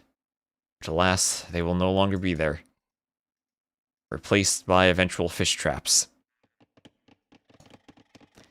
So, I didn't know what to expect on this map. It is a complete redesign of Cenotees from the past, where this is actually more like what the region should be. There should be some sinkholes filled with water. Before it was basically just Arabia 2.0.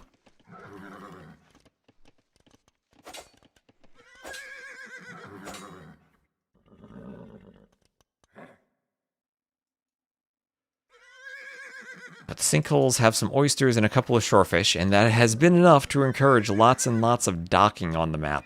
As we'll have a stable in the middle of the map from MBL, who I guess does know where dogao is. So why is MBL putting his stable all the way out here? I don't know, but dogao has seen it. He's seen it with the archer, and he's going to deny the stable. So MBL's the Persians maybe wanted to go FC Knights from the middle of nowhere. Maybe wanted to get a workshop and come from a strange angle. Maybe the Knights were to raid the pond, but they can't actually walk on the pond. Now, that's actual water terrain. It's not like Lensoris Mariensis where I use shallows. It's actual water. And that ville goes down.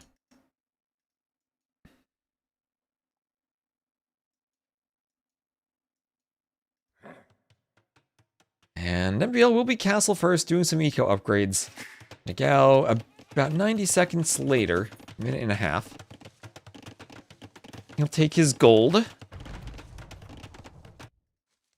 Little limestone cliffs, I think, make the map look kind of pretty. Definitely is a very pretty map with all the flowers and little plants added around the beach terrain at the base of that pond. Is this a pond? I think I should call it a sinkhole. What if I describe the water there, in particular, the puddle? Do we care? Oh, yes, we do care. Thank you. I didn't look at that like I should have. Thank you. Oh, wait, did the oh my gosh, MBL accidentally right-clicked the panther, and the panther killed the scout. Go panther. He got his food after all. He didn't get the fish, but he got the scout. Now the knight will come, but at least he got his meal. So forward workshop from MBL. He's looking to pressure dogao. 2 ranges for dogao. Could go cav archers as the Vietnamese. Once he's up, he's doing bloodlines, so that looks like what he'll do. We caught the overlay swap just in time for the highlight. And a town center. This is extra important because the stats are dependent on having the player name in the right spot. Ooh, Vil goes down to his house walling, and dogao is going to be open. That palisade will not be rewalled. And now MBL is in. Cav archers from dogao. Persian Knights will have an attack bonus against the cav archers. As some houses get thrown up for dogao, he's doing a monastery in the middle of his base. And the vills will have to fall back from the houses. No more houses going up here. As the vill gets hit by the mangonel.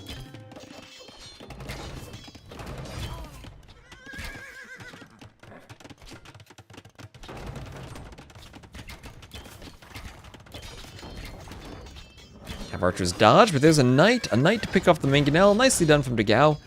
When you see your opponent going knight plus mangonel, it's hard to defend the mangonels from knights. It's a nice addition. He had the stable for bloodlines earlier, so adds in 1 knight and picks off the mangonel. That's going to slow down this push, especially with the spear poking the mangonel too.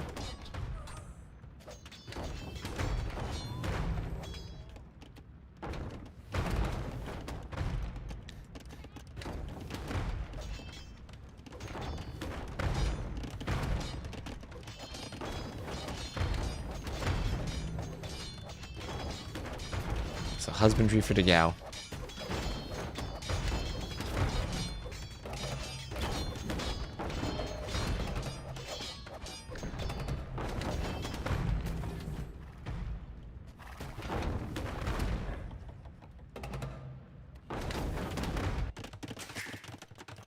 That'll be another town center also for MBL.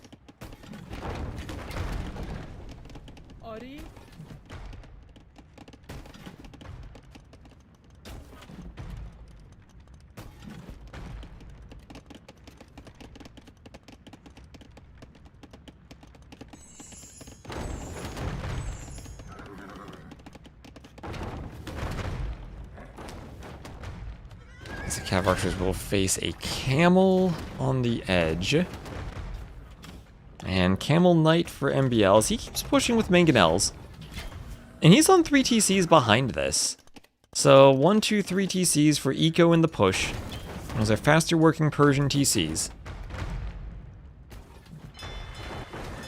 And the Mangonels now can attack the dock. I have 3 uphill Mangonels against the dock. That'll go down pretty quickly. I'll stop dogao. I mean, the fishing ships are idle anyway, but I guess then dogao can't do cannon galleons on the pond later. If the dock does go down. And down it shall go. As MBL against the monks doesn't want to keep running knights into the eco. He'll do a house on the gold, and that'll eventually lame it a bit, maybe. Oh, nice shot on the fishing ships.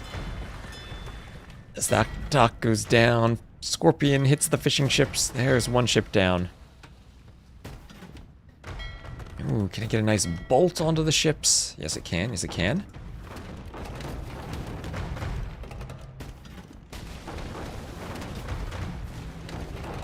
Mangonels swapping shots as the archery range goes down. We'll have a monastery for MBL. As the range is getting hit by Mangonels. And the range goes down over on the left. The dock is garrisoned, and the dock is shooting at Cav Archers. And that is so silly. Oh, that is so silly.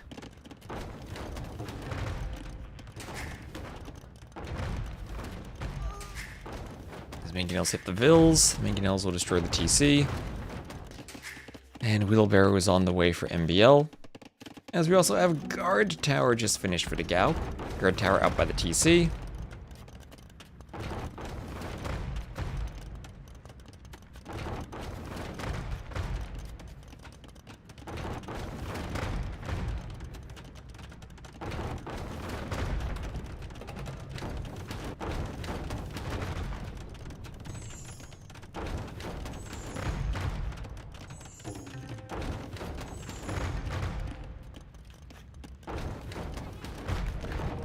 That house goes down.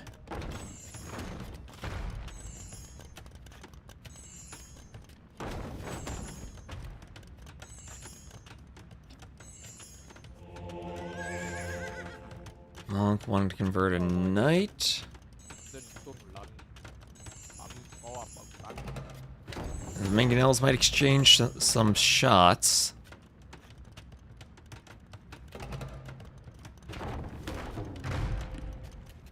And handcart, we'll have handcart for MBL.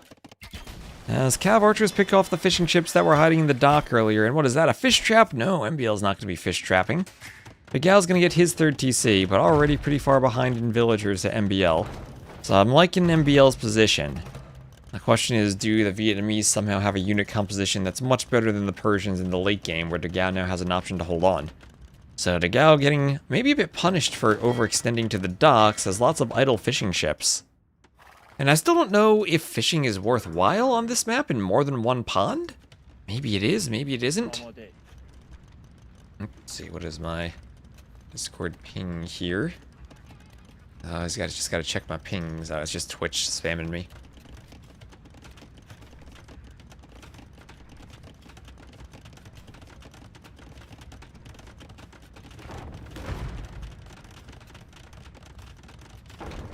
Twitch, stop spamming me with notifications on Discord. So, castles here. Vills get hit by a mangonel.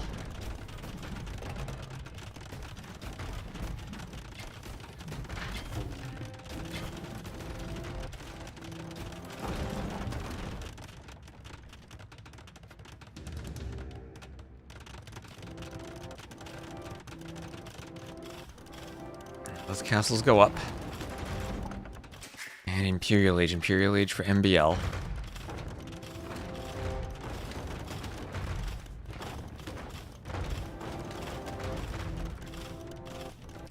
And he's gonna be up first, and he should win the Trebor. And he even has stone for maybe a 2nd castle, so I think this is a pretty simple, maybe a defensive castle at home. A pretty simple situation, as long as MBL doesn't get massacred by this Cav Archer raid. And he's closing in on the Cav Archers with Scorpions. We'll be walling this so dogao gets back. And MBL should get Imp, win the Trebor, and then win the game. This is looking good for him to go up 2-1. Looking pretty good if you might want to repair the castle too. There's Infra dogao, but he's slower. MBL gonna add a 4th TC on the way up, secure another gold, protect some more vills. Cav Archer's picking off more fish, but I don't think that's gonna matter too much when the actual vill count's 94 to 70. The fishing ships are actually helping the vill difference for dogao.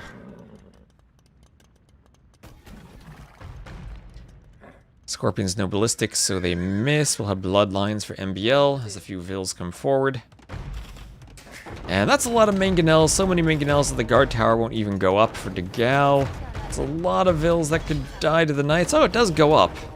HP is just super low. Oh, and this is the imp TC too. This is the imp TC for dogao. Dogao, this is the imp TC. No, it's not even like it's a bad TC spot. He didn't want the TC under the castle being an imp TC, so he put it over here, and he's gonna lose the imp TC. He's gonna lose the imp TC. The mangonels are downhill, but there's the GG as MBL hits imp. And MBL goes up 2 to 1. So, okay, pretty simple game. He pushed in Castle Age and pushed well enough dogao couldn't outboom him. MBL pushed with a boom behind it. And GG, the second dock didn't help dogao.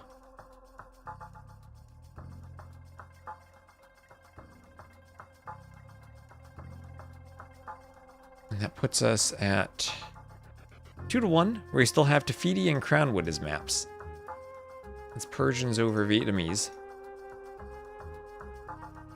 Cumans, I guess, would be Crownwood for dogao if it gets there.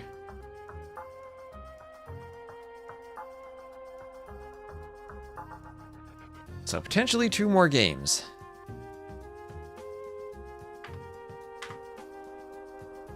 Potentially 1 more game, 1 or 2.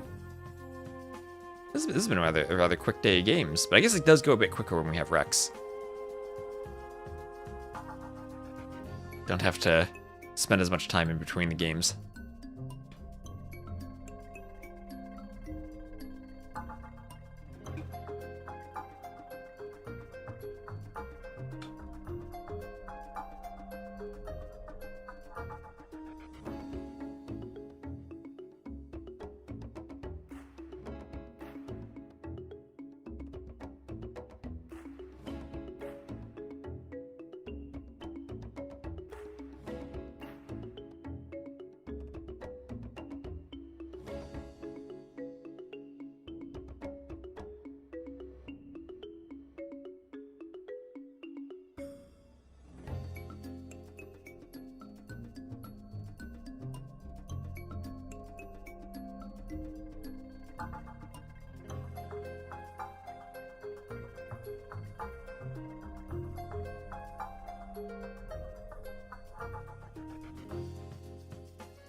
Alright, and Wreck. There we go, game 4. There you go, game 4. And it will be Tafidi. It'll be Sicilians versus Italians. Oh, yes. And we'll make sure that we get the overlay on the right side this time. There we are. MBL will be the blue Sicilians to the northwest, dogao the green Italians to the southeast, bringing in his rhino. In this event, we did have the rhinos have 340 food. So same as a boar. You have 2 rhinos here. And this map, another creation from the Mad Catter. And when we needed water maps, this is what we found. Relic's a bit favored for dogao, but there are 7. You can have 1 slightly more favored to him. We have islands on the outside, shallows you can walk across to get from one island to the next. There's white terrain on the map, or on the mini-map, indicating where the shallows are and are not present. That's an interesting feature. It does make the mini-map feel a bit more alive. Yes, this is a cool map. I agree. We'll see how competitive it stays throughout the event. We had seen a couple of games where someone has all the map control on the outside, and the other player has the map control in the middle. I do think the outside is maybe a bit more important. But all the wood is in the middle. I think you have, we counted earlier. Let me try to count again without crashing capture age. 130k wood in the middle. And around 33k, 34k on the outside. So you have around 4 times as much wood in the middle as you do on the outside, very roughly. With some back of the envelope rounding.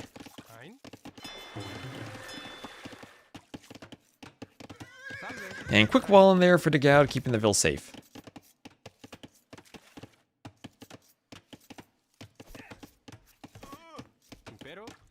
Presto.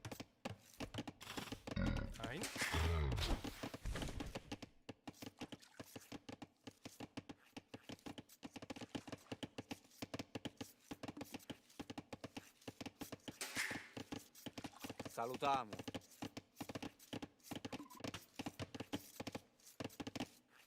Impero. Ein. And lots of Villes on the wood line. Salve. Another Ville doing a house.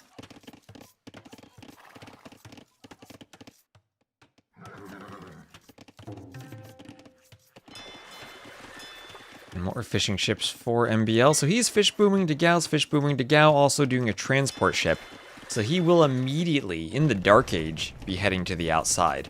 Doesn't want to deal with Sicilian's donjons, wants to go to the outside, and in case he's trushed, he will fall back to the outside. Also trying to wall more of the island, started walling rather closely, and will head out more. And the more forward he gets the walls, the less he has to worry about donjons. So honestly, doing a good wall across all the middle could be great for him. He's still susceptible to transport ships that will be walled there. It's just a small tree, no hole.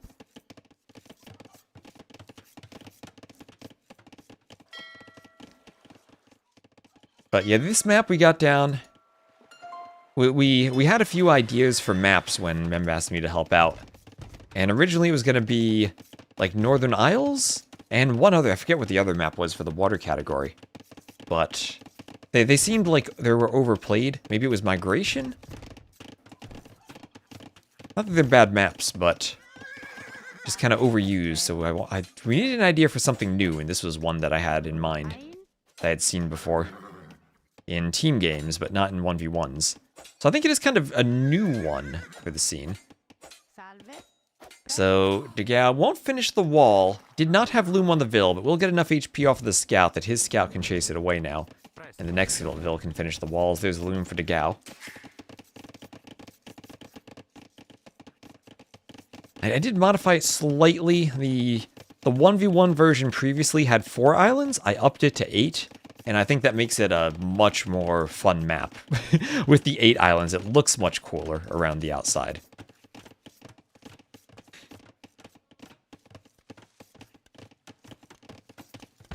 So there is a donjon from MBL.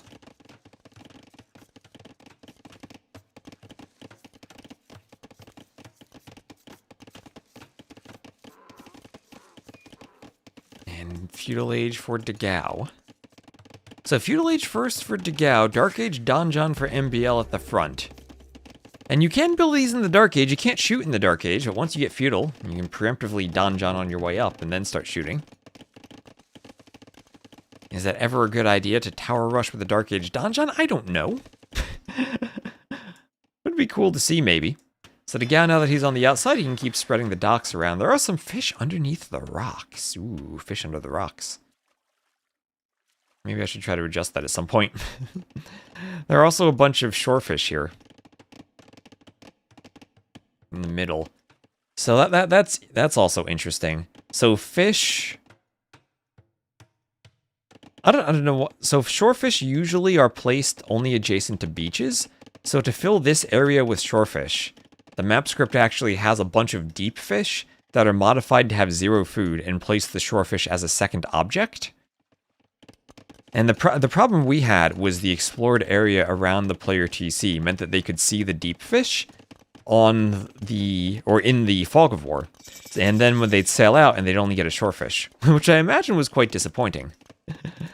But I did fix that to make the deep fish invisible. They were given 0 food, but the explored area revealed them before the 0 food removed them. Oh my gosh, look at that, the fishing ship's fishing the rock? Fishing the rock? That looks cool. I'm tempted to write that down as my list of don't put the rock directly on top of fish bugs, but that also looks pretty awesome. I will, however, write that on my list of bugs. Not really a bug, but Tafiti.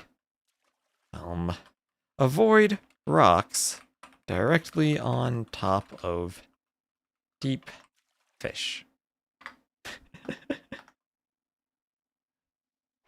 So you'll maybe tweak that a tiny bit.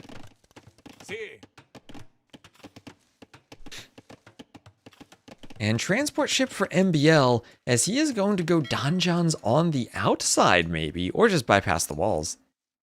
Coral reef fishing. I want to put fish always just below sea rocks. I guess over here would be okay, but the problem is the fishing ships can't actually pass through the rock. Also need outlines on the rocks. So sergeants here fighting the Vills. A good fight with the sergeants, and dogao trying to turn and fight. MBL could get some kills there. That could end the game. He might lose one of his own Vills, though. If that Vill can she make it back to the transport very close? No. And the Hulk there to chase away the transport. The transport ever so slightly faster than the Hulk. Transport will pick up more sergeants. Now, where can the sergeants go now? Yeah, imagine a player hides a demo behind that. And there we go. Sergeants doing a donjon on the outer island.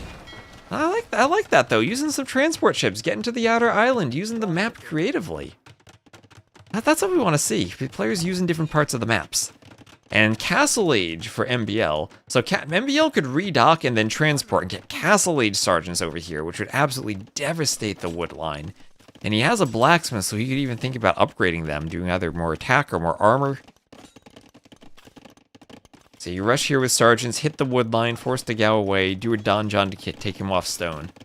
And then you transport more sergeants over here, and you sergeants here, sergeants there, donjons all over the place. That could probably win MBL the game in the set.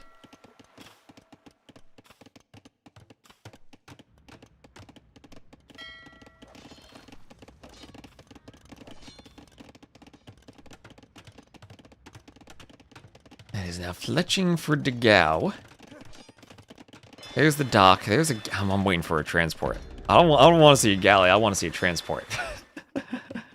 So 10 fishing ships for MBL. 10 himself taking the snappers on the outside.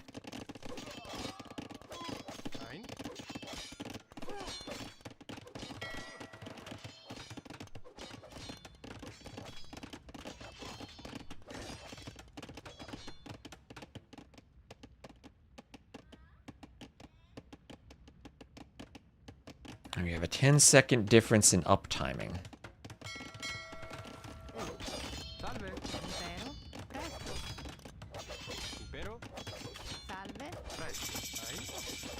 And there's MBL up to the Castle Age, the Bodkin and medium warships.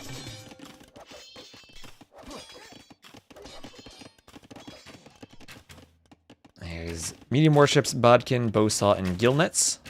And there we go, transporting back more sergeants. And it is time to massacre this wood line. Part of me wishes forging instead of Bodkin were the play. Oh, the sergeants, they still have attack. They still have 8 attack. Oh, that's at least 3 Vills dead. That's at least 3 Vills dead. And time for a donjon?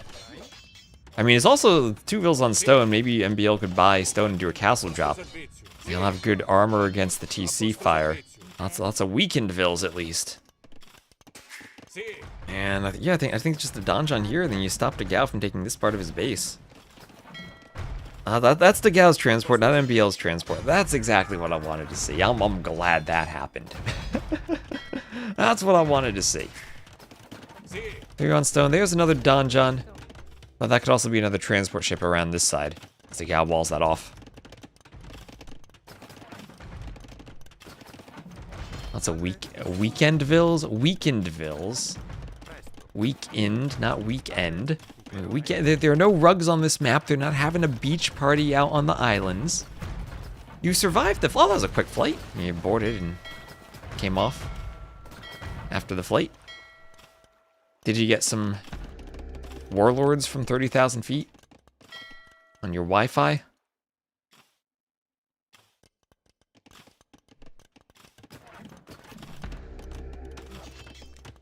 watchtower here. Yeah, nice. That is a great. You're on your flight. You're all the way out here. You're looking down at the map. You're like, oh yeah, look at that. Look at those galleys microing around. This is what it looks like from the flight.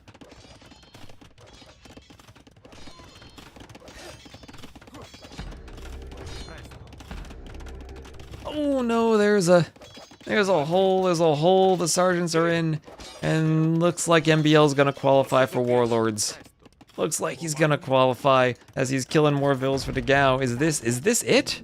Dogao's doing a university. He still has some water control. He's got sergeants all over in his eco.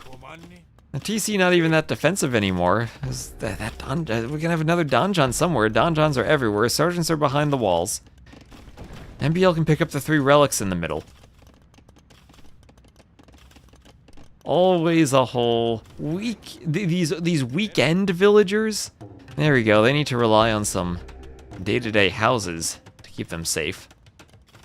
Horse collar for MBL doing eco upgrades. I guess dogao has a good presence on water, but that's a good fleet from MBL too. I think MBL wins that fight. It's mostly fires to counter war galleys. Oh, and he's trying to go for the surround. Sergeant's also killing vills. Vills trying to go for a tower as the sergeants do. A donjon in this fight on water. The fires are burning the war galleys, sending them to the bottom of the sea. And what is that, a war hulk? That's enough fires to deal with that for now. A couple of galleys behind it too. Those galleys do at least have bodkin. The donjon is up. More sergeant production is inside of the base. Sergeants can hide inside the donjon for a moment. It feels like MBL now is taking the water. Am I calling GG? We're not going to suspect the player who wins the water is going to lose the game again. That is a good score difference. And MBL looks like he is on the verge of qualifying. Let me double check my pings on Discord again. Okay.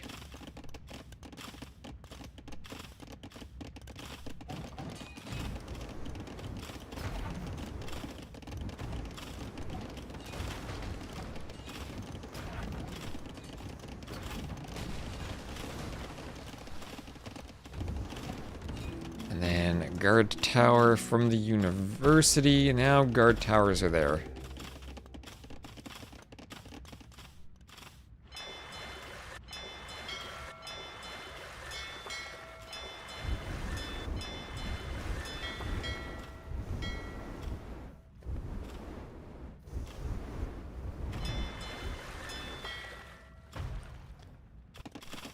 And everywhere, everything on the map is blinking in dogao's base. He's trying to hold on, but he's losing everything. MBL going for the safe boom. 1, 2, 3, 4 TCs behind this. He's not going to risk throwing army against dogao and YOLOing a play that somehow changes the game. He's grabbing relics. He's booming away. He is now, all of his vills are basically those weekend vills you want. dogao, he's running to the islands. He's running to the outside. He's doing clinker construction now. He's trying to destroy the donjons in his base. But this is looking like MBL is qualifying, and dogao can try again next weekend. All the vills hopping onto the transport ship. 8 vills on it there.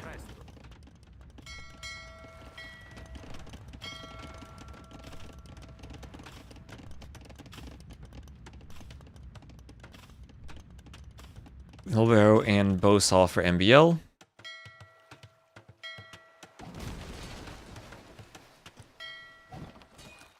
And try again next weekend with his weekend vills. MBL could hop in the dock, shoot the warhulks.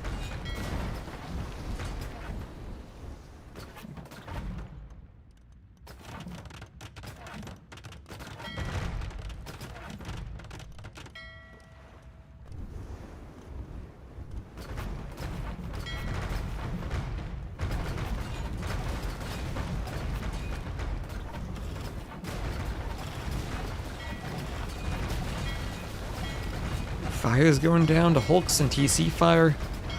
More fires moving forward. As the War Hulks try to take down the War Galleys, but that TC now vulnerable to War Galleys.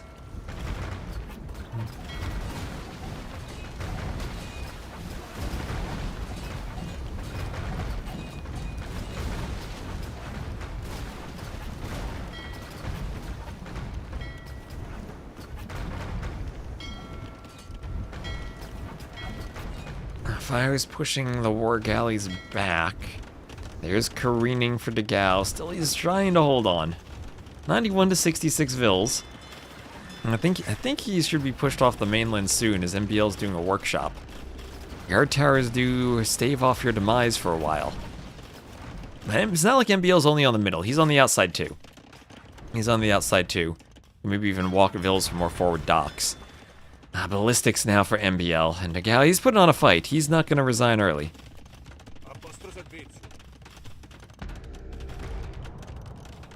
As there is a donjon from MBL.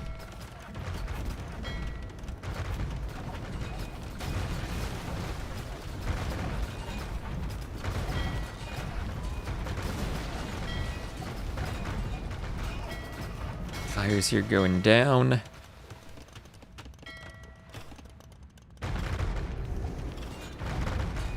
Town watch for dogao. Folks pull down the houses. Fires will take them down.